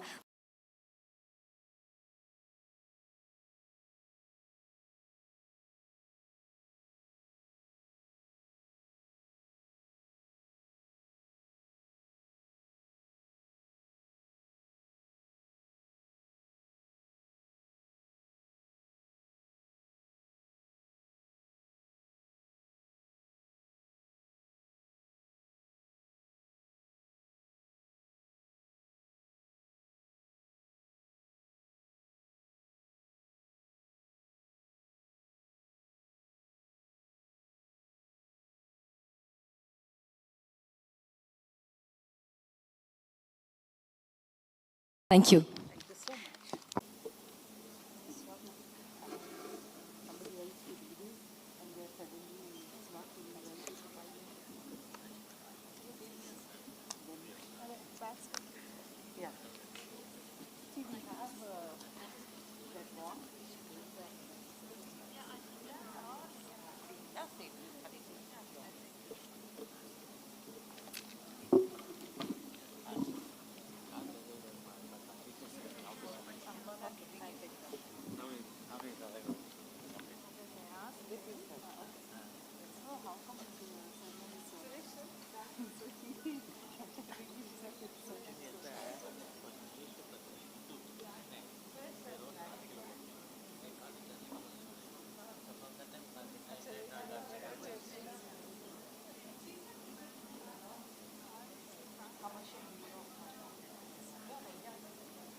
Can start with a video commercial thing. The events are not possible without the sponsorship from our many supporters. So we'll now have a video from one of our promoters, supporters.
I is derived from kala meaning art and I meaning the human eye, symbolizing a refined vision for heritage and design.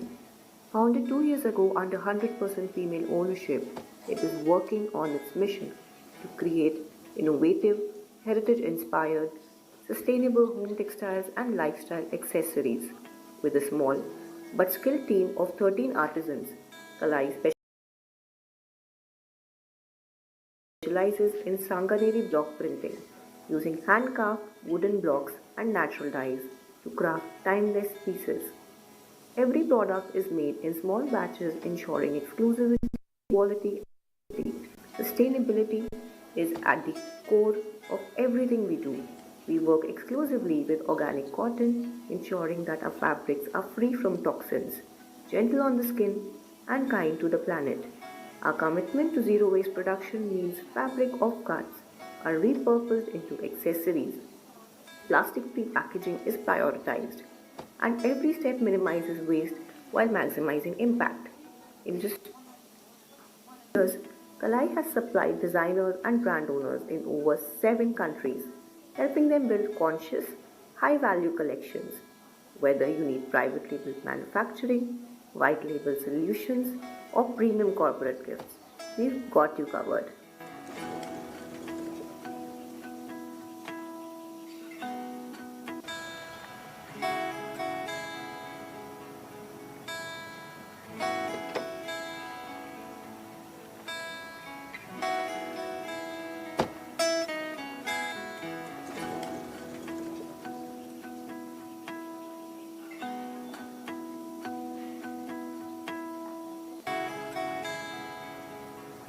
Connect with us today to create something extraordinary together.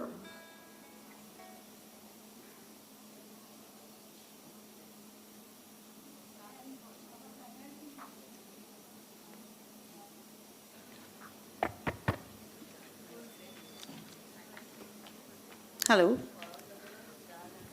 Good afternoon, everyone.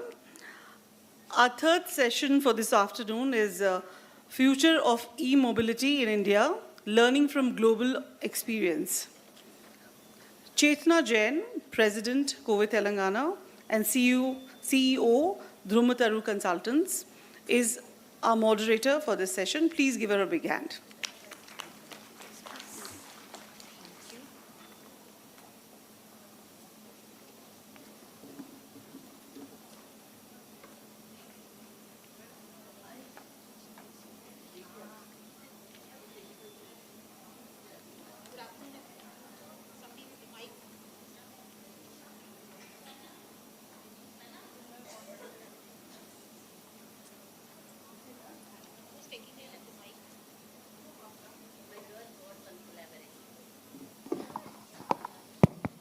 Good afternoon, everybody. Session number 3 for the day today, we will have on the topic Future of E-Mobility in India, Learning from Global Experience. This session, I have very eminent panelists who come with a lot of experience in this particular arena.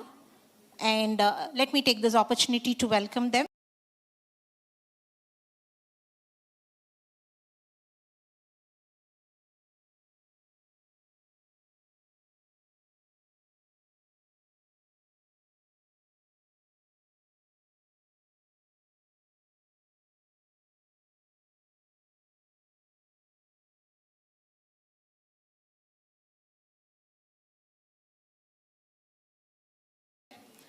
Which is really one of the most important sessions for today. So please.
can modularize, means you can customize it. If instead of investing for 2 kilowatt at a time, you can divide it into 4 parts or 2 parts. 1 kilowatt now, after 6 months, when you have another some amount of money, 1 kilowatt later.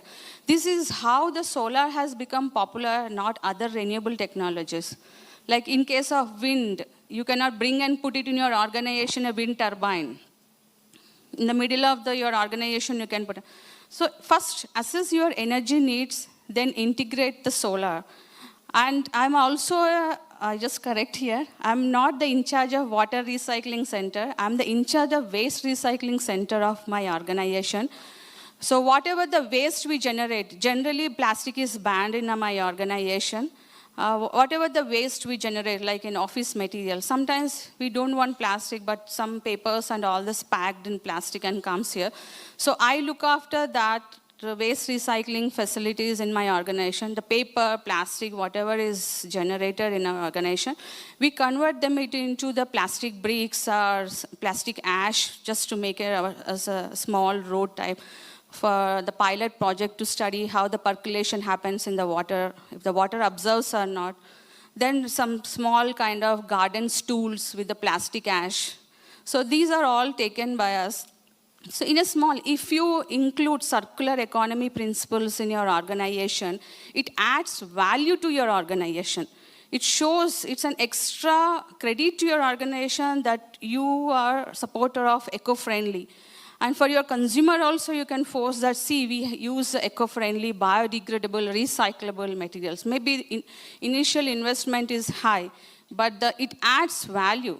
In that case also, you can get, as a environment awareness company, you can get some kind of low interest loans, grants, as you are aware of the environmental sustainability, you are practicing the sustainability initiatives. This is how you get it. And when it comes to Telangana, just clean energy policy is released in January 2025 by the Chief Minister.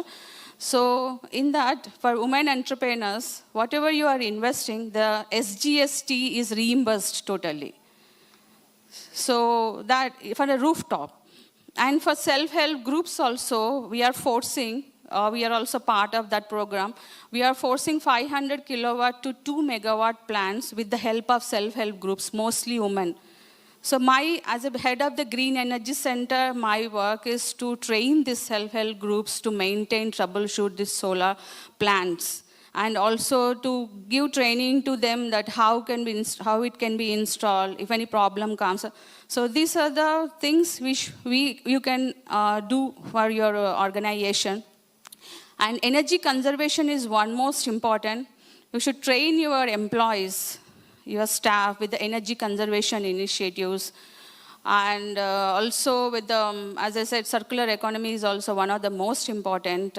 So all these things adds value, and your investment will be less and profit will be high. And also you can add value like that, sustainable, you are practicing the sustainability in your organization. Thank you.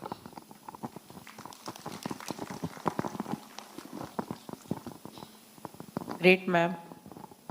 Lot of initiatives, both as an entrepreneur and also into the policy form. That's very interesting combination, in fact, because you understand the troubles of an entrepreneur and then you come back and then make policies and look at the systems. That's a very great combo. Now coming to Romana. So you are also an entrepreneur by yourself, and you're also mentoring many people, many startups at T-Hub and also in the Atal Incubation, as I understand. So, as I said, when we started our initiatives about 25 years back, it was not so much of awareness about all these aspects of sustainability. Chal raha hai to chalne do type. But today, how do you see, like, when you're mentoring, when you're talking to the young generation, how much is the awareness within them, or what kind of practices these incubators are creating, you meeting for sustainability, or the much of awareness is there in the entrepreneurs who are coming up in the next gen? And what kind of work you people as mentors are also taking up? If you can enlighten us on that, it will be great. Thank you, Jyotsna. Namaskar and a very good afternoon to you all. I'm sure it's a post-lunch session, so I'm going to liven it up only on using one of the key points which our Honorable Governor mentioned. He used the word we. And one very important element of we is the student community, right? And there were about 200 plus students today that we saw on this platform who were engaging with some of the senior leaders across industry. So for me, how I define sustainability is more so like a covenant, which is defining the legacy for tomorrow. And the legacy for tomorrow lies in the bhavishya, which is the student engagement. In the capacity of several roles that I have been in, and it's been almost 3 decades in the industry, through IT, ITES, manufacturing, and entrepreneurship, I see a great intervention, especially in the young minds, and that engagement, comes out in a very powerful way with the mentoring element, right? So, one initiative that I would like to highlight as to how we mentors are working in the area of sustainability to cause and curiosity and ideation build in that segment is one of the recent initiatives which is called the ISF Junicorns. ISF is the master body which was founded by former Chief Secretary of AP and Telangana, Shri J. Chaudhary sir. So under his visionary leadership, what we did is I had the opportunity to lead and ideate and create that entire vertical. ISF Junicorns was a platform which, in fact, coincidentally, it was launched here, very much here at ESCI, which brought together the student community to engage on solving problems on the United Nations Sustainability Development Goals through the format of innovative projects. So what we did is we segmented under 4 key themes. We gave them these problem statements based on 4 key themes. One was environmental conservation, renewable energy, climate resilience, and inclusivity and innovation. When we did that, we had thousands and thousands of applications from the students, especially the school students I'm talking about. We sat together as mentors and we filtered out some amazing innovations which came out based on the problem statements. So one angle of looking at it is getting them to be a part of the larger level interventions which is happening in the community, in the industry, with the government, with the startups, with the business leaders and the visionaries. Recent initiative which was done at T-Hub, which was piloted under the guidance of the CEO, Mr. Sujit Jagirdar, was a program called as Sustainability Dialogues. Now, this was done on 22nd and 23rd, very recently, which was more again like a transformative movement. Why I call it as a transformative movement? Because sustainability became the core for actually driving economic progress, policy transformation, and technological intervention, having the academia, the industry leaders, policymakers, and startups engage in a debate format based on 8 critical SDGs from the UN. Sadly, why did we take these particular 8 SDGs is, very recently the UN to 2024 report says India is 109 among 166 nations on the UN SDG progress, right? And if we were to even achieve the 2030 goals that we have set for ourselves without even having the young generation, the future of our country and all the countries across the world, be even aware of what the basic sustainability quantum is. So I saw a huge gap there. So we thought of doing this particular module. And one of the very, very finest initiatives done by the Government of India under Niti Aayog Atal Innovation Mission is the ATL labs. I'm sure most of you know what ATL tinkering labs are. Currently, we have got 10,000 labs set up across the country, and these are being run by the ATL school in charges. And what happens there in this ATL labs is there's scientific research, there's ideation, and that leads to developing projects and prototypes, all under the supreme umbrella of sustainability. Why are we planning to expand it? As you know, that the recent budget, which was presented for 25-26, has been allocated a segment of 400 crores to up the ATL labs in the country to 50,000. So you know where the growth is happening, and you know where the future leaders are. And in fact, I should say the future leaders have already arrived. They're already here. We just need to actually acknowledge their presence. So thank you, Jyotsna, for the question.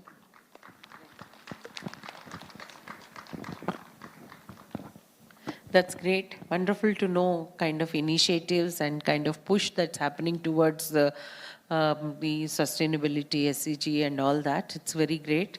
So now I look at the audience. If you have any questions, want to know more about anything, yeah, I would pass on the mic. I request any of the volunteers sitting here, please take the mic across, please. Hello. I want to share one interesting experience. One auto rickshaw driver, he built a house outside the city in Chennai. He had no electricity.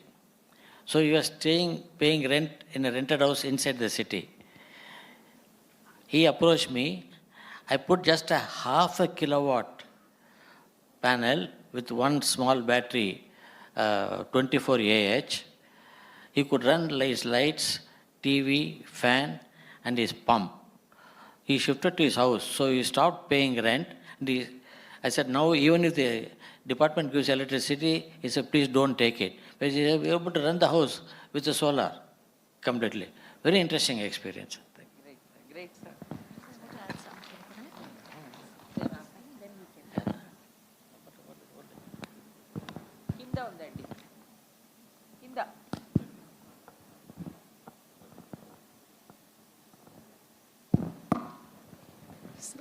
Namaskaram Andi.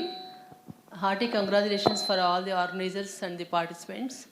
And I'm very proud of you all. And we are organizing Research and Development Center. We have Research and Development Center. In there, we are working for the environment of India. Throughout India, from Kashmir to Kanyakumari, throughout India. For that, we are developing app, and also it's a purely Section 8 company. Purely Section 8 company. And here, lot of employment opportunities and enough funds. Enough means how much funds you want. For example, thousands of crores, lakhs of crores, or millions of crores, that also we have. So, that's why I'm requesting the great dayas to join with us and help us. So we are also working like you. Thank you, sir.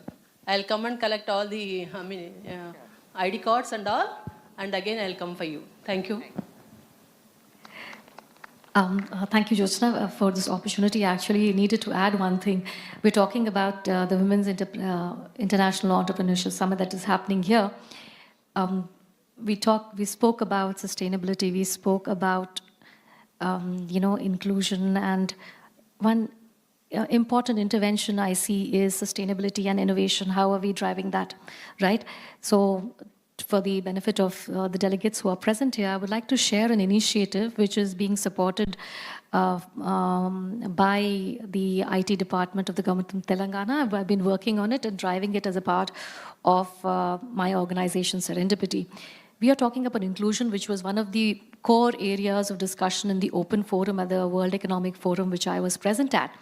And we're talking about inclusion in education and inclusion in, say, arts, for example. This initiative that we are trying to pioneer out of here with the support of the Honorable IT Minister, Dr. Sridhar Babu, and with the mentoring of Shri Sai Krishna sir, who is the IT advisor. The idea is to extend virtual reality to the visually impaired people. When you're taking the virtual world, we, the supposedly abled, have the opportunity to experience VR. Imagine for the visually impaired, using tactile mobility in the VR world with the support of haptic technology. We will be able to, hopefully, in the very coming time, soon enough, give them a method so that they can experience VR with haptics and experience art. It could be a piece of art, it could be an object, it could be something from the heritage, probably one of the monuments. You will just be able to bring that out and give them and enable the opportunity to the ones who are finally able than us to experience it, touch it in the virtual world. So huge thanks to the government of Telangana, and I'm really, really glad that I'll be doing it as a CEO and founder of my company. And there's extensive research that has started out on it. And I think inclusion is very, very important when you talk about sustainability or innovation, because again, when we speak of we spoke of the student community. When we speak of we need to include everybody else within the country and beyond. Thank you. Yes, it's very true that we need to include everyone when it comes to this kind of initiatives, definitely yes. And have any questions? Just quick, yeah.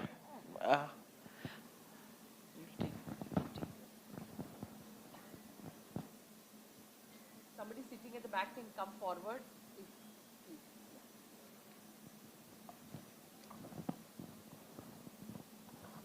Hello all.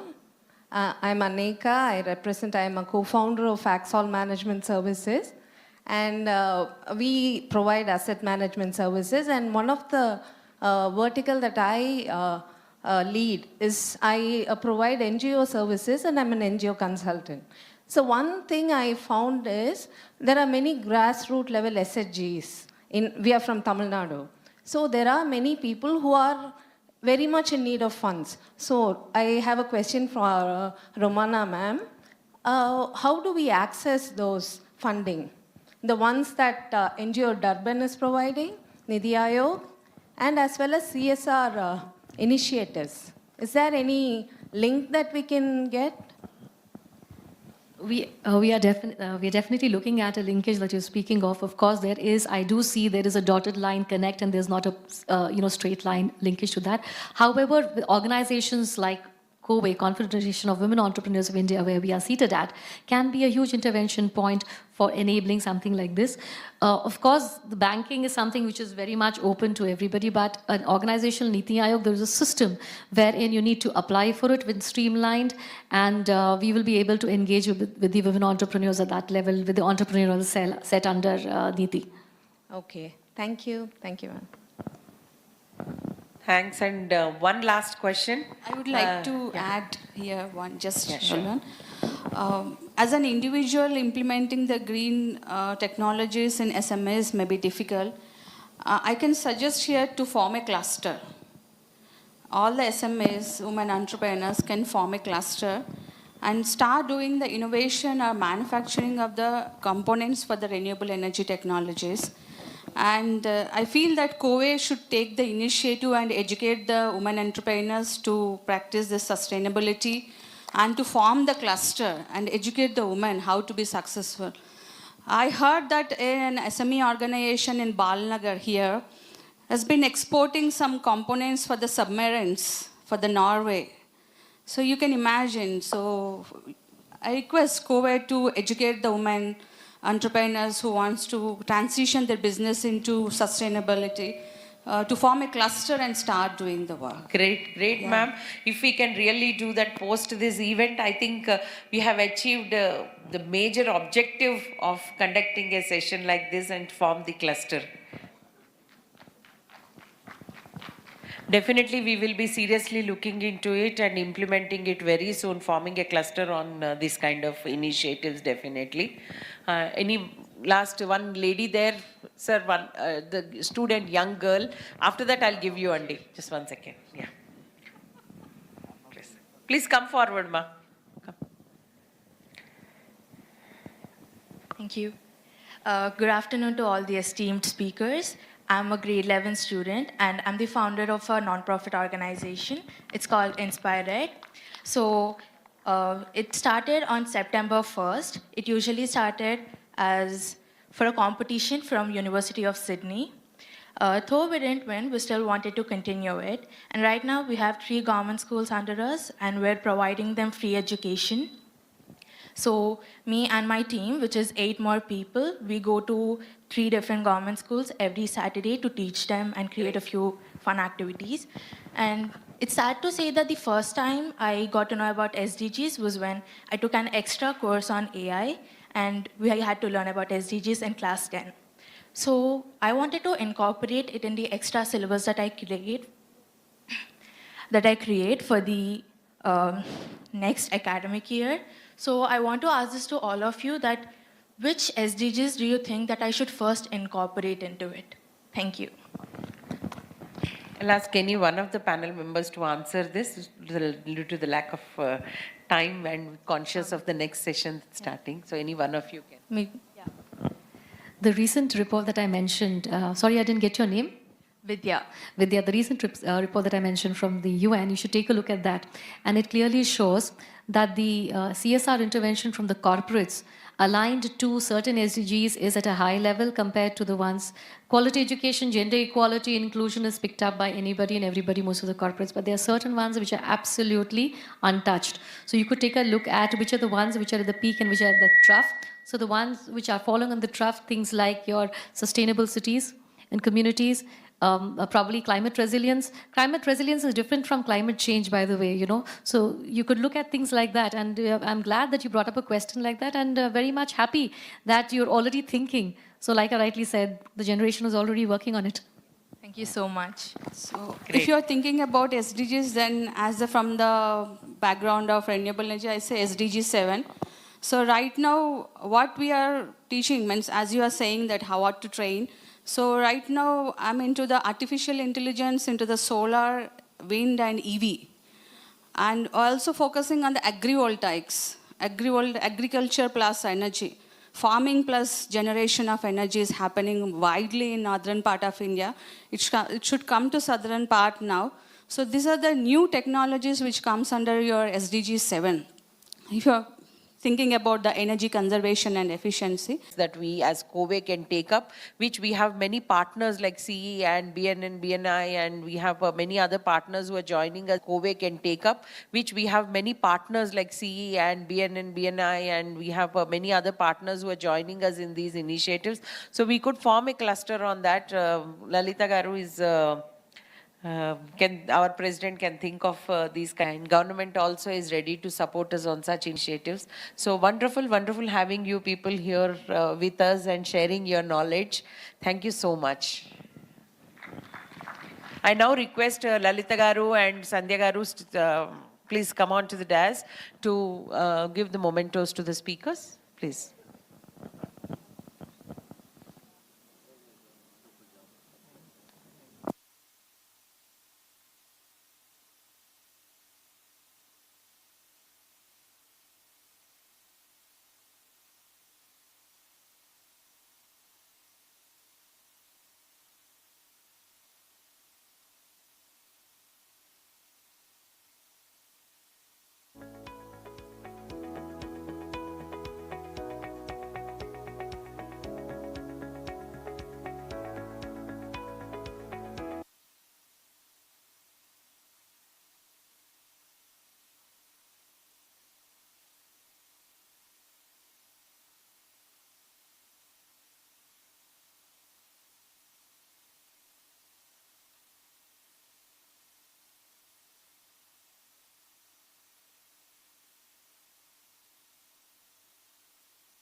You know, this is a very, very, I would say, a very emotional moment for me, especially right now, receiving it, especially from Sandhya Garuya, Sandhya ma'am.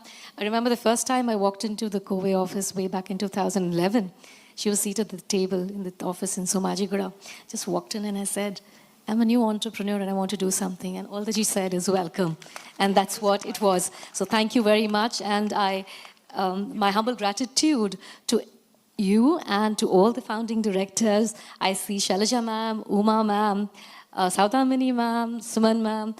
Thank you so much. It has been an incredible journey. To the National President of COVE, Lalita ji, Jyotsna, my colleagues, Nirja, Madhu, everybody, Kalpana, thank you for believing in me and for having me here. It's my august privilege and an honor. Thank you.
You can start with a video commercial thing.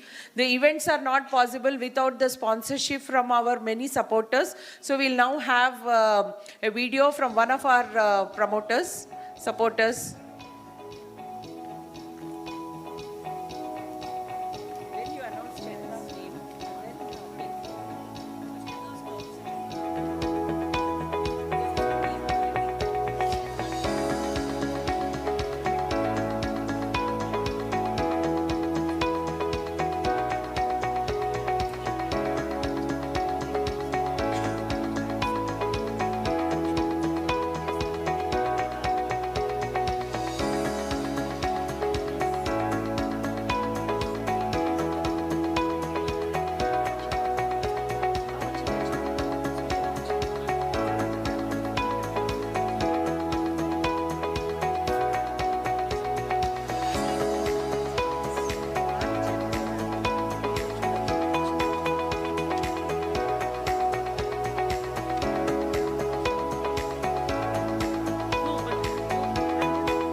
Kala I is derived from Kala meaning art and I meaning the human eye, symbolizing a refined vision for heritage and design.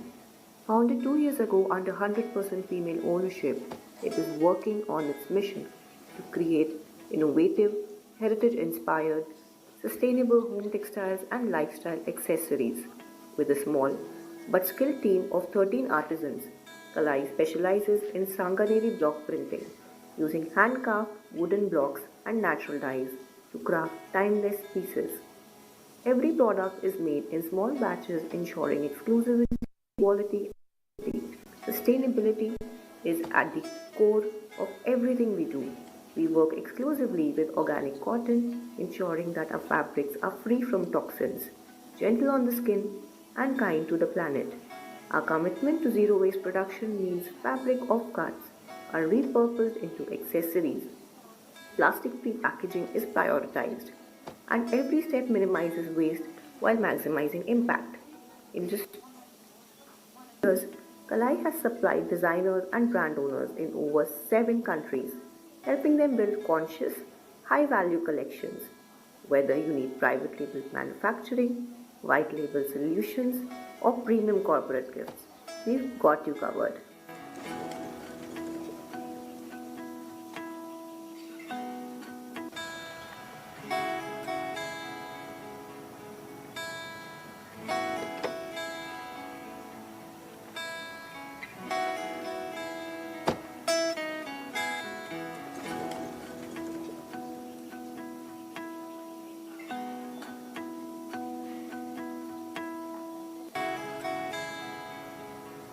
Connect with us today to create something extraordinary together.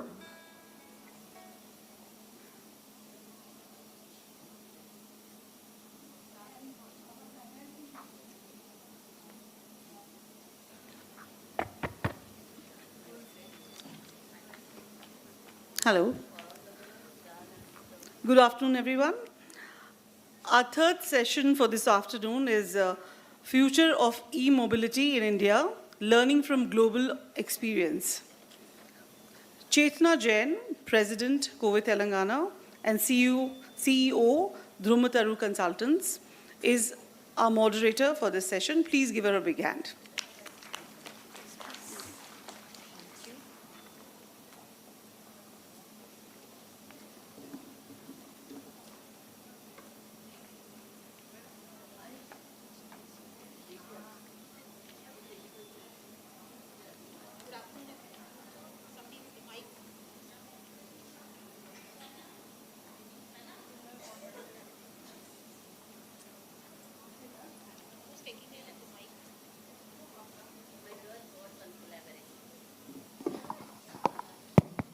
Good afternoon, everybody.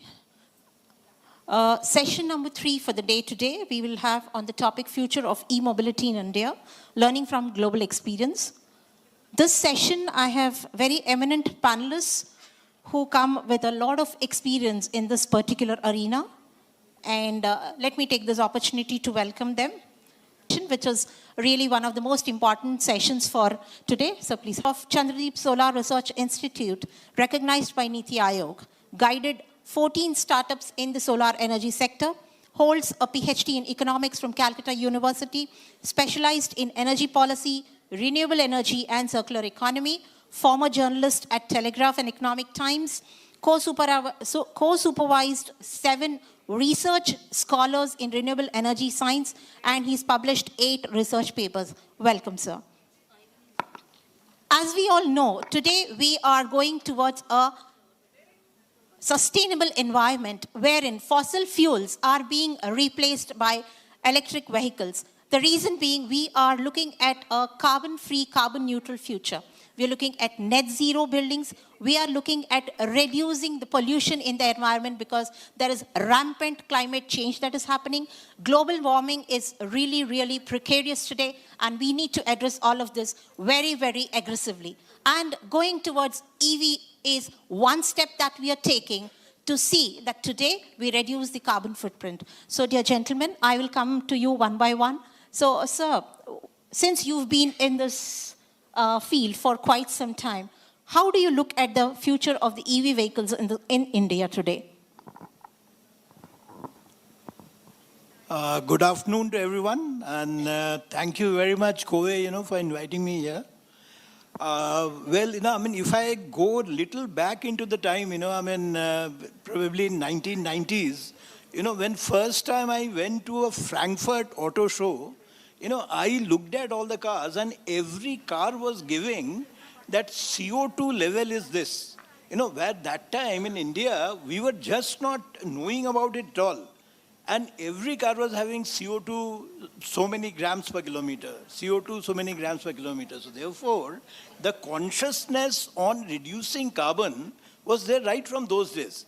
And that gradually, kept up. And then, that time we came to understand that there are standards like Euro 1, Euro 2, Euro 3, Euro 4 and all that, And then gradually, India also adopted the same thing.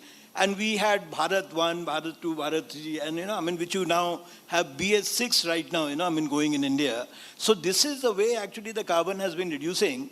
And now a stage has come, where probably in Europe people are talking about zero emission vehicle. Hello. And zero emission vehicle is nothing but, basically EV, where there will be absolutely no emission coming out of the car.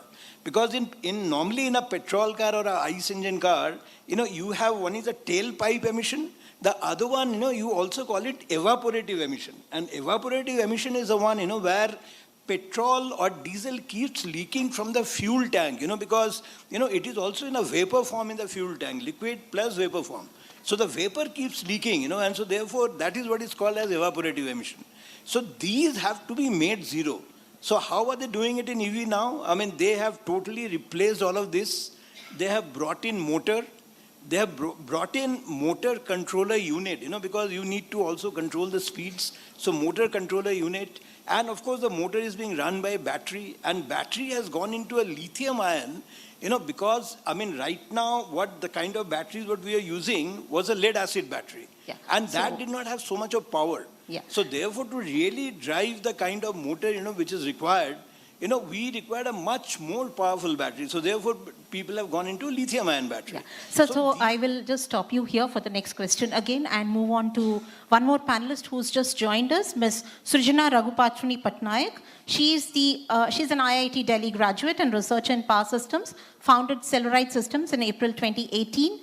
And she is based in Telangana with a manufacturing unit in Vizag, wherein they produce portable chargers for 2- and 3-wheeler EVs. So welcome, Ms. Srijana. And I will just pose the same question to one more panelist here, Mr. Shailendra. So I understand that you are having this IFIFA, and what are the initiatives you are taking from your organization towards promoting EV? Thank you so much. So before starting the formal answer of your question, I would like to thank to all COVI members to organize such a fantastic conference today. I really salute to all the women here to organize such a fantastic, I've never seen such kind of fantastic event run by, women entrepreneurs. I really thank you so much. IFIVA, the International Federation of Electric Vehicle Association, we have started just 3 years back. We got the fantastic support by the industry. Within the last just 3 year span of time, we have a member of 500 industry players, and we have created the complete ecosystem of EV industry. Why ecosystem? Ecosystem is very, very important. Without ecosystem, we cannot sustain actually. Who are our members? That is two-wheelers. E-rickshaw, we have started from e-rickshaw, then two-wheeler manufacturer, three-wheeler manufacturer, then four-wheeler manufacturer. All battery manufacturers are my members. EV chargers are my member. And finally, the recycling, which is most important part of the system actually. Yeah. So continuing on that note, Dr. Sandeep, I would like to ask you, you have been, supervising the completion of research papers. You are aggressively involved with the solar energy, trying to harness solar energy, and how you've been able to drive this across this generation, which is very, very technology-driven, which is looking for alternatives. How do you think the future is? Yeah, very good afternoon to all my sister-in-laws of Hyderabad. My wife is a Telugu lady, so all of you are my sister-in-law. So I also, like my colleague, I am thankful to KOI for giving me the opportunity to speak before you. So I just would like to know that how many of you are entrepreneurs? Can you please raise your hand? Extremely good. So how many of you would like to be the part of 18.413 billion US dollar business? So definitely, all of you. So electric vehicle, you know, the electric vehicle has the opportunity by 2030 to generate the business of 18.413 billion US dollar business in India. So this is the fact given by the Deloitte EY. So just now the madam asked me the question. So the opportunity for the entrepreneur who are already entrepreneur and the opportunity for the lady who's asked a question to the previous panel and the similar age group startups is electric vehicle is not the manufacturing of a car only. There is a infrastructure development, new infrastructure development, which is linked to this business. So in order to develop the infrastructure, you have to link up with the solar. As our former colleague, former panelist, Mr. D. Suresh has said, that without solar, electric vehicle cannot deliver the carbon neutral mobility. Because if you charge the battery with the conventional electric system, you will again generate the carbon or the hazardous gases. So you need the solar. So the combination of electric vehicle and solar and the charging station and the grid and the related OEM, means the original equipment, if you become manufacturer or if you become the service provider, you will be the part of the 18.413 billion US dollar Thank you. business. Thank you, Dr. Sandeep. I think we are all very excited for $18,416 billion industry coming up. So moving on, I would like to ask Srijana. Srijana, you've been touted as one unconventional industry for women to be. What has your experience been in this particular sector?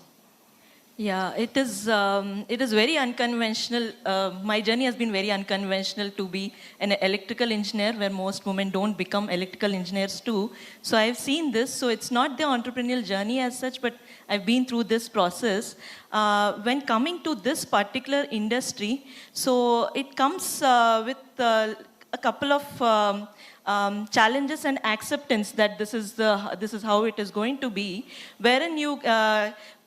They could be like, you are not probably taken at times very seriously. That's another thing. But apart from that, there is a greater, brighter side to it. There is a lot of recognition to the work you do, and there's a lot of appreciation and love that comes from the ecosystem as such, to be a researcher, to be an entrepreneur in this space. Right, and our work is especially directed towards the EV charging infrastructure space.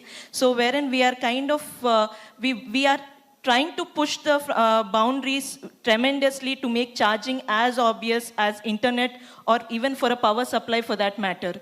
So that is the greater vision we have, and every day it kind of motivates us to see beyond the barriers. Yeah, that's really great, Srijana, because anything without proper infrastructure cannot function in full swing, and we need somebody who takes care of the infrastructure. And I think I actually see an entrepreneurial opportunity for most women sitting in this room today, especially because back end, see, getting the product is one part of the story, but after service of the product and preparation of the product, that is one thing which brings in lot of onus for the final product. So thank you so much, and thank you, Shipra, for joining me on stage. So Shipra, I think will talk a little about herself, because I thought you would be, the best thing to do is introduce yourself. Can you give a brief, quick intro about yourself? Sure. Thank you, ma'am. And I would like 2 minutes of yours. Thank you, first of all, to the COVE team for inviting us here. And it's truly an honor to present IFEVA. So IFEVA is an International Federation of Electric Vehicle Association.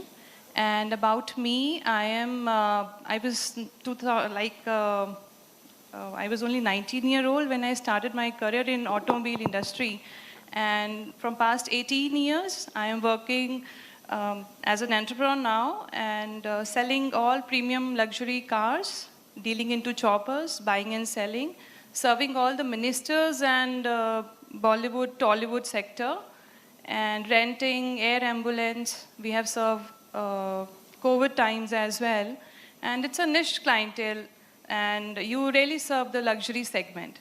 Now, when it comes to fuel engines, diesel, petrol, Mr. Gadkari clearly mentioned that diesels are definitely gonna bye-bye from the industry because they are a health hazard to our industry. Now, CO2 emission needs to be completely vanished from the India, and of course, Delhi is the most specific, I would say. So quickly, I will circle back to you in a while, and I will go back to Maitra sir for once again. So since you have seen all the interventions, all the R&D that has been done, and you know how these engines have been functioning, what do you see as the future wherein a lot of R&D could be done here? And do you think we will come up with world-class kind of engines in India, like where our Prime Minister is promoting Make in India for Viksit Bharat? So in Viksit Bharat, how do you think we will promote the most efficient engines from our country? I mean, as you all people know that, government has been intensive, giving incentives for making these electric vehicles. And one of the conditions for FAME, what they gave was 50% localization of components in India. So whenever you want to make EVs, so today in the industry, there are, absolutely lack of people who can supply these kind of components. Let me just give you some of the examples. One of the simplest example is a charger. And charger you can just see, and whatever mobile charger you have, it's a similar kind of a charger, but the CPU, the box which you have inside, now there is nobody who can make that box in India. So therefore, what is happening today is that the people are importing it from China and then using that box and putting the cables on both sides and making it. So therefore, if you can do that, it will be a very good opportunity for you people. Then number two, what is happening also is that, these motors are not being made in India. Now there are some people like Ola, they have started making these motors here, and there's a Chinese company called SEG in Bangalore who is doing it. But only thing is that as SMEs, whether you have that much of finances to do it or not, because these are technology intensive components. So therefore you might have to go in for a collaboration, and therefore it requires more money. So if some of you can garner that kind of a money, definitely you can go in for it. Then there are things like, they call it EDU, which is actually motor controller unit and a gearbox. Now these three combination in India today, nobody can make it. Now, all these companies are all going abroad and they are getting that particular component. So therefore, as an entrepreneur, you definitely have a lot of chance. The other simpler thing would be the HV cables, high voltage cable. Because the battery what you're using is a 48 volts battery. And so therefore, whatever in a normal car, the kind of cables you have, or the wiring harness what you have, you cannot use that. So therefore, you'll have to go in for a high voltage cable. And initially, there were also problems in getting high voltage cable in India. So that is again an opportunity which you can have. Then there are smaller components like DC-DC converter. Now this is something again, as a SME, you people can do it. And apart from that, what is happening is that there are certain other things in the infrastructure, like, today MG Motors, they are putting in all these chargers in the houses. They go, so therefore, supposing if you have a team which goes to different houses and you have a contract, with the MG Motors, so you go to houses, you go to all these, towers, put the mic closer.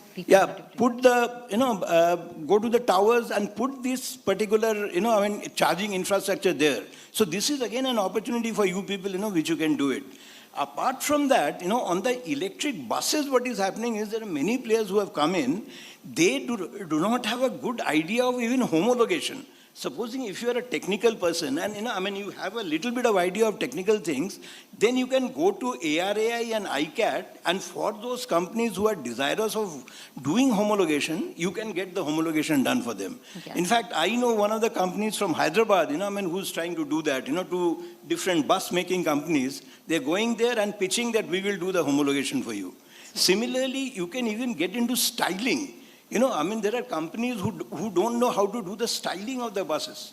And therefore, what is happening is if you have a team, who can do that kind of a designing, then you can do the styling for the bus, how the bus will look. You can even do that. So therefore, all these kind of opportunities today, you have in the EV industry. So thank you, sir. Thank you for really enlightening us about that. I think that is really an eye-opener for me as well, that, we have a lot of opportunities, especially in the EV sector, because this is a very big myth that EV is not very efficient or EV is not still proven on the road. But I think, a lot of these myths can be busted if we can actually get into the detail of this particular industry. So thank you, sir, for enlightening us. Now I will move on to Shailendraji from IFIFA. What is it that the government as a policy you think can be made so that this particular EV sector becomes more popular with the people and slowly people start encouraging this sector?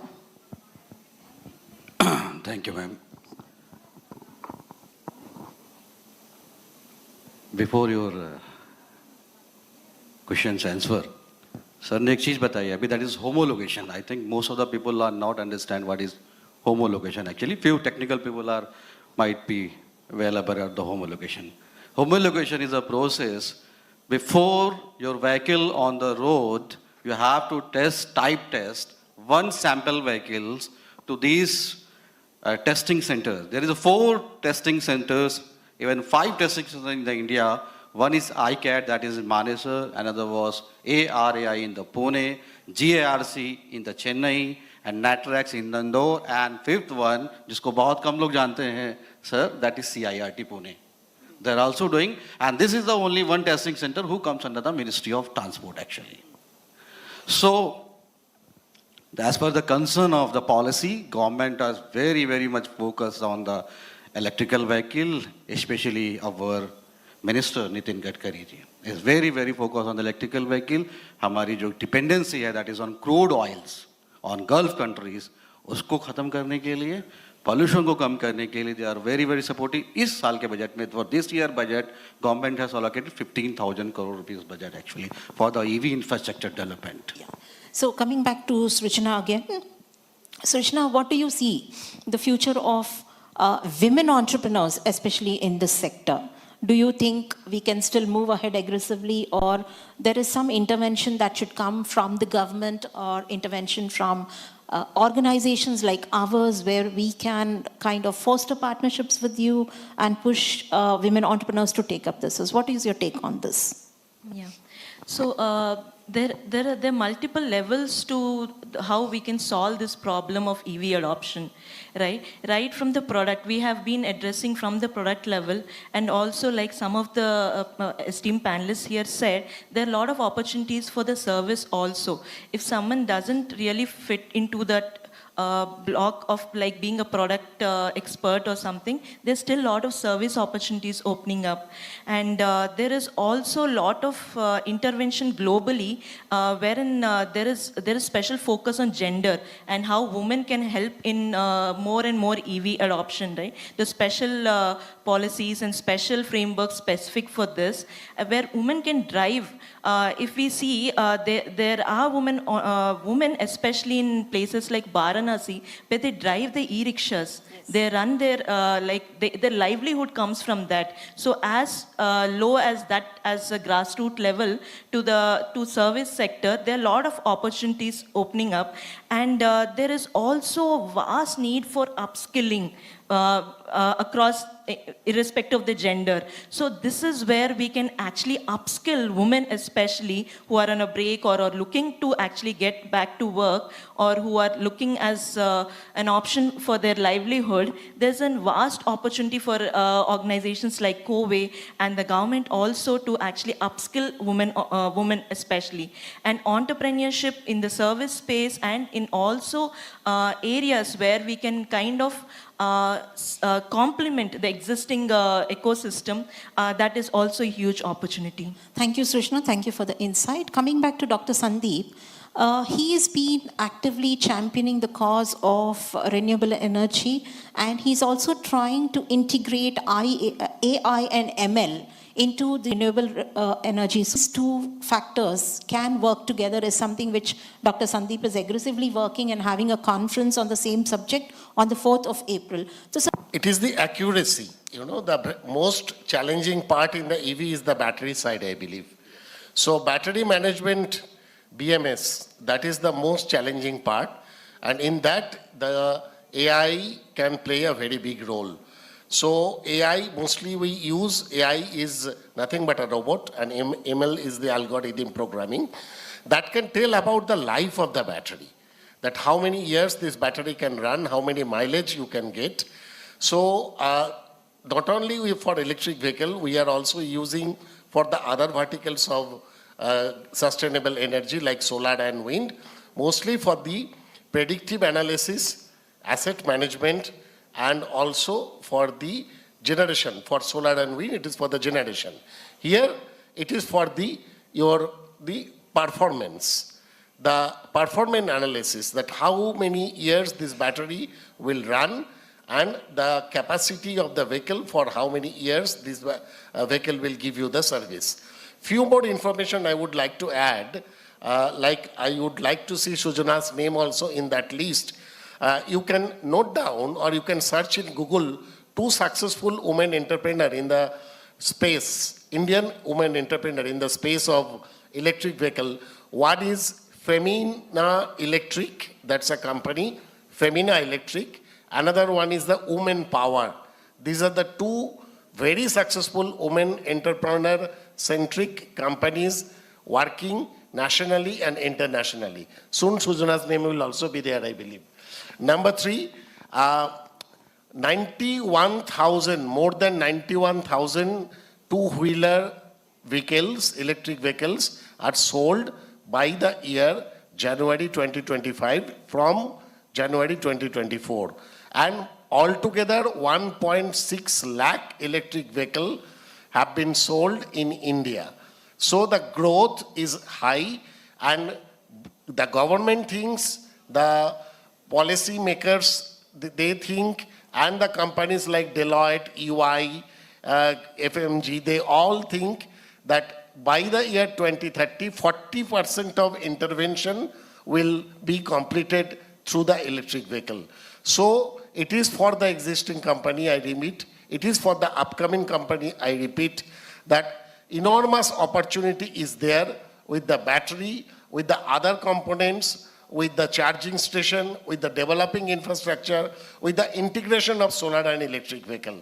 So I don't find there is no hesitation should be there. I feel there should not be any hesitation in the mind of anyone, man or woman, to enter into the space of electric vehicle for a better future. Thank you so much, sir. I think they were humongous numbers that we get to hear, where we were thinking very few people opt for EV, but then yes, that's very surprising that we are moving forward. I want to add a small answer actually. These are the figure of registered vehicles, high-speed two-wheelers and all, and four-wheelers. There is lakhs of vehicle two-wheeler who is unregistered. Unregistered means that low-speed EV, that is below 25 kilometer as per standards, and all Zomato, Swiggy, online, last mile delivery, they are using more than lakhs of vehicles. That's really nice. So coming back to... With these numbers, I would like to just tell you that last year the total electric vehicle production in our country was almost 2 million. It was 1.98 million. And there was a growth of 27% as compared to the previous year. And in fact, it has been driven by these two-wheelers, because what is happening is, for adoption, today people who are used to these ICE vehicles, they are trying to compare the ICE vehicle with the EVs. And they are saying, if, say, you just compare a motorcycle, say Honda Activa, somebody who's driving an Honda Activa, he is trying to see that this is the power I get from Honda Activa. This is the cost which I pay. I pay about 65 to 70,000 rupees for buying it. And now if I get an EV which is 1,50,000 or 1,25,000, 1,30,000, he first thinks, that whether I should go for it or not. So therefore, today, all the two-wheeler electric makers are trying to bring the cost below 1 lakh. In fact, Ola, which is a pure electric two-wheeler production company, they have come out with 3 models which are less than 1 lakh and which are almost equal to Activa. And that is how they are trying to increase, the overall sales. So this is what is happening, and this is the way the trend is going today, in our country. I think, sir, that trend is coming up because India largely has a lot of mid-segment kind of families, and anything above 1 lakh, especially for a two-wheeler, I think they would think twice to spend on a two-wheeler above 1 lakh. But then again, when we circle back and look at the return on the one-time investment that we make on an EV, I think, the recurring cost vis-a-vis the one-time investment, the ROI will be very high. I think the return on the investment will be higher when compared to the recurring cost which we put it on the traditional vehicle. So probably, that part of it has to be taken ahead, and our pitch also has to circle around that.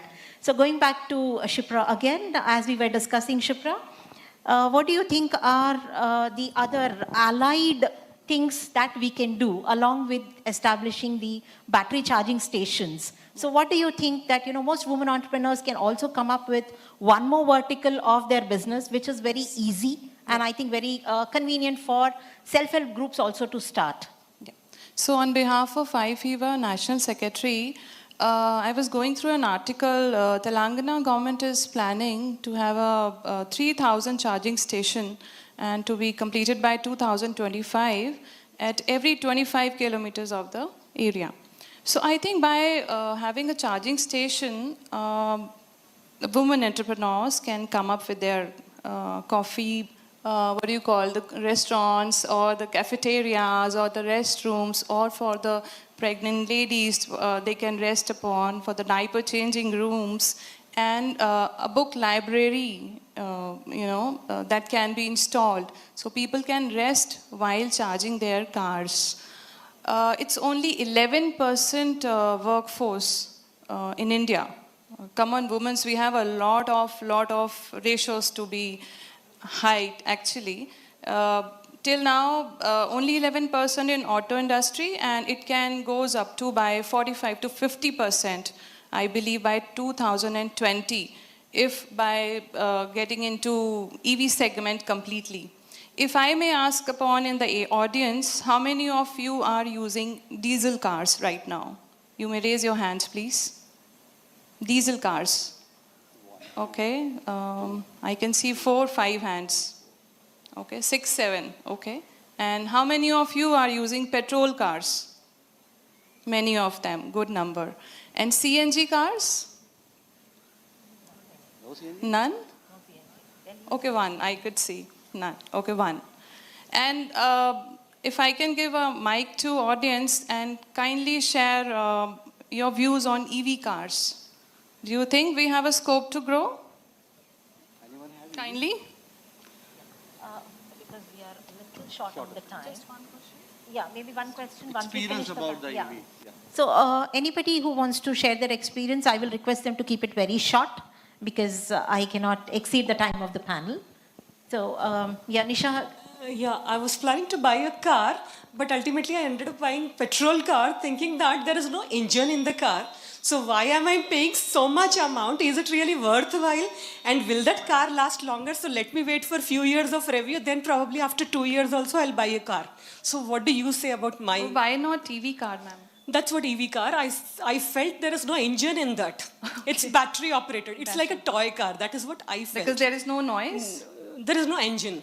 No, there is no engine, but of Though course no noise, they of are course, more it's a good smoother thing. cars. Yeah, that's an advantage. And they are eco-friendly. That is very true, but there is no engine. So why I am paying so much? So is it really worthwhile? Should I invest so much? So I thought I'll buy after 2 years, after seeing more of reviews. Ma'am, you are saying like there is no brain and we are working. I don't know how far I'm true, but this is the thought I've got. Without engine, it's not possible. Every car runs on engine, of course, and battery is, of course, the main thing. So battery is supposed to be Suresh, cheaper. Battery operated cars are supposed to be cheaper. Coming to that point, Suresh sir very well mentioned that we I would just like to add that this is the truth. Like people who are going in for new cars now, I met a few of them like when I was going. So everyone is waiting, for the review to come up. So I think the growth is immense. Prospect is immense in the coming years because all the people waiting will be going in for EV very soon. Can I? So actually we have hello ma'am. EV owner. You talked about engine. Actually, it is the mechanical energy which you have to generate to run the wheels. Now, in case of ICE engines, it is from the chemical energy, which is the petrol or diesel. From chemical energy, you are converting it to mechanical energy. Whereas in case of electric car, you are converting electric energy into mechanical energy. So therefore, you don't require an engine. It is only you have to generate mechanical energy, and which you are doing it in the electric cars. This year we are expecting more, electric cars. We are waiting for purchase one more electric car because we can, petrol economy one thing. The second thing we are waiting for more charging centers. Yes. So if you government establish more electric charging centers, it will be very viable. So we are waiting for charging centers and good electric, and also we have always past experience, blasting. So that type of accidents we don't expect. So that's one reason. The second reason, more electrical charging centers. The third one is more cars, and also economy also, economic viability cars also we need. Tata recently they announced Nano.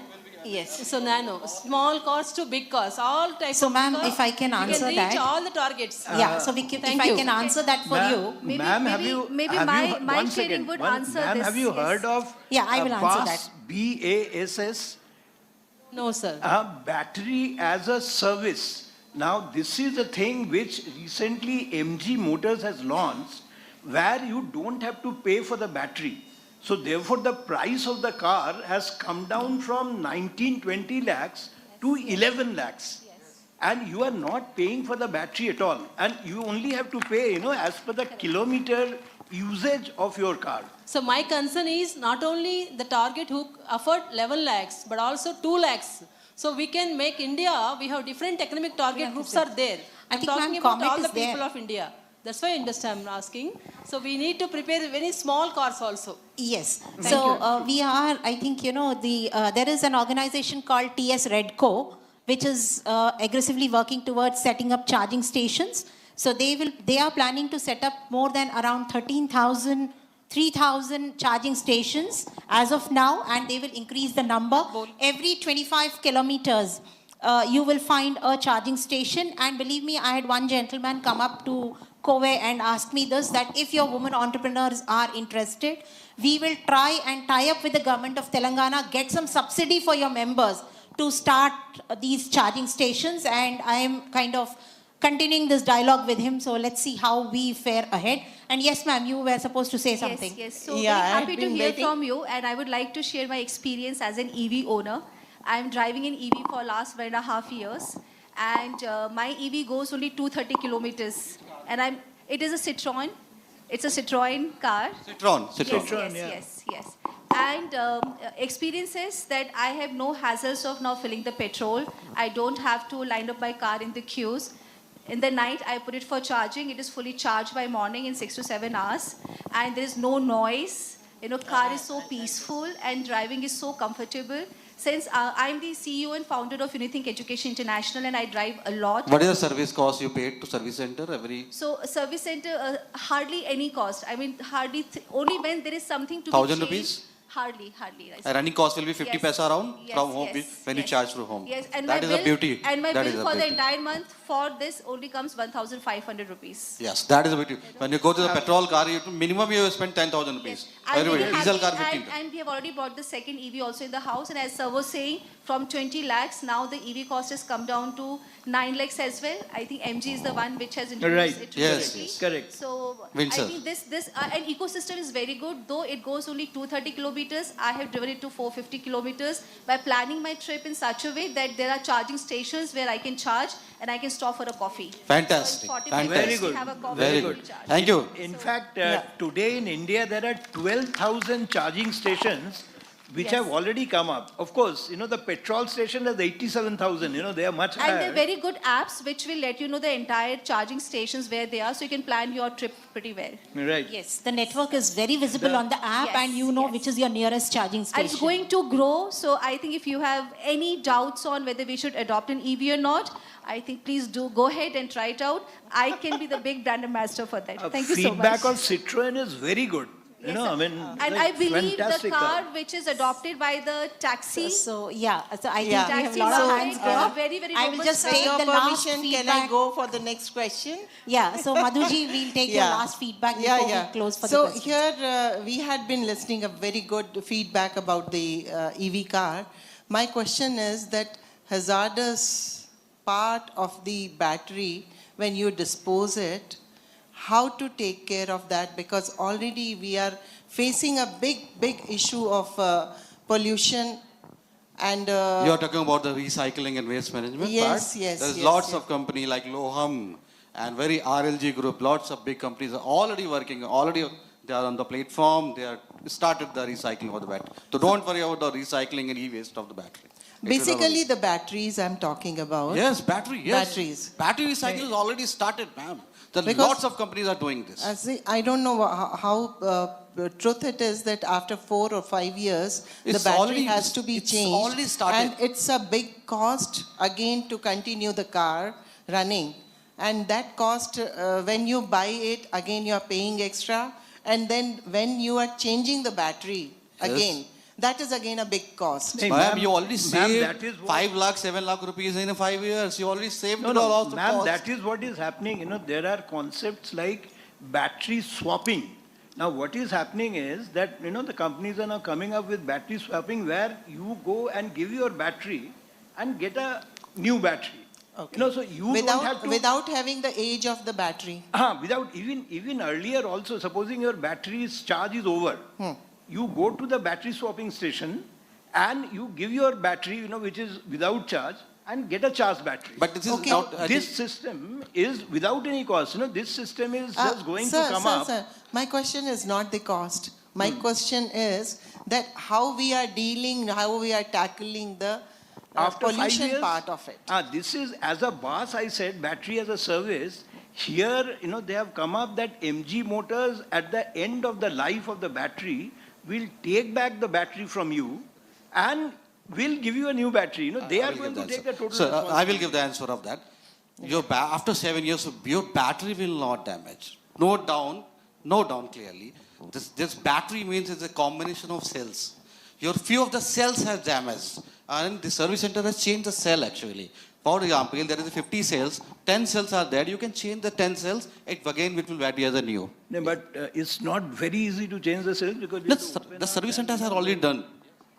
So I think I can just, when I look at all this discussion, what I understand is there is a lot of awareness that we'll have to create about this sector because there are so many unanswered questions, unexplored segment because most of us do not understand. We have a lot of myth. And it's not our fault. We come from a generation where we believe that, seeing is believing and whatever we see or whatever is told to us, the hearsay is what we believe. But then I think a lot of technology intervention is coming in. A lot of R&D is happening in this sector. What we need today is a lot of awareness to be created so that people start adopting this. And at the end of the day, the bottom line comes to be the cost. We all talk about the cost vis-a-vis the product that you're getting, after sales of the product. And this is one area wherein we will have to I don't know, educate people at a greater level. Because just saying that, I am doing this for the safety of the environment or reducing the carbon footprint will not help, because most of the people wouldn't understand this. But we'll have to go to the grassroots level and start understanding this concept in toto. I think that will create the shift, and that paradigm shift has to happen very fast. It's high time that we take the leap. So, gentlemen, now I would take this opportunity to kindly ask you all to sum up this particular discussion and what you think should be the future for the mobility in this country. Yeah, So starting with you, I sir. mean, whatever has been the trend today, it is the two-wheelers, scooters, which are actually driving the total, EV revolution. And in fact, today's penetration of two-wheeler is about 6.2%. And whatever the prediction is that by 2030, the penetration is going to be 20%. It will jump up from 6.2 to 20%. And that is what is going to drive the whole thing. Of course, the four-wheeler car penetration is too low, which is just about 2% today. And probably it will gradually go up as more and more charging stations come up, and more battery swapping stations come up, then more and more, things like, bus battery as a service comes up, these kind of things come up. Probably car will also go, but four-wheeler will take a little more time to really, go for a higher penetration. So therefore, I feel that two-wheeler will definitely drive, and we will keep on having growth of at least, 15 to 20% every year. Thank you, sir. I think 15 to 20% of the growth is looking very ambitious today. But maybe with the rapid interventions of the government policies and the kind of work that is being done in this particular sector, the percentage will definitely go up faster. So thank you. So Dr. Sandeep, what is your take? Today, in the era of the social media and the mainstream media, we are living in the time when a 7-day boy or girl is expected to perform at Madhuri Dixit's Dhak Dhak program. So that is the challenge. You have given time to ISRO from 1958 to tomorrow to send the Gaganayan. And you are expecting EV sector, everything to deliver in 5 years. That is not possible. You should give time to any sector, whether it is EV or hydrogen. You gave time to solar. Now you see almost 20% roofs of this country, they are occupied by small or large solar power plant. Similarly, have some patience, have faith in our technologists, have faith in our workforce, investor, policy makers. After 10 years, no discussion will be needed to decide whether to go with EV or not, because all of you either you will take EV or you will take hydrogen. Thank you. So my conclusion of today's discussion. iFever recently signed a MOU with Tata IIS, that is Tata Indian Institute of Skill. It is based in Mumbai and Ahmedabad. We signed a MOU for this awareness campaign from training, skill and development. On the similar pattern, we invite COVI. Today we have signed the MOU with COVI, and we invite the COVI members. We have a large number of skills of the women. Along with the collaboration of COVI, we will spread this awareness the entire India. Thank you so much. Thank you.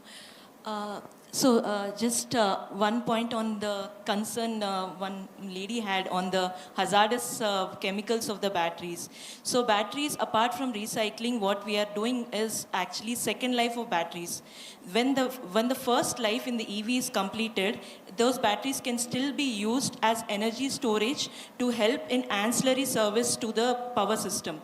Right? Whenever there is a power fluctuation, there is a greater imbalance between the demand and generation, we can use these batteries as energy storage, and they can supply back to the grid in case of a shortage. Right? So that's the first thing that is being addressed. The second thing is that we have been heavily importing chemicals for the batteries, or we have been importing the cells itself.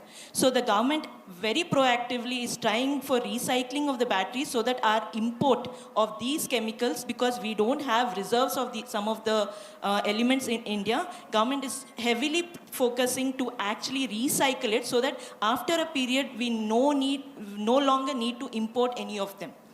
because we have come to a point where we are heavily dependent, and we cannot continue like that for the either for the motor components, the magnets, or the elements that are used in the batteries. So in these two ways, we are actually tackling the hazardous waste that can come out of the cells if they are not properly taken care of.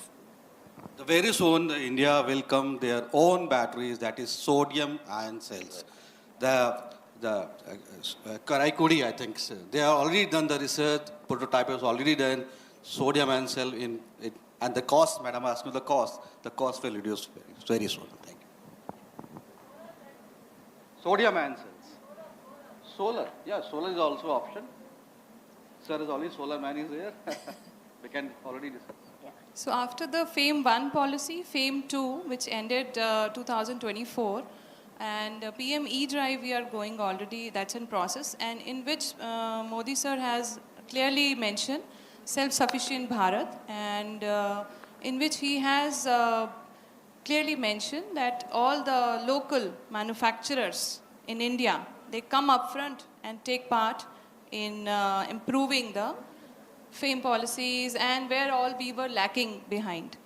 Now, as a IFEWA National Secretary, we welcome all the women entrepreneurs to come join us, and we will have you on board with all our OEMs, manufacturers, charging stations, battery manufacturers, and components, and many more, like AI, like social media is very much in trending, and we have a lot of options, and we'll speak to you in detail, ma'am, of course. And thank you, ma'am. Just last two information I just wanted to give you, that in this recent budget, Nirmala Sitharaman ji has reduced 25 equipments, import duty to 0 for battery manufacturing. This is what she has done in this budget. And also for your information, what she was telling earlier, in the Ola factory in Pochampalli, total girls are working. All the village girls have been employed, and there is not a single boy who's working on the line. It is totally, if you go to the factory, you will be surprised that it's only girls who are working there. So this is what is the situation. In one of the factories you're saying, sir, the entire assembly line is handled by the girls. Exactly. The assembly line is totally handled by the girls here. And it is one of its kind. One of its kind. It is one of its kind. Yeah. I've been there, so it's a state-of-art facility. So thank you, gentlemen. Thank you, sir, for being with us here. And I take this opportunity for thanking each one of you for being with us and enlightening all of us here with all the opportunities, dispelling our myths, and making us a little more progressive towards adopting EV. So now may I request Madhuji and Nidhi to please come here and felicitate our mementos, please.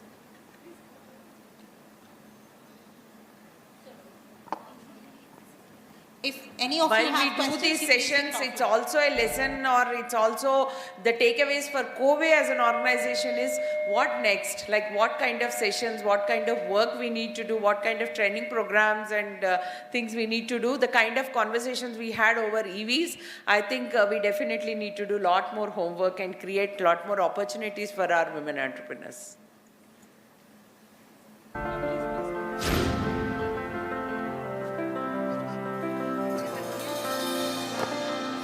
ఈ రోజు ఒంటరిగా నడుస్తాం, అయితే ఏం రేపు సైన్యంగా మారతాం. ఈ రోజు రెండు చేతుల్లో ఓ కళ పుట్టింది, అయితే ఏం రేపది ఎన్నో చేతుల్లో కళకళలాడుతుంది. ఒక్కటవుదాం, ఎదుగుదాం. చిన్న ఊర్లో ఉంటూ పెద్ద పెద్ద కలలు కంటేనేం కలిసి సాధ్యం చేసుకుందాం. ఈ రోజు ఒంటరిగా ఒక్క విత్తనాన్ని నాటితేనేం రేపు దాన్ని ఓ తోటగా మార్చేద్దాం.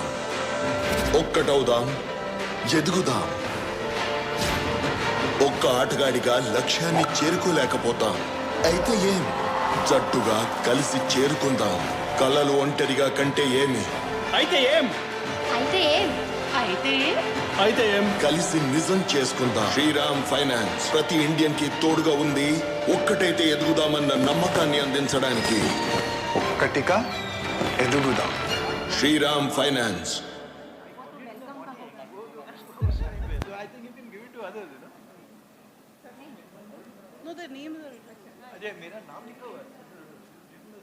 Hello everyone, I'm Preeti Agarwal, fashionpreneur and member of Kobe Rajasthan chapter. I'm excited to introduce you to our 3 brands, each designed to enhance different aspects of your life. Mystic India, Disha Dakshin and DRX5. Mystic India is dedicated to showcase the rich heritage of Indian craftsmanship to the global stage. Expanding our horizons to USA through Amazon.com, our curated collection encompasses a diverse range of handcrafted products, each reflecting the cultural tapestry of India. Handcrafted flower garlands, artisanal candles, traditional oil lamp wicks, and spiritual prayer beads. You can explore our products on Amazon.com. Disha is more than just a clothing line, it's a celebration of India's rich textile heritage. Our collections feature printed, embroidered, and hand-block printed diverse range of casual and semi-formal apparel, including dresses, tops, tunics, with and without dupattas. We understand the multifaceted clothing needs of working women professionals, ensuring that you experience the perfect fusion of comfort, style, and elegance for your daily office wear and on festive occasions. Disha Dakshin offers versatile options that resonate with your personal style. To learn more about our products, please visit our website www.dishadakshin.com. DRX5 specializes in offering comfortable and stylish scrubs for healthcare professionals. We have scrubs for both male and female medicos in wide variety of colors and sizes. DRX5 combines functionality with fashion, redefining medical wear for the modern medical professionals. To learn more about our products, please visit www.drx5.in. I would also like to share that the products sold on Disha Dakshin and DRX5 are all manufactured in-house. We also offer white labeling services for MOQ of 150 pieces in one color and one style. For our esteemed Kobe members, we are pleased to offer an exclusive 10% discount on your purchase on our websites of Disha Dakshin and DRX5. To avail this offer, please reach out to our team for your unique discount coupons. You can find our contact numbers on the website. Thank you for your time and we look forward to seeing you for your fashion and professional apparel needs.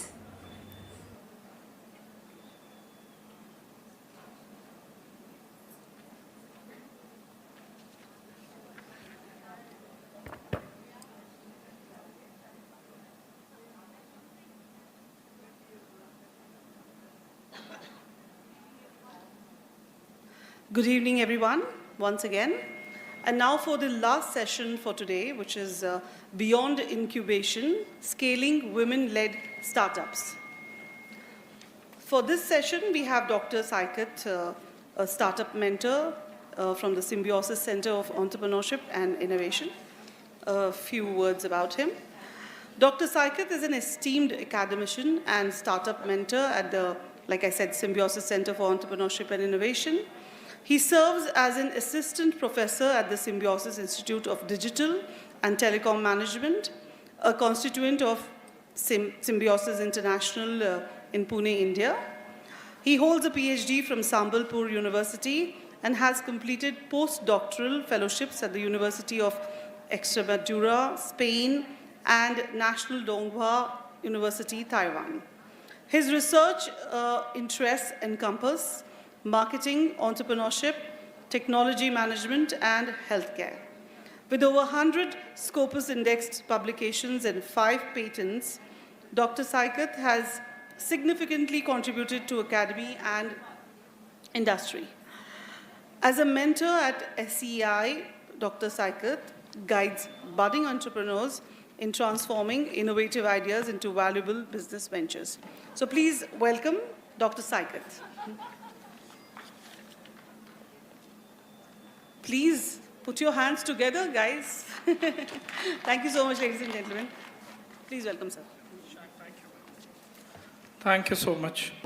I hope the last day of the sessions makes people feel excited, but also I find that is the same situations happens when a professor comes to the class and he knows, the students knows that it is a boring class. So the strength of this class is the same way. But practically, let me tell you, the fact is that we had the last session which talks about exactly the real challenges which is happening. The beyond incubations, scaling women-led startups, which is the basic grassroots levels of problems, which we need to address and we need to understand. Unless and until the grassroots levels of startups are not being promoted, we will be the late starter, starting our own startups at the late age, and rather than not making us into the billionaires. Thank you so much. So let me invite the panelists, and we have an entrepreneurial talk by Maya Vivek ma'am, who is the founder of Holy West. So I want to welcome her to the podium. Then we have other panelist who is going to be joining us is Ramji Palela. He is the governing board member of the Indian Steps and Business Incubators Association. I want to welcome you to the podium, please. No?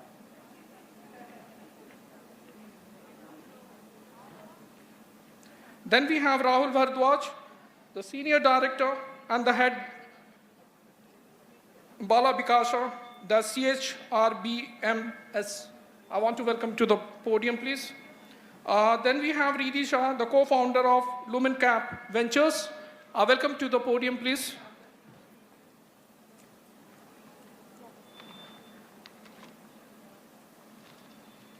Then we have Dr. Jayashree Suresh, the adjunct professor from Crescent School of Business. Welcome to the podium, please.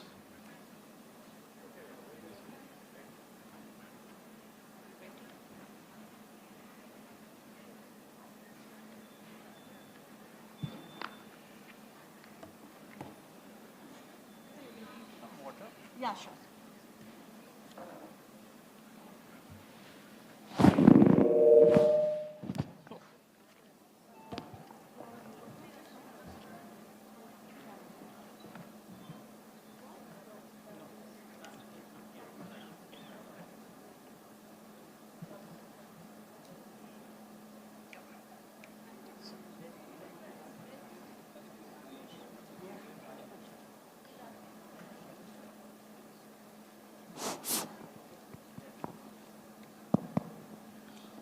Yes. I'll be just welcoming our